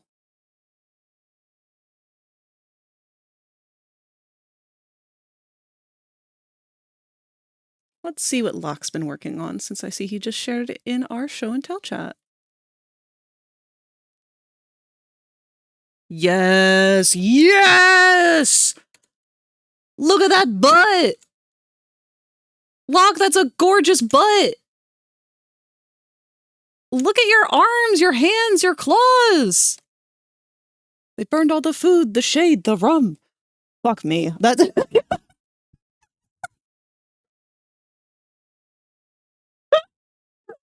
God damn it, I wish we hadn't watched that old video, because that's gonna be living rent-free in my head forever now.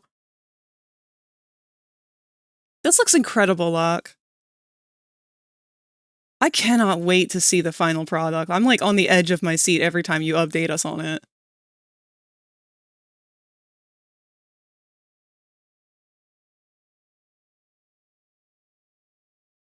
All right. Enough of me staring at Fizzy not doing anything. What have we got so far? Let me reopen our file viewer.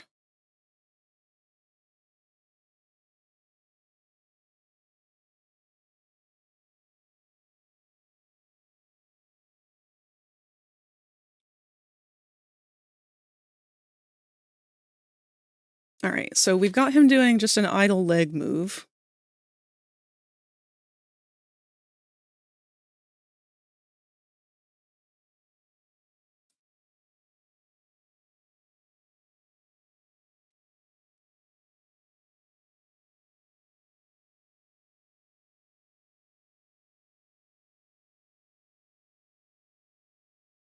I guess we can have him move the leg a second time and blink at the same time.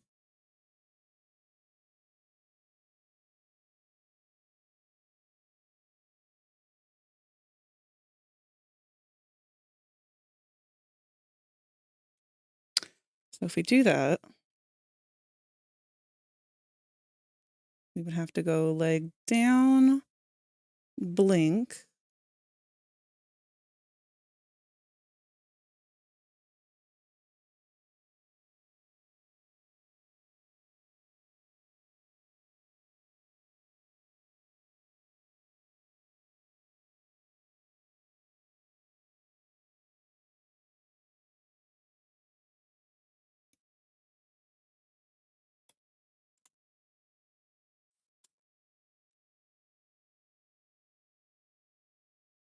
Weh! Sorry, I was so focused on trying to name this right.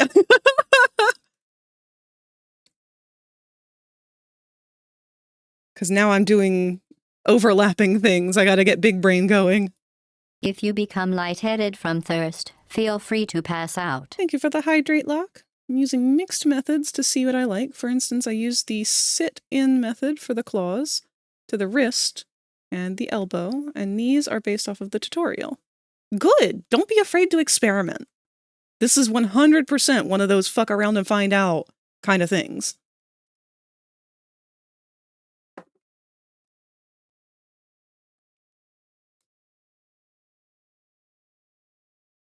All right, we've got leg in position 2, eyes in position 2.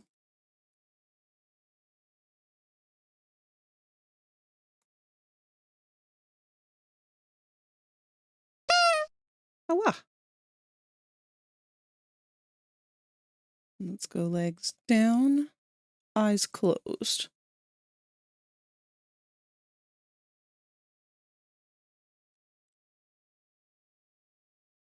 So leg in position 3, eyes in position 3. Scroll up, you missed my message. Oh, sorry. Got me laughing while I was already having a coughing fit, so I sounded like that fucker who laughs at the beginning of the Feel Good Inc. by Gorillaz.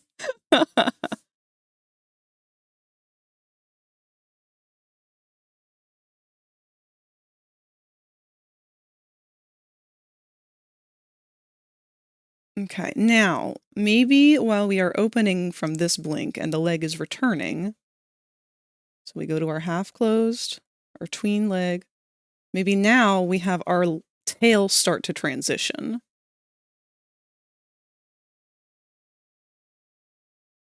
Ooh, ooh, talk box. Haven't heard one of those in these songs.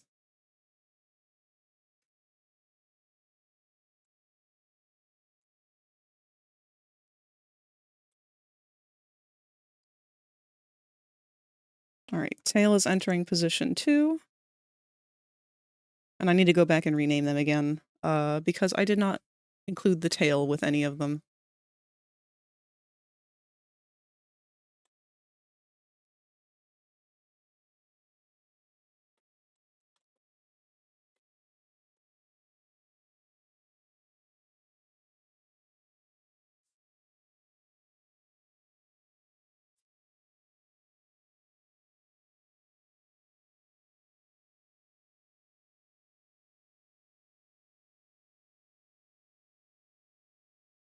Wait a minute.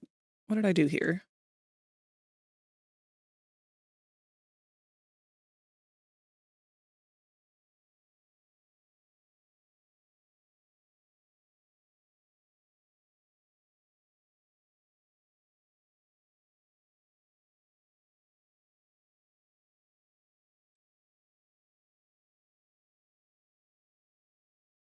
Alright, leg 3, eyes 1, tail 1.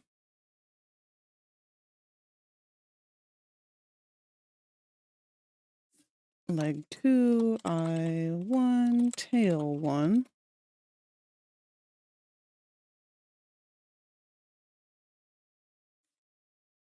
Leg 1, eye 1, tail 1.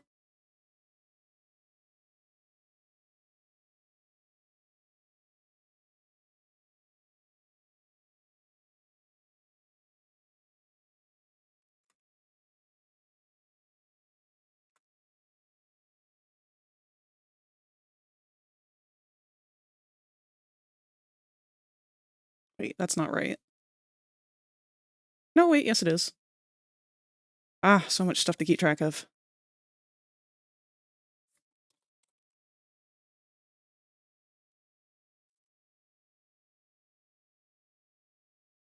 Okay, so now we want leg in position 1, eyes in position 1, tail in position 3.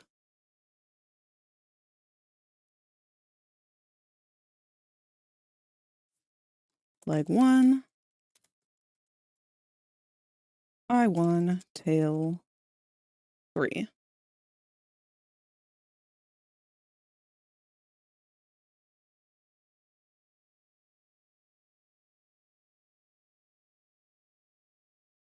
And then we're going to go back to tail 2.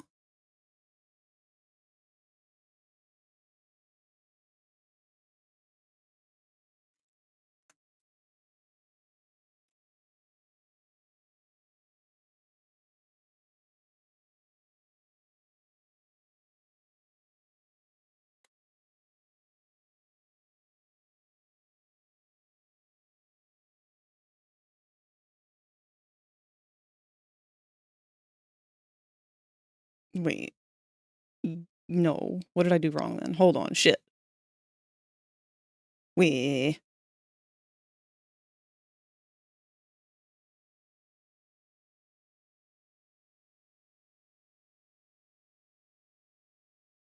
What did I... Why are your eyes different in that one? I fucked something up.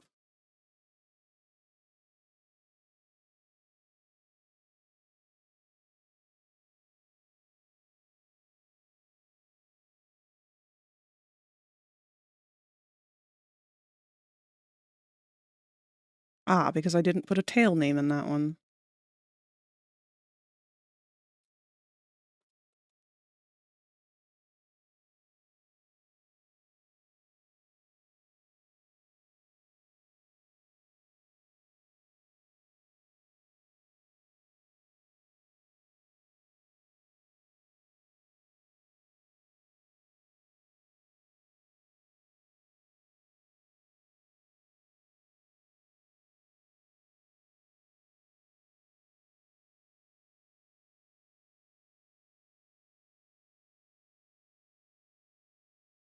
I hacked up. Alright.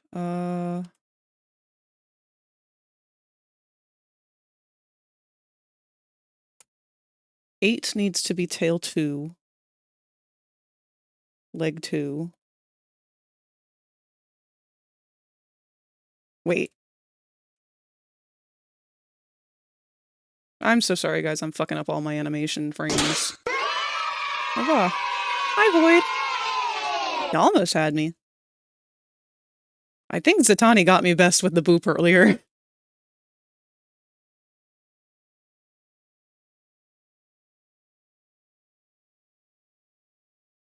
Okay, so for frame 8, we need leg 2, eyes 2, whee! And tail 2. Everybody needs to be on 2 for that one. Tail tween, leg tween, eye half blink. So let's resave 10, because that one got flubbed up. Or 8 got flubbed up.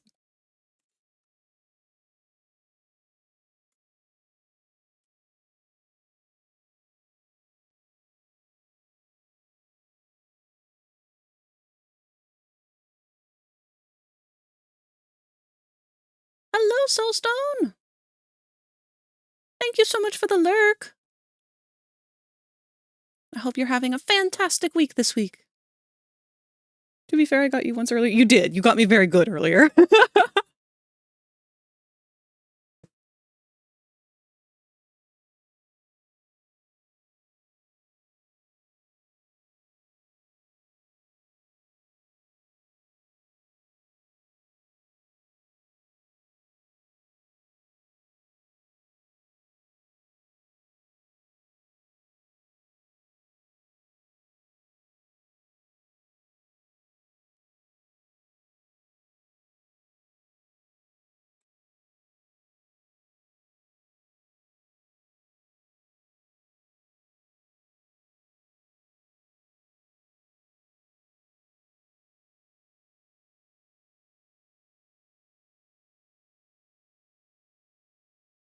Okay, so 9 needs to be...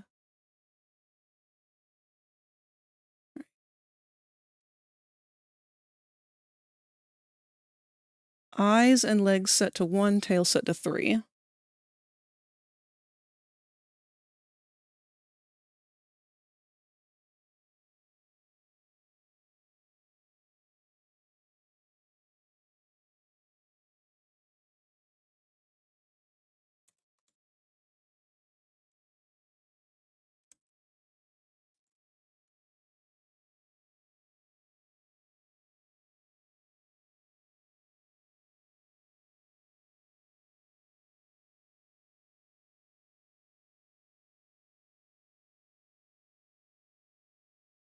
Okay, and then we can go back to tail tween. Do we want to do another leg move? I don't know. I've undecided. I don't think so, because if we keep that too consistent, it's going to be a bit of a problem to get it to balance. Although we could do a double leg bounce again.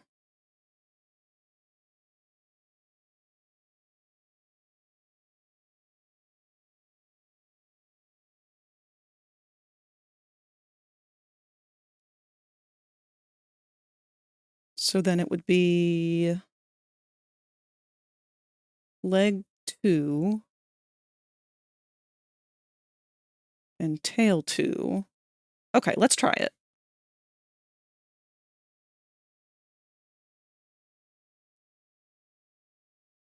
Leg 2, eyes 1, tail 2.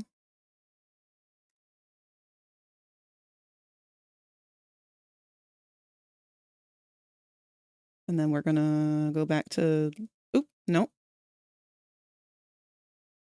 Leg 3, tail idle.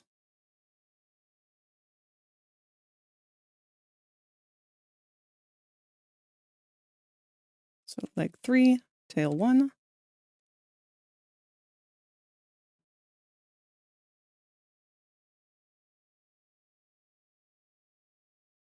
And then we'll just get the tail or the leg back to our idle with another 2.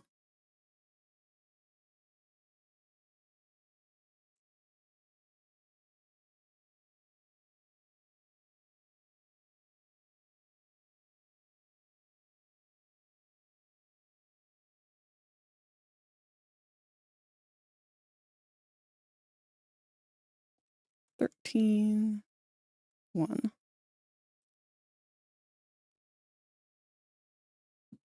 All right, so that's 13 frames. You should play some Dance with the Dead. It's got a similar vibe to the music that you've got going, but more hyped and spoopy aura. Sure, because this is just a random synthwave spooky playlist that I think has kind of run its course. It really has not been the best. So what's it called? Just Dance with the Dead?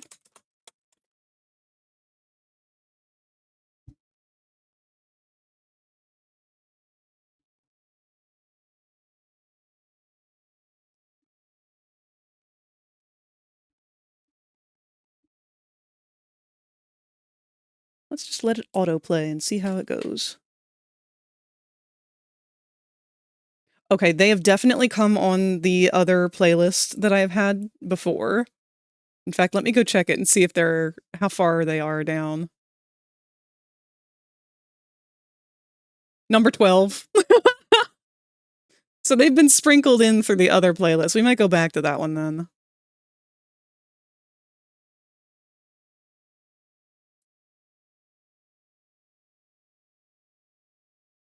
It's so funny, that's literally the song I was just listening to.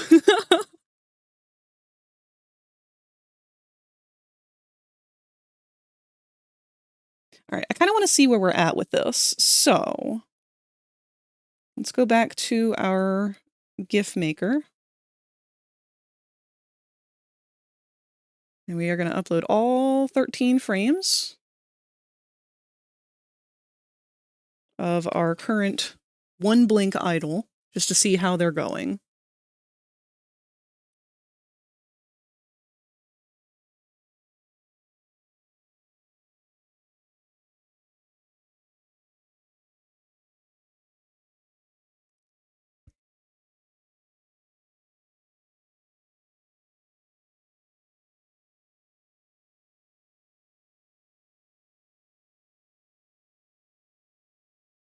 It is going to take a hot minute to upload these because it is a fairly larger file, I think.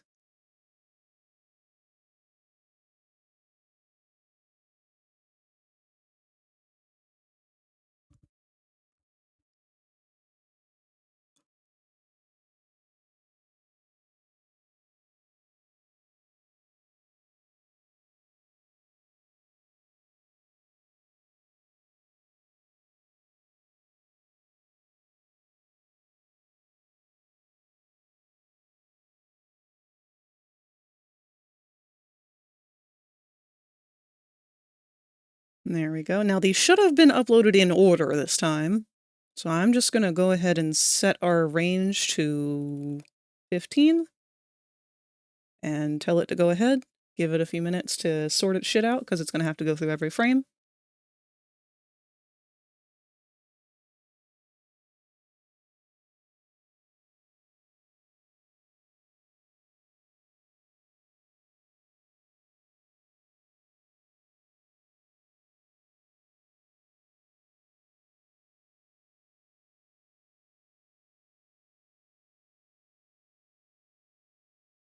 Looks pretty good.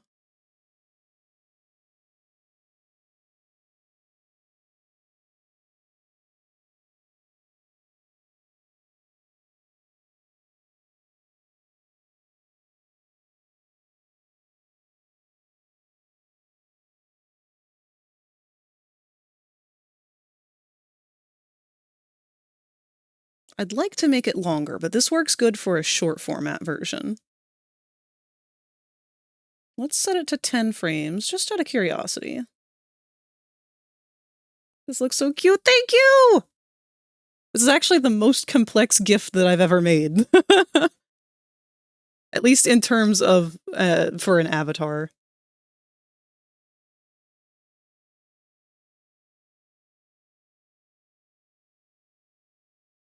That's probably a little bit too fast.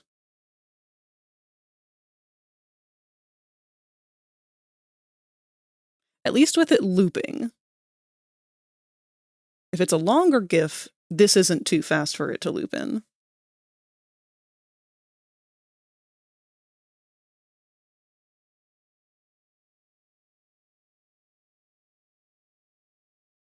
Now, the only other thing is that we are limited by is the size of the image on Fujitech. So let's take this one, save it as is. We're going to go for new idle test. We're going to go back to Fujitech. We are going to edit this. We are going to change the file for the inactive idle. I'm going to go with our new one.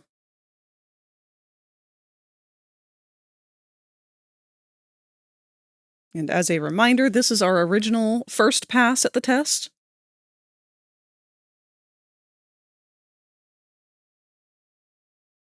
Just a blink, and then 2 blinks, and that's it. Okay, and now we're going to go refresh this.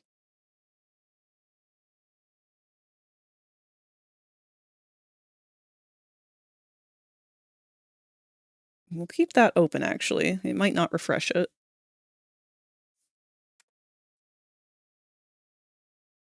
No, that's still the original. So we are going to have to close the original. Maybe give it a second or two.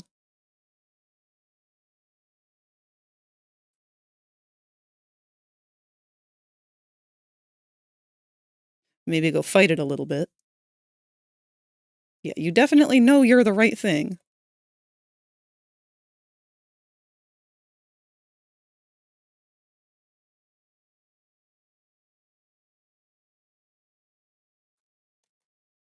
There we go.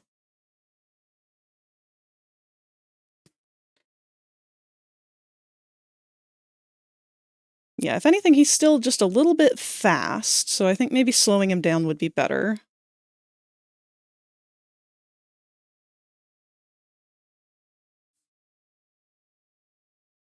Let's bump that back up to...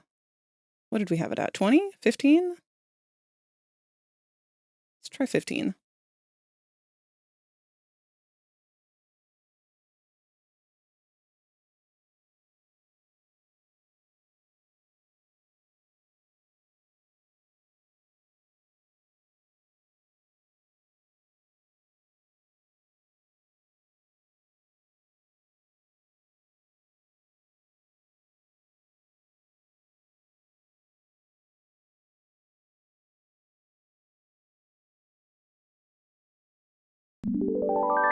Wow!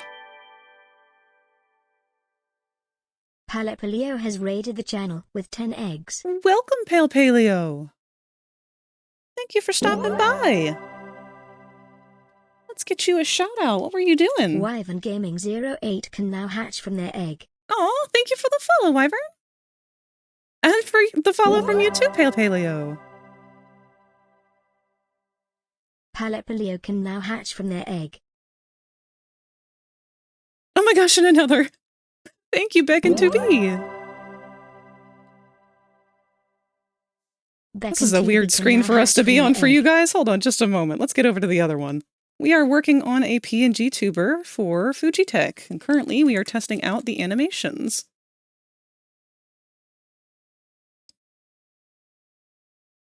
And I don't think I did that correctly, actually. Might just need to wait for it to reload.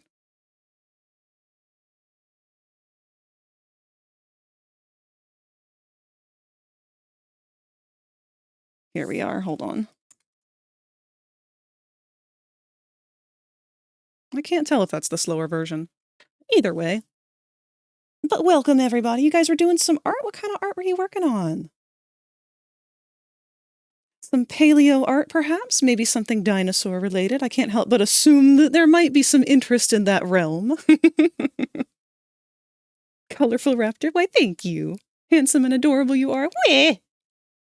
You guys are being too cute, too flattering. Well, thank you very much. If you need to raid and run, that's perfectly fine. I know how that goes. I will take good care of all your little eggs. Keep them nice and safe on my tablet here. But everybody who has just joined us, welcome. I'm a variety streamer. I do artwork and video games. We do 2D art on Tuesdays, games on Wednesdays, and 3D art on Thursdays. Just finished one big Monster Hunter painting and then started on a big 20+ person piece. Holy crap! I can't follow you here on OBS, but let me get on the website here because I would love to give you a follow and check out some of that next time you're live. That sounds awesome. 20 people. Wow, that's a lot. Is it a group collab or is it all you?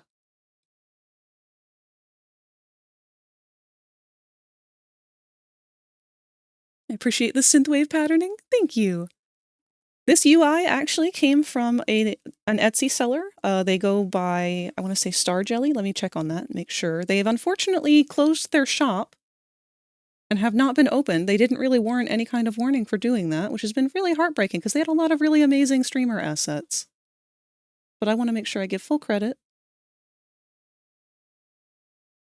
Sunrise Jelly. And they didn't just do vaporwave stuff, they did all sorts of different aesthetics. They were a really awesome creator. I'm hoping that they'll still come back. The Chimera is dying. Monster Hunter! Love great sword and gun lance. Hale isn't dying, they're exhausted.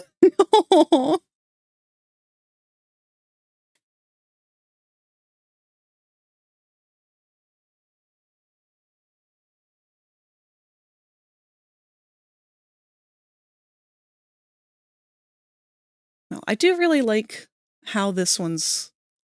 I'm sorry, every time I talk, it goes to the talking animation, but the idle animation is the one that we're working on right now. And we're in the pit. Welcome, everyone. Join me in the pit.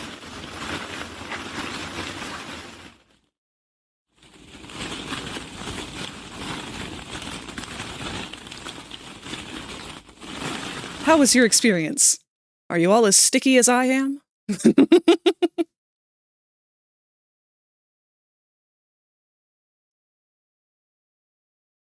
Here, let's go back to our Psy window real quick.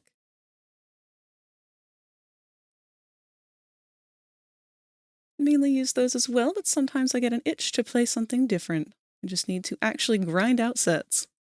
I have so much admiration for anyone who can play Monster Hunter. I just do not have the hand-eye coordination for it. I love the monsters. I absolutely adore their designs. They're some of the coolest monsters I've ever seen. Question is, what kind of raptor? This may come as a surprise to you, but I am, in fact, a FragRaptor. That is just my comical way of responding that I have no clue what kind of raptor I am anymore. Started out as a Utah raptor. Well, if we want to be honest, childhood started out as a velociraptor, then changed into a Utah raptor, then became a Dakota raptor, then back to a Utah raptor, and then eventually just kind of said, fuck it, whatever raptor's convenient.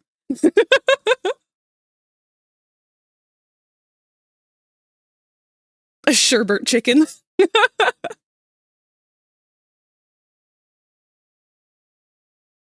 I remember being in the pit. I got a cut that got an infection that time. Oh no! I'm so sorry about your hookworm.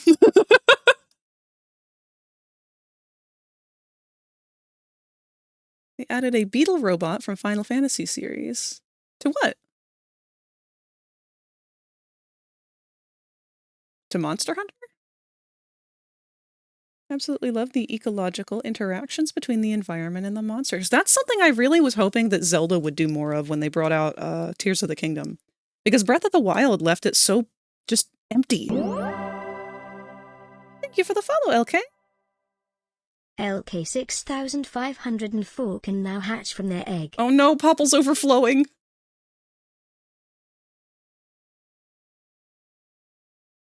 I hate that thing. Heck, that beetle.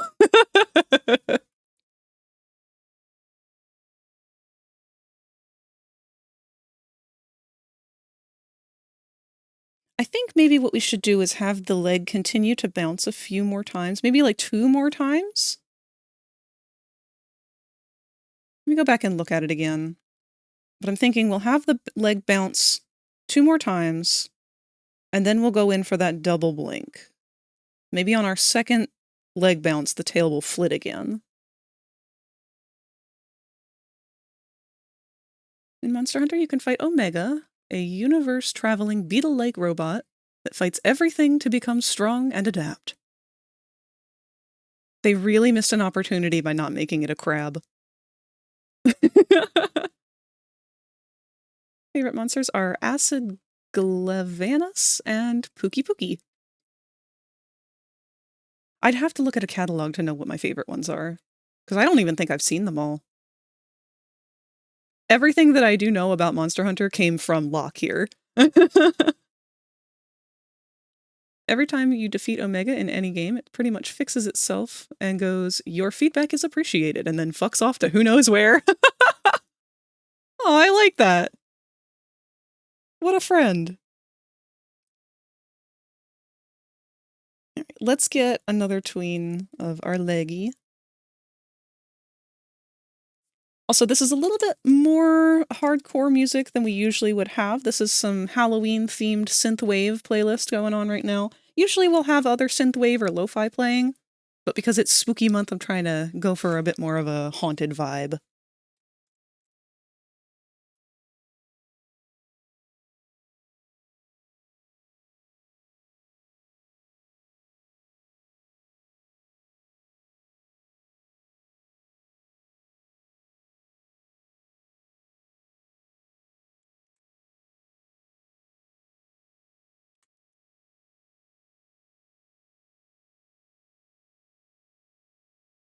It's not a friend. In one game, it wiped out an entire planet of dragons. Huh. Okay, yeah, so maybe friend's not quite the right word.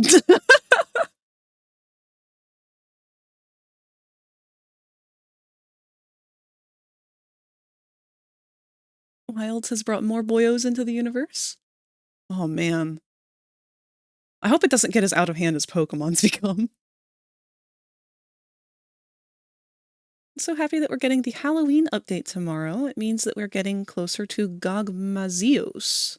All hail Gog! Alright, let me Google this creature. If it's a Halloween creature.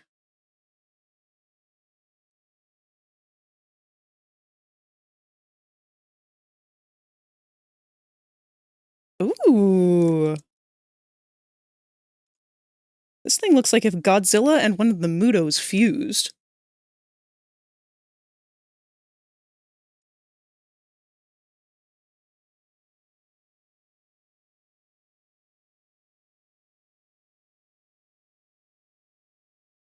Oh my glob. Praise be Gog's oily body. Oily boy! Just mind the explosions. He has a little face under his chin. He does?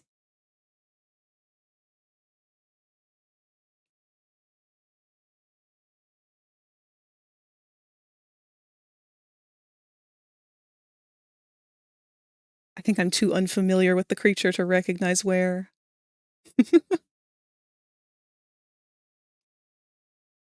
Also look up Omega for Monster Hunter. I think you'd like its design. Yeah, let me do that.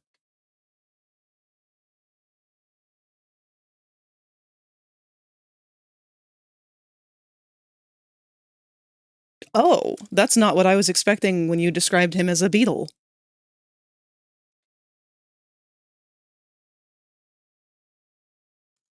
This guy's very up Sparky's alley.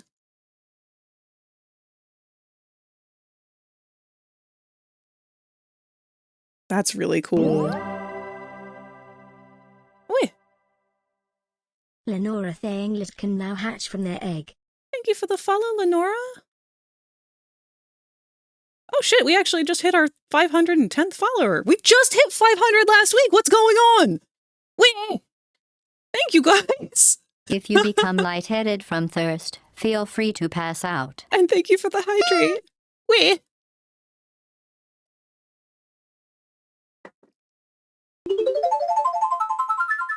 And a big stretch. Actually, since several of you have just followed, are you familiar with stream avatars? That's what all these little dinos are running around. In fact, it looks like some of our eggs have fallen. Let me grab those. Must have been from the raid. Oh, get out of here, Popple.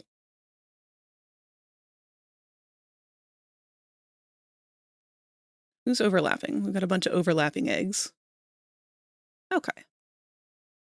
Get out of here, you're not an egg. I'm gonna scoot you over, Spooka. There we go. Got all of our eggs together. All our eggs in a row. Oh, crap. Our ads are about to start in about a minute here. And to those of you who are new, again, they run for 3 minutes once every hour. That way we can get them all out of the way at once.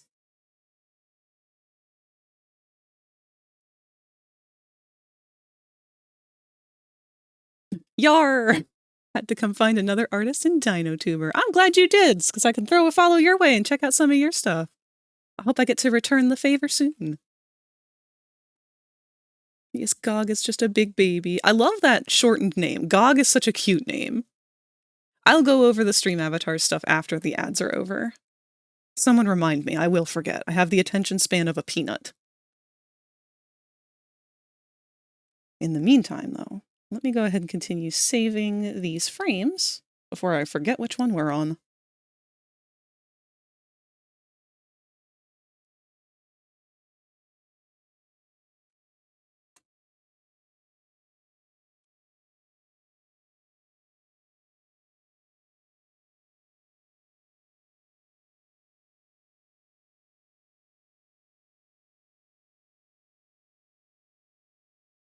Oops, I saved that one wrong. Let me go back and fix that.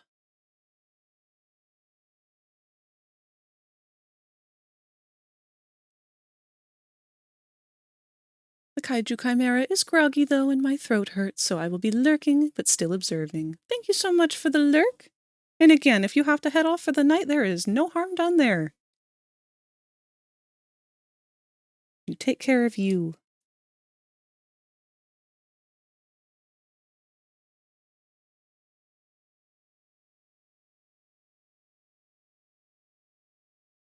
Fuck Steve.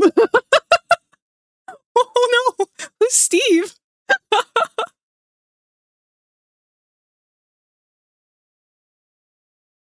I wish I could see the ads that you guys were getting.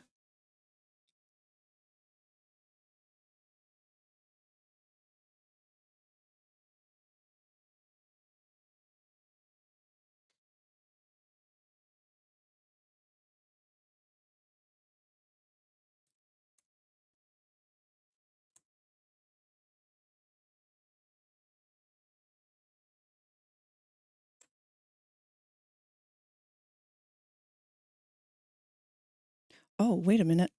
Oh, did I heck up? Hold on. I think I hecked up. Steve Minecrap? Sarigios. I'm afraid this one's going right over my head.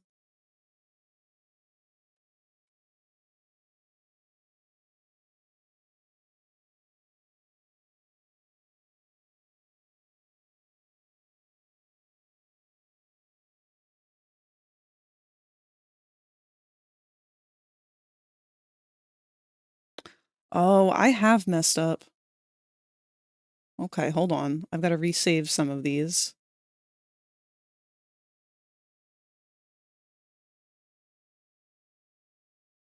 What did I— oh, let me just go through and delete the ones that we did wrong.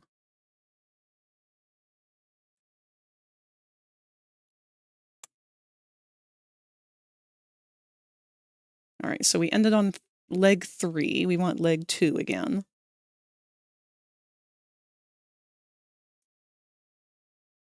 So for 16, we want leg 2.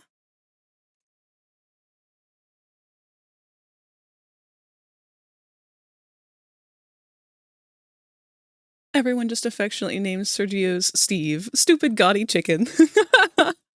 No rhyme or reason, just you look like a Steve.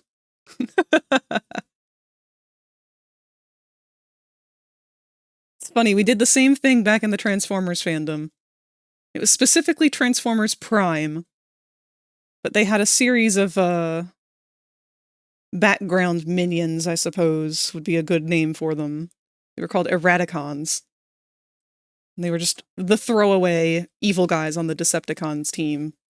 And it became a running joke in the fandom for a while that one of them in particular was named Steve, and that he was in love with Starscream. And I guarantee you, if you go off on Archive of Our Own, you will find many a fanfic of Starscream x Steve.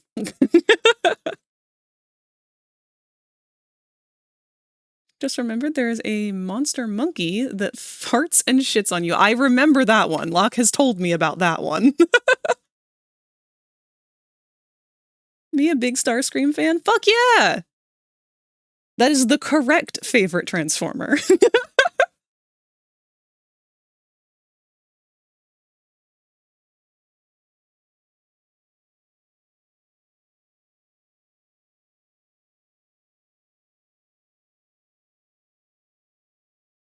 Okay. So we've got our frames saved for...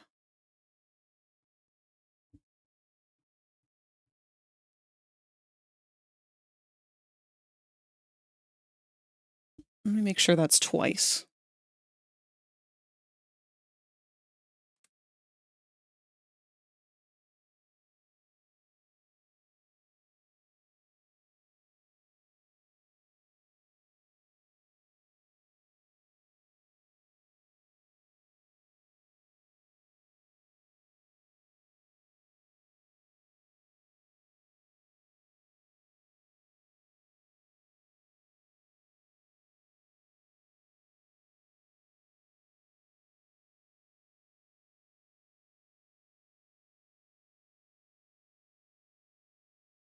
All right, now we want to try and get our double blink in here somewhere. And when we do, we need to decide, are we going to do leg movement?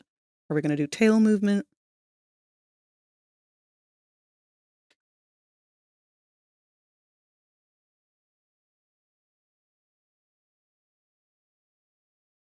And somebody modeled it, modded it into one of the sexy women characters. No, why? That's forbidden knowledge, Inkbleeder.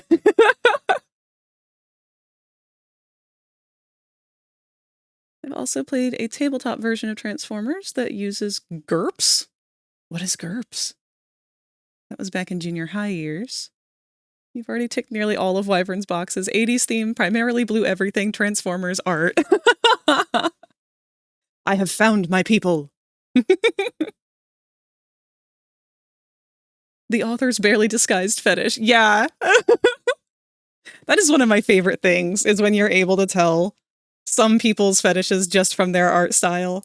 I always worry that my style gives that away, but then I remember that I don't particularly have much in the way of any kind of fetishes that are like anything other than fucking weird as shit.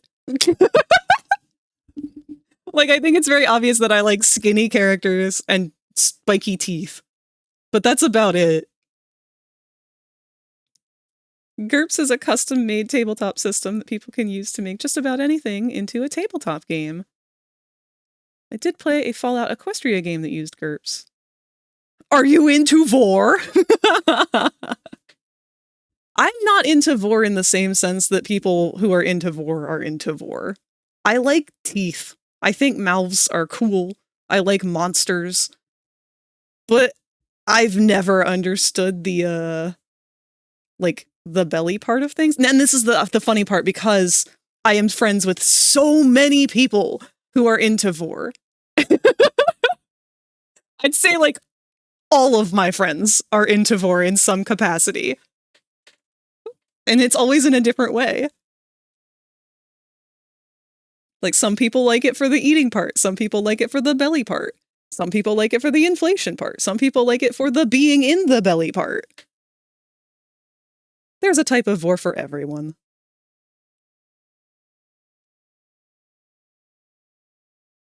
You're not, Luck? I thought you were kind of somewhere in that line.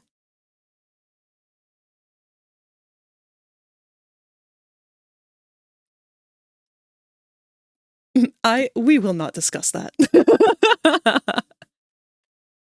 No, that's the one thing y'all are gonna have to get used to around here. We will discuss things that most people may hesitate to. It's become quite iconic. The conversation of where do some animals poop from? You want your mind blown? Google where a scorpion poops from.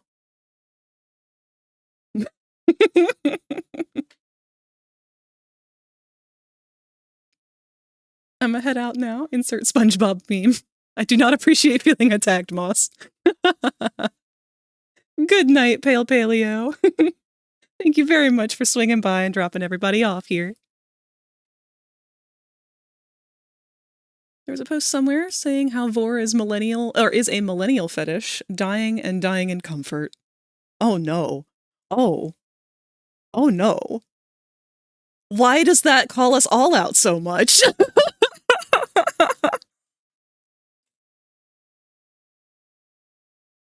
We may not have a thriving home or a thriving housing economy, but we'll always have Vor.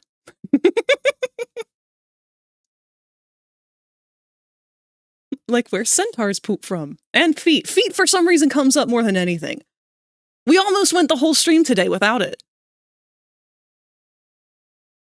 Just at me next time. Making an anthoscorpion. Where does it poop?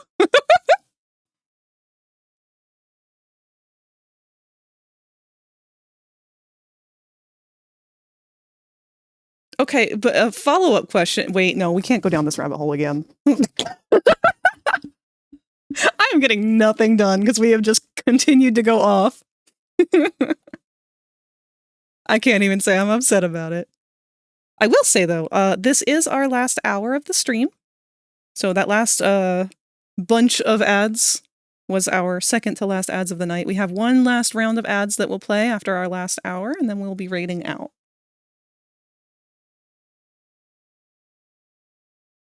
Feet is a Twitch rite of passage. Feet are because the parts of our brain that control horny are also right next to the parts of the brain that are connected to the foot nerves. That is correct. And that is why it is such a fascinating thing to me. So to elaborate a little bit further on what Inkbleeder was saying there, our brains, very, very poorly put together. Our bodies are very poorly put together. What's, I need to rely on Locke for this. What is the nerve or whatever it is in giraffes that has, it's in all of us that it's evolved so poorly, but it's really, really bad in giraffes. Well, regardless, our brains are assembled in a very hodgepodge way. So the part of our brain that recognizes our genitalia is directly next to the part of our brain that recognizes, hey, the nerves of your feet are down here. So sometimes with some people, those nerves kind of just cross over, or those parts of the brain just kind of cross over a little bit. Or they just are a little bit too close in proximity that they sort of overlap. And that's how foot fetishes came to be. One of the very few fetishes that we know of that there's an actual explainable reason that's not psychological. I love stuff like that. I love the human body. I love the thought behind how all of this stuff works. This is why we talk about it. There's so much fun stuff to explore. 90% of my community are maw and vor enjoyers. I'm one of those people. Good. You have found your home here. And I don't like the look of human feet. You are not alone in that. I'm getting flashbanged by so much knowledge. I don't know how to feel. This is truly the best possible first impression I could have made.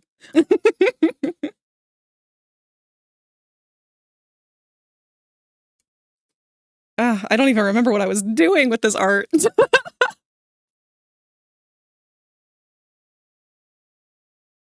That's right, double blink. We're trying to get a double blink in here.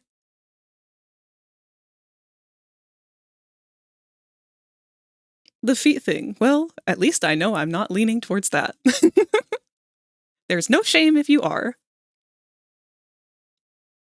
During my time in Second Life, would bug me seeing someone make furry avatars with basic human feet and not try to put on any sort of furry feet. Oh no! That's so cursed! I don't like that thought at all! It's not a frag stream without a huh segment. My trademark. I like big tails, though. I don't know what that could fall under. Since humans don't have tails, that one's got to be more of a thought process one, a psychological one. I've always been curious about the boobs versus butt type people. Because I'm pretty sure that one had something to do with another evolutionary thing.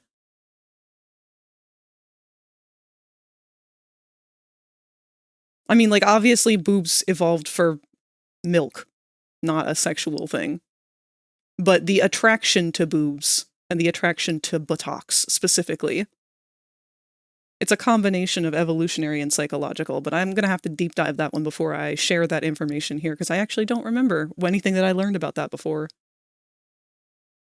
It's like giving human hands to horse furries. No! No! So cursed! That's so cursed!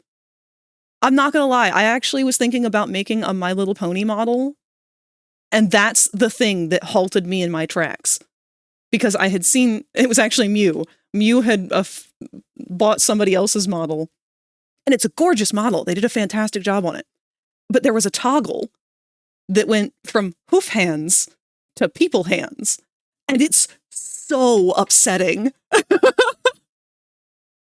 Like, to just see the hooves disappear and see human people hands. Like, they don't even color the nails the same color as the hoof. It's just, no.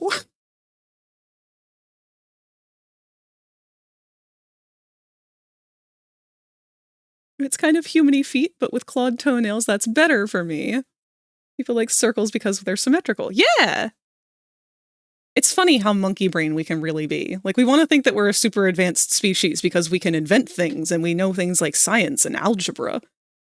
But then at the end of the day, we've still got a huge chunk of that brain that's just lizard brain.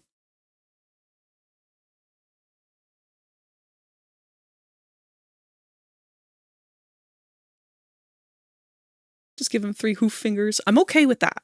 Those look good. I see hoof caps on the end of the fingies. I'm taking your life privileges. One of the jokes involves Bon Bon and Lyra from FMP.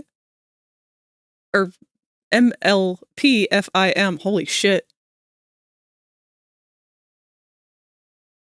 Death be upon ye. But me, wyverns, dragons, dinosaurs. Wyverns we need a lot more of. I feel like I never see wyverns, and it's because they're hard to make. Kudos to the 3D modelers who have created some of the most gorgeous wyvern wing rigs I've ever seen in my life on VRChat. I couldn't name any off the top of my head because I sadly do not own any.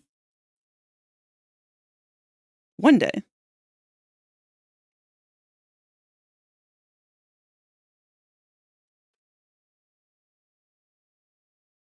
Most of the wyverns in Monster Hunter, pale, elaborate.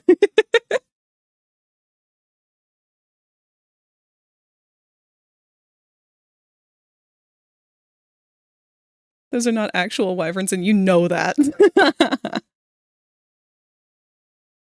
I think I'm going to try and offset this blink a little bit. So we'll do another tween leg. Go 18, leg 2.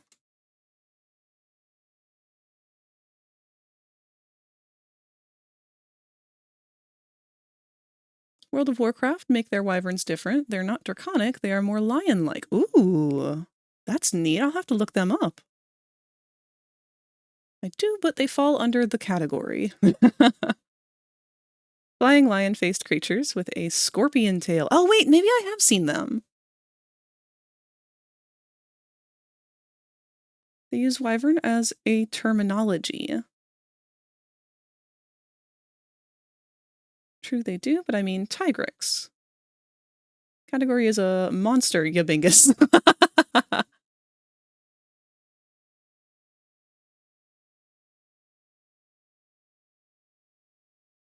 Alright, so I think I'm going to have the blink start as our leg reaches this point. So, leg 3, eye 2.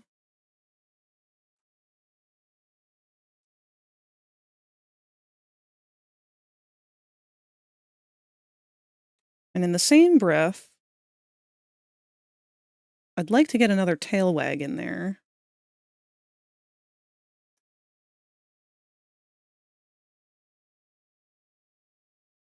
So then we're going to transition to eyes closed, leg tween.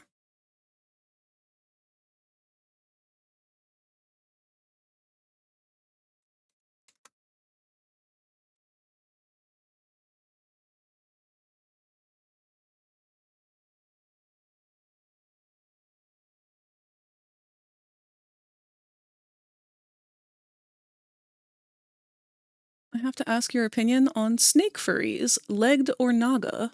I think both are good. Actually, one of the streamers that I met at Fizzarolli, he's very, very well known over here. Unfortunately, I don't really keep up with the loop on a lot of things, so I am very much struggling to remember his name right now.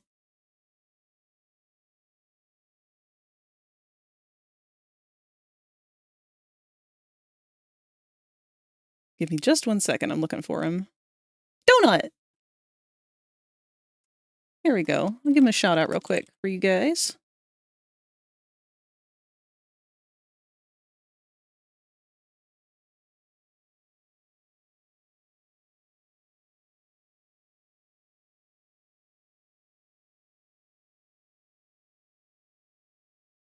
So Donuts is actually a snake streamer, and he uses a model that is kind of like an in-between.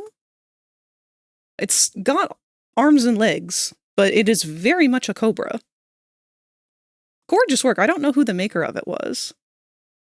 He's so friendly. Extremely approachable, very welcoming. He really made it a lot of fun to get to know him. But I adore the sculpt on his model's face.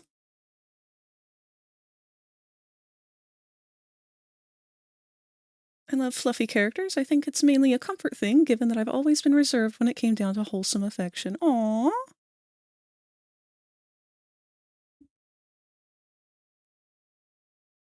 Does match wyvern descriptions of other fantasy whatnot. Wing, arms, back legs that can perch. Just is more ground-oriented over Rathalos, which is more of a western dragon meets wyvern. Me, an intellectual. Ah, Magala, family, my beloveds. Main Sona is technically a snake furry, though naga-like. Yeah, that's right. I forgot about that. It would classify as a naga. Magalas don't count. They have all 4 legs and giant grabbers as wings. That is a cool concept. I really like the idea of wings that are creatures that their wings maybe aren't necessary anymore, so they've actually de-evolved back into finger-like appendages, like an additional set of arms almost. Big grabbers. I've got 2 snake furry OCs, a sea snake, and a python possum hybrid. We have a hognose snake OC. Aww! I love hognoses. There's Lugia with hand wings. True, but I feel like Lugia's hand wings are just more of like a yaoi hands situation. Less of a has evolved for hands and more of just a stylization choice. Real question is, I don't think we've ever seen Lugia hold anything with their hands.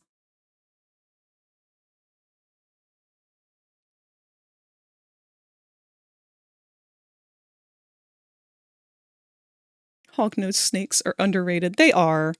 Fun fact, my mom sat on a nest of hognose snakes once when she was a kid. Nothing happened to them, nothing happened to her, but she was very much left with a huge surprise when she sat down in the grass and felt wriggling and then jumped up and there were little baby snakies.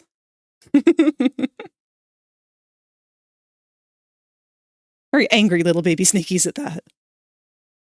Hognose snakes always have, like, Chihuahua syndrome.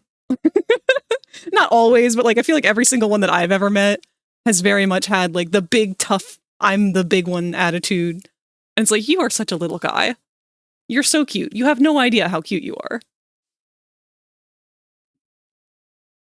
Good thing they weren't gardener snakes. Very smelly.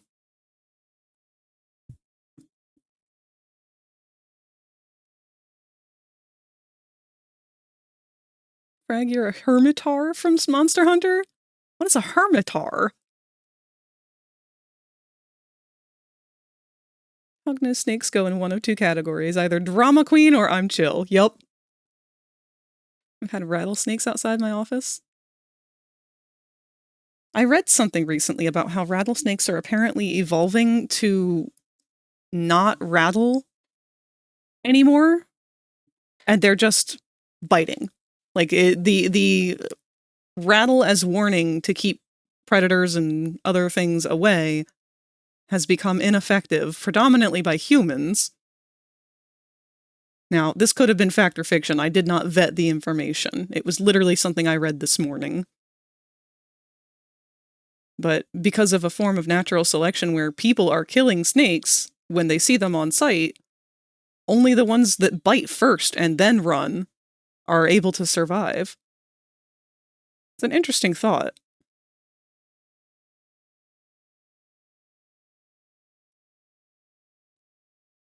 Okay. What am I doing here? Does our leg go back to 1?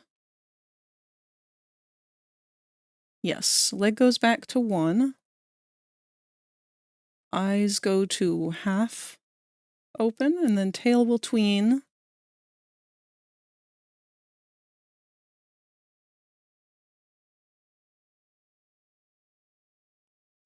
(21), leg 1, eyes 2, tail 2.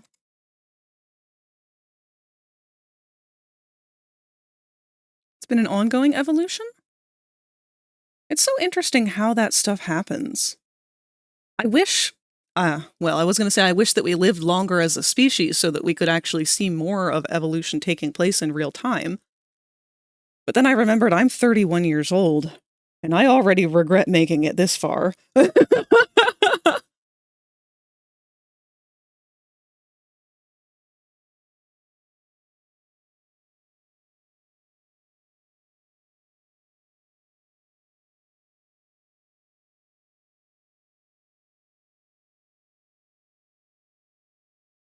We already have seen some in real time. Yeah, we have. I just wish that we could see more. Like the grandiose level of evolution. Some people are being born without wisdom teeth.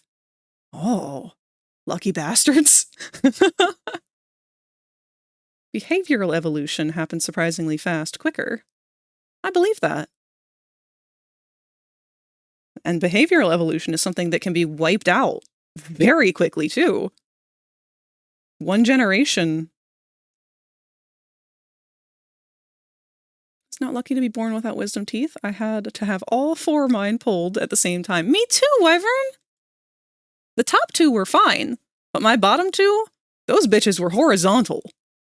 There was no hope in hell for them to come out.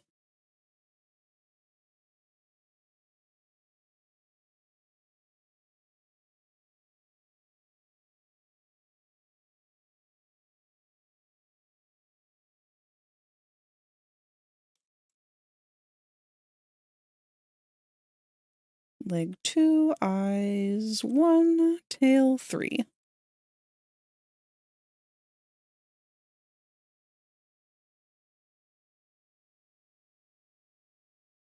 We were the opposite. My top 2 were horizontal. Oh, we complete each other. Our fucked up teeth complete each other.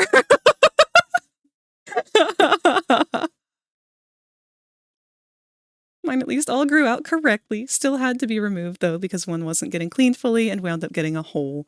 That is another big part of it, is like, even if they grow in right, our mouths just weren't meant to have that many teeth, and a lot of the time they still need to be removed regardless. Thankfully, mine came in with no issue, because I had 4 teeth taken out when I was 14 for braces. Didn't even know that they came in until I got my x-ray done on the 14th to get that molar taken out. That's right! How are you feeling, by the way, Zatani? Like, how's the healing going? I only follow short of tubers can now hatch from their egg. How do you know I'm short? Where is your proof?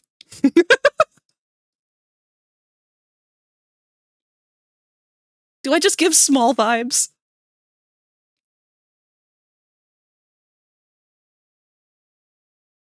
It doesn't help that, like, one of the top clips on my channel is me realizing how short the player is in Poppy Playtime Chapter 3.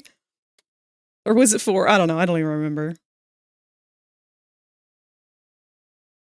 Well, thank you for the follow.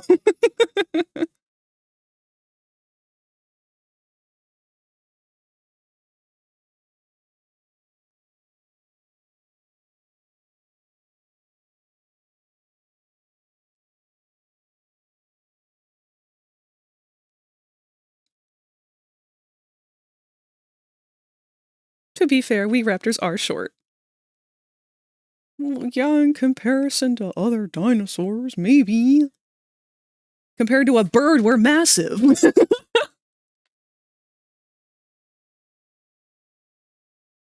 Fine for the time being. May I have a small sinus perforation?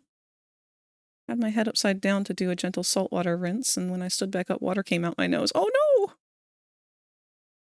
I hate those saltwater rinses. Actually, I just hate anything going up my nose. Or coming out of it, for that matter. Have you heard of the furry species known as yinglets? Yes, I believe. They're kind of the, not quite possums, but kind of goblin-y, scraggly little guys, right? They got big eyes. I know that might have sounded insulting, but I mean that endearingly.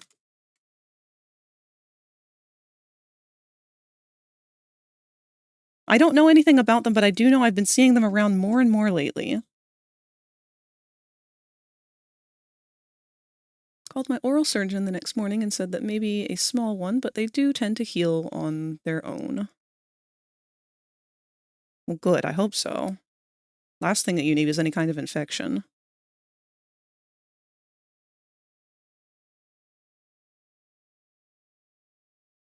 From the comic Out of Placers?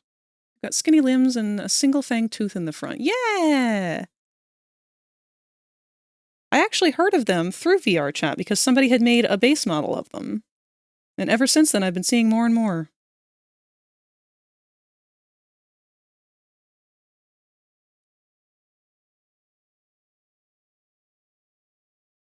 There's a free Yinglet creator that dropped on Steam. Oh, cool! That's very cool.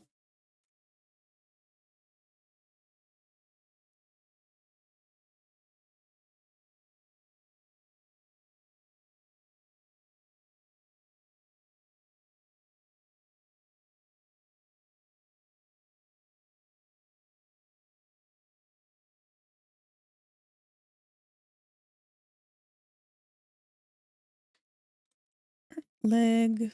Which one are we on? Leg 3, tail 2? Tail 2.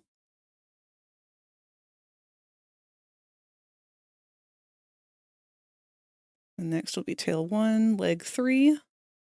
Or leg 2.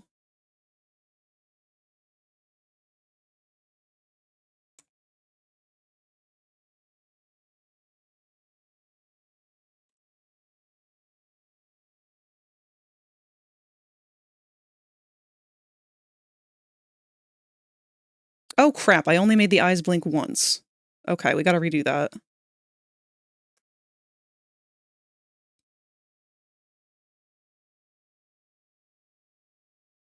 I will say there is no way that you are shorter than Quinn. Beckon to be.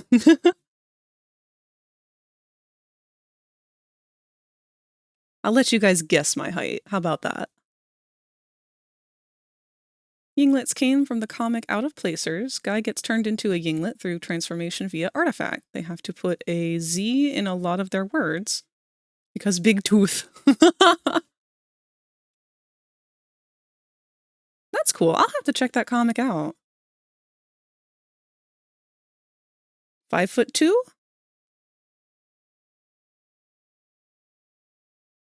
You're a little off.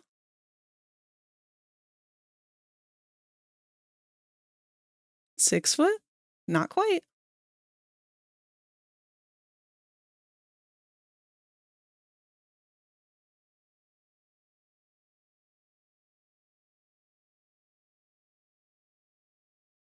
"5'3", tall as my mother. 5'4". Nope.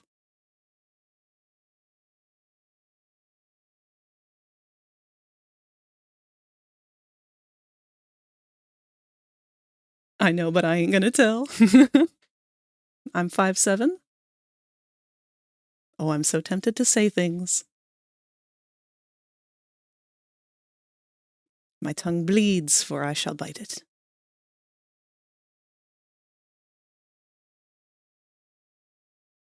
Ding, ding, ding! You finally got there. 5'10".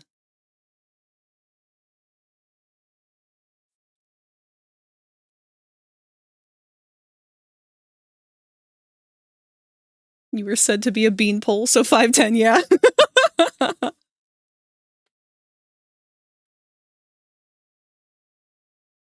Is this why Snake calls me a bean? We're the same height?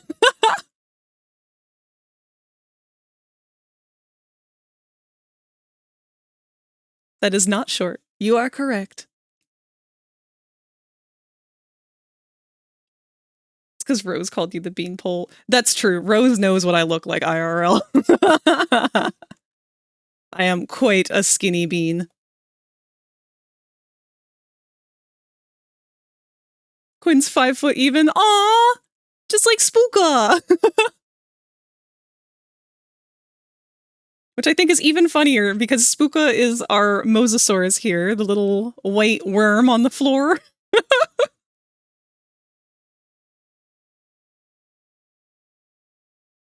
Oh, shoot! I forgot to go over stream avatars with you guys. So real quick, those of you who have followed me, and actually those of you who haven't, you can still customize some things in here. But if you are on desktop, you can float your mouse over the twinkle beside my head. There should be a little icon that pops up for stream avatars.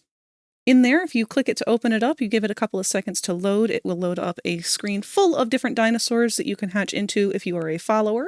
If you're not a follower, you will remain an egg, but you can choose what color egg you are and you can still interact with everybody on the stream just the same. There's an action window somewhere on there. Go ahead and explore it. Feel free to mess around. You can't fuck anything up.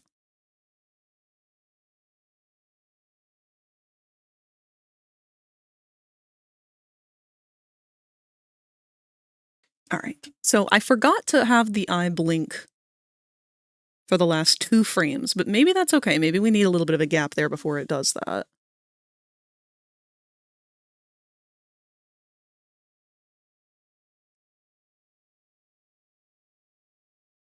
So we're going to go back to moving the leg, and as we do, we're going to also do the second half of our blink, I think.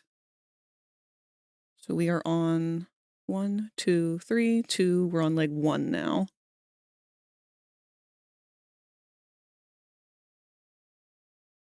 And with that, we will start our second blink.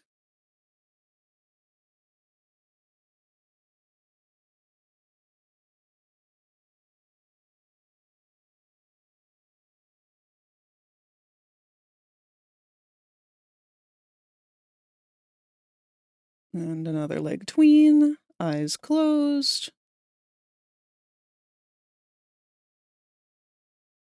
Leg 2, eyes 3.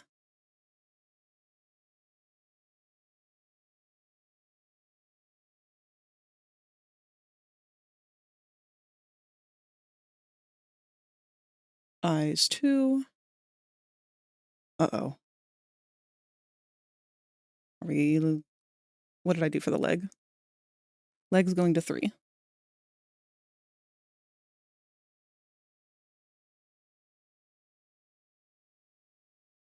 Leg 3, eyes 2.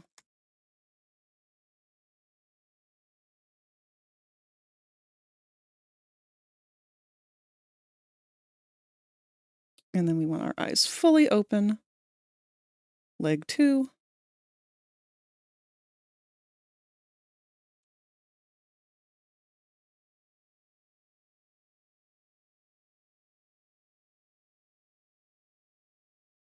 And that should cycle us back to our idle position, which is 1, 1, 1, 2, 1, 1. Yes, that's perfect. Okay.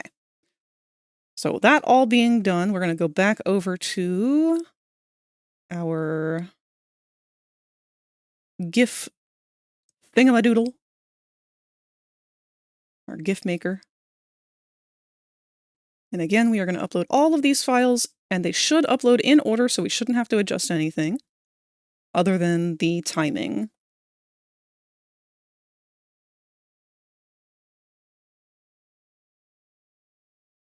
Could probably tuck Quinn under my arm and carry them like a football. Oh, poor Quinn. The only purple, and I look like Barney. Hello, cat.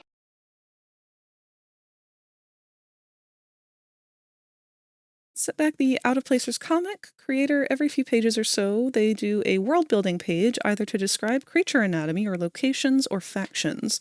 The MC do journal Did and you remember to save If you all become of your lightheaded from files? thirst, feel free to pass out. We did just save, but I do need to hydrate. Thank you, Locke.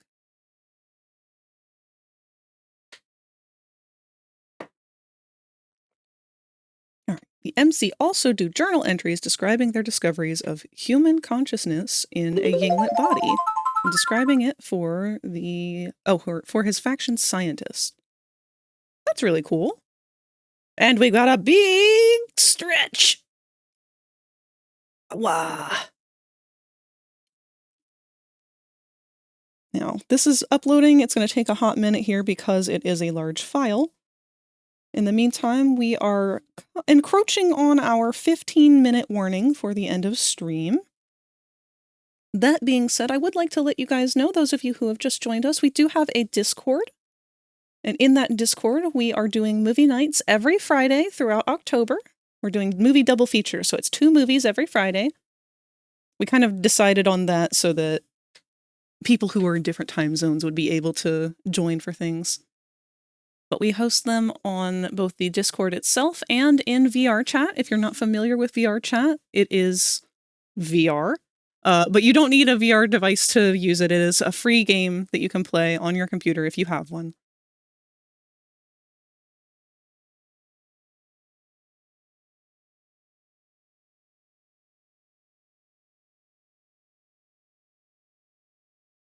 All right. Looks like these are good. What did we set it to before? Let's try 15. And we're just going to let it do its thing. It's going to have to go through every frame individually first before it can fully show the animation at its normal speed. So we just got to let it do its buffering.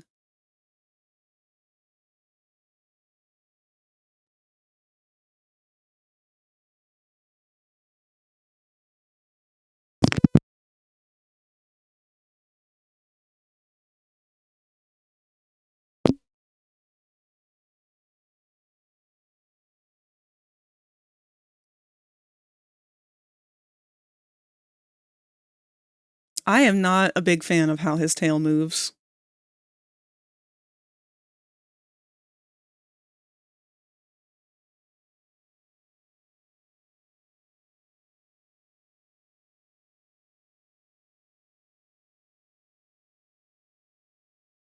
It's something, though. It adds an extra element of life, and that's really all I could ask for.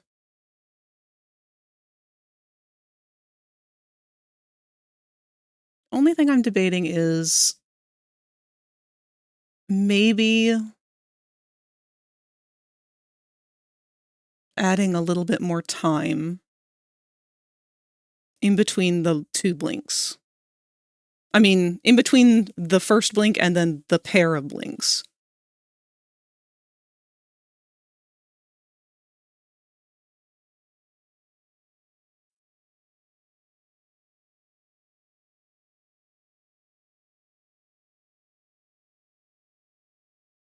So for that, we would have the leg bounce a few more times. Dropped link for Out of Placers in the Look What I Found section. Thank you!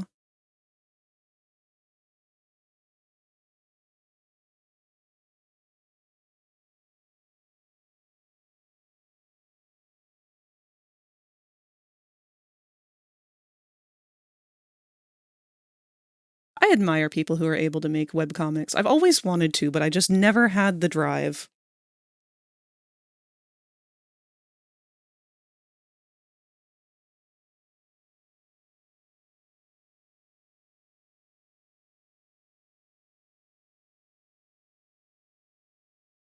See, the hard part now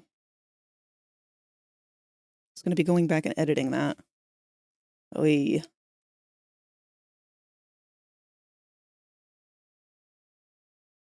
Let me check the files and see which ones I know are just the leg.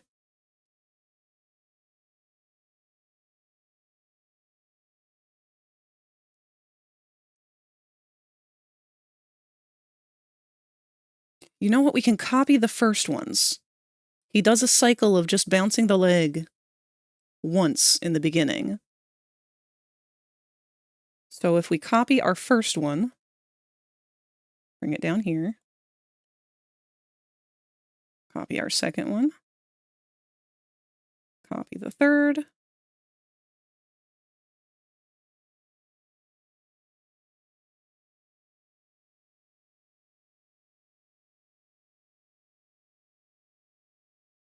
and then we'll copy our second again.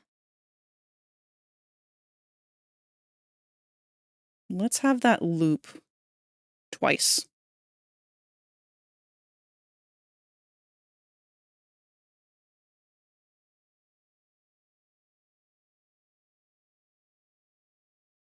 Yeah. So I'm trying to make absolute sure that's what I want to do. Way to go, Oh, wow. superstar! I knew you could do it. Gotta hit me right in the daddy issues, huh? Thank you, Wyvern.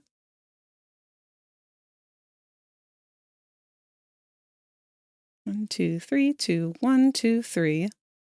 Need another 2.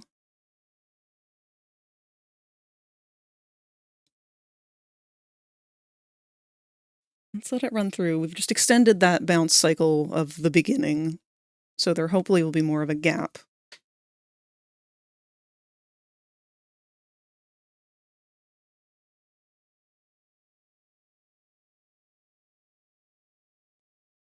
I guess I should also mention what it is that I'm doing right now. I am going through and making sure that all of my frames, since this has to be in GIF format, unlike my current avatar that I'm using, this is a PNGTuber that is set up on rigged bones. Or it's set up on pivot points, not bones. But I cannot use pivot points on Fujitech. So Fujitech entirely is dependent on being a single GIF image.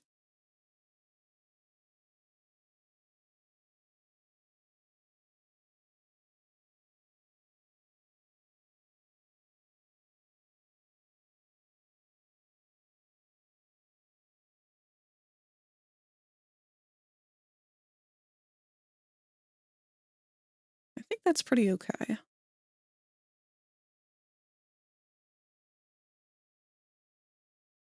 Let's save it. New idle test. I'm going to save over that old one. So this will show you a little bit more about what I mean about that. So we are going to replace this inactive version with our new test.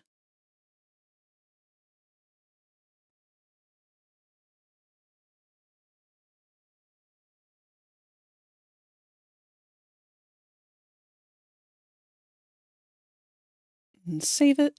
It's going to need a few minutes to kind of lock that in, so we're going to save that more than once.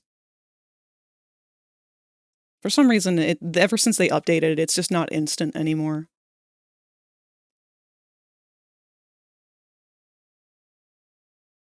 We may need to refresh it a couple times.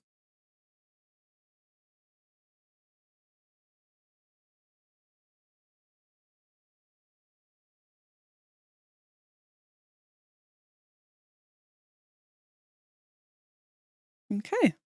And this is how our current test model will work. So it does this idle little foot tap, and then when we start talking, it goes straight over into the talk animation.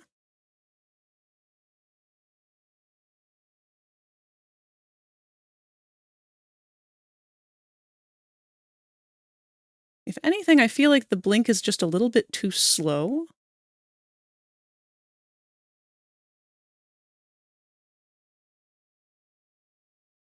But if we make it any faster, the rest of the movement's going to get weird. I don't know. Let's find out. Let's do another version of it. We'll save it at 10.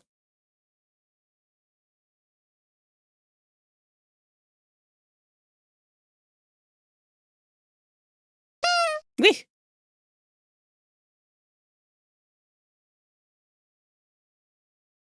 The boopening.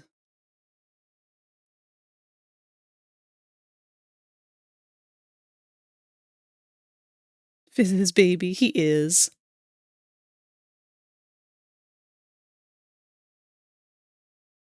Blink looks good to me, like that contented slow blink that you get with big cats. Yeah, I don't hate it. This is just the consequence of having to do everything frame by frame. Yeah, the leg goes a little bit faster than I think I'd like. The blink is smoother.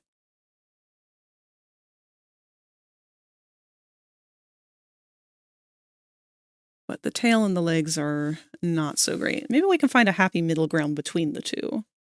Let's go with 13. See how that looks.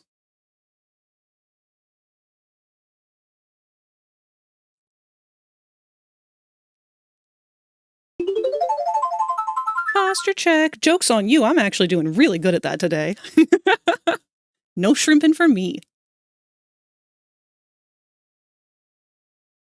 Me animating by hand to have a GIF model for a video tube mini.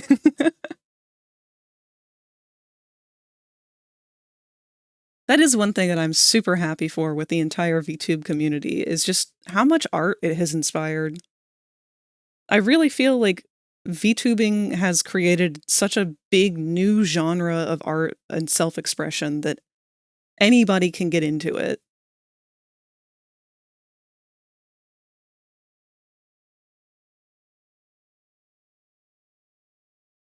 Okay.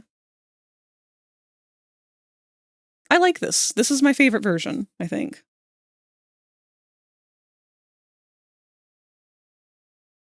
Shit. Save it, not copy. Did you remember to save all of your files? Thank you, Strawberry. We actually did just save. So we're going to go back over here. We're going to re-upload that to our test.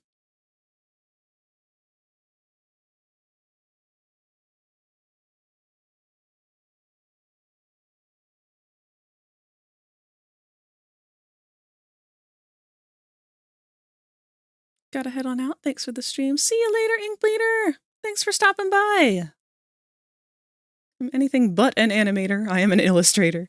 I would love to be able to call myself an animator, but I have no professional practice with it. Every single thing I've ever made has just been me guessing. Using whatever tools I have available at the time.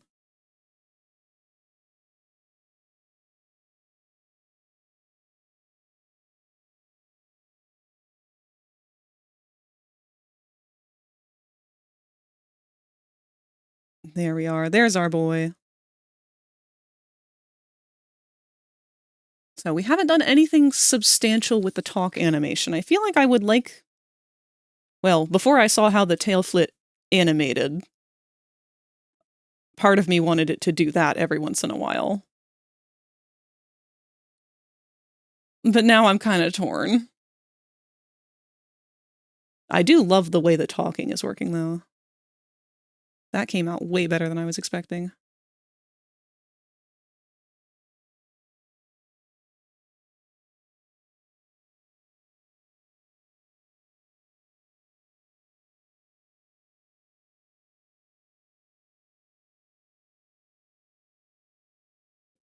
Amen to that. Me literally mapping everything out, only to then have my animator friend who has education in it tell me, you can literally just squish it instead of doing 15 times the frames. No! I feel so called out on that with this one emote that we have.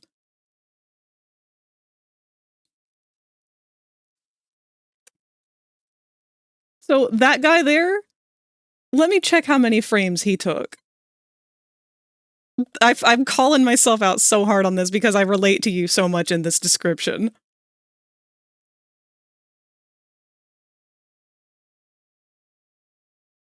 "32 frames to make this stupid gumball man spin."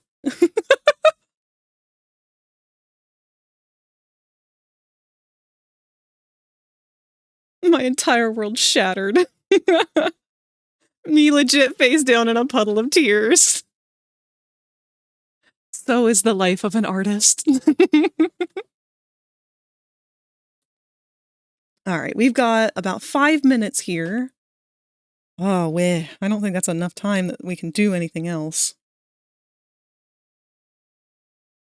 Well, that's okay. This is substantial. We've got everything cut out the way that it needs to be. Everything is streamlined as much as I can possibly make it. So now all we have to do is do the line work and colors on all of the layers that we have. And figure out what we want to do about that tail flick on the talking animation. Otherwise, I'm really happy with this. I may even use this occasionally just on stream whenever we have, like, really heavy games that cause this avatar to get bogged down.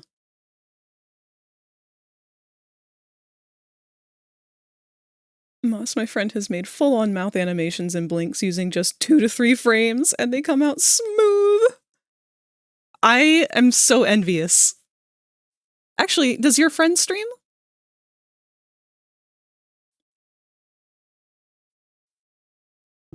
I would love to take a look at some of their work. I'm always looking for new people to follow. Specifically artists. Don't get me wrong, I love other people who do gaming and stuff, and I will follow people for that, but most of what I try to focus on is art, and I really, really want to be able to help support other people, other artists. Bedroom Goblin. I will definitely look her up. Thank you so much. Let me leave that in my notes for myself post-stream.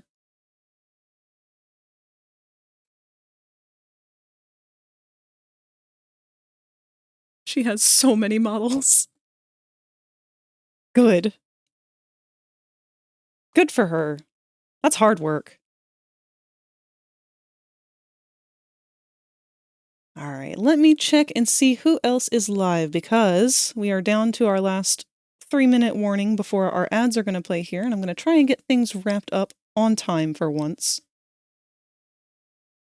Actually, if I do this quickly enough, we can leave before that. So let's do it that way. Who's doing art right now? Ooh, lots of people. Oh, there's so many cool people I can throw you guys at today!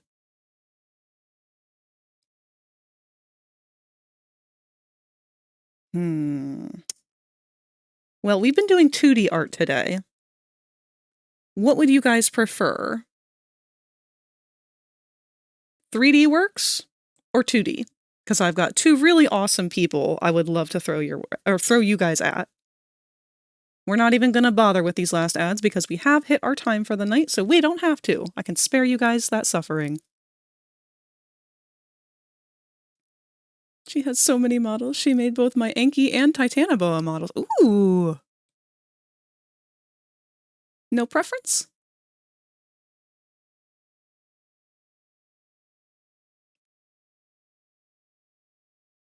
She also made my otter model. That's exciting. I'm so excited to see her work.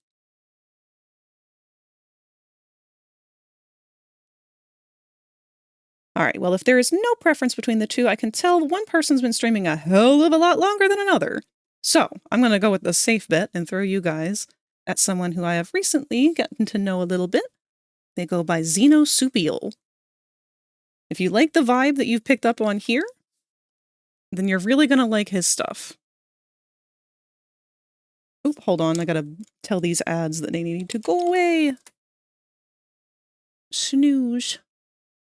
Here, we'll move back to our just chatting window to wrap things up for the evening. And it is nighttime now, meaning we gotta change our background. What's a good nighttime background for today? It's very dark. There we are.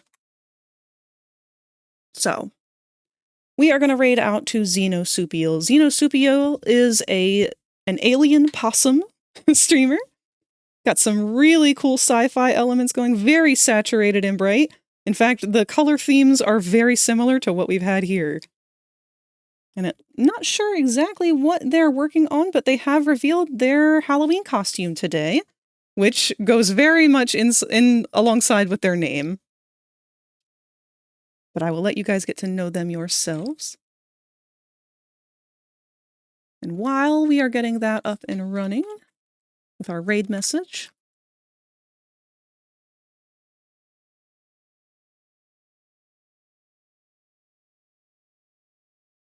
Here we are. You can copy and paste that if you like. You don't have to. I do request that you bring a positive attitude and something nice to say to another artist. Brighten their day a little bit. But we're going to go over real quick before I throw you guys out of here our schedule for the rest of the week. So tomorrow we are going to be doing our Wicked Wednesday. This is our second to last Wicked Wednesday of the month.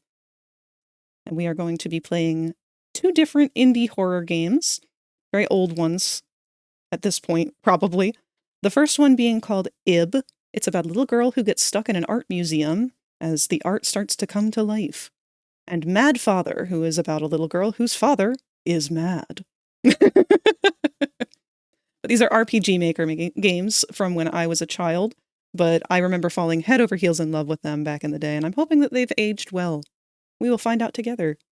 And then on 3D Thursday, we will be doing even more Has-Been Hotel-esque art. I will be working once again either on my Fizzarolli model or my Atom model, most likely Atom. And on that day, tomorrow I'll be joined by Rosie most likely, and on Thursday I will be joined by Locke. But until then, I will see you guys another time. I love you all very much. Have fun. Goodbye.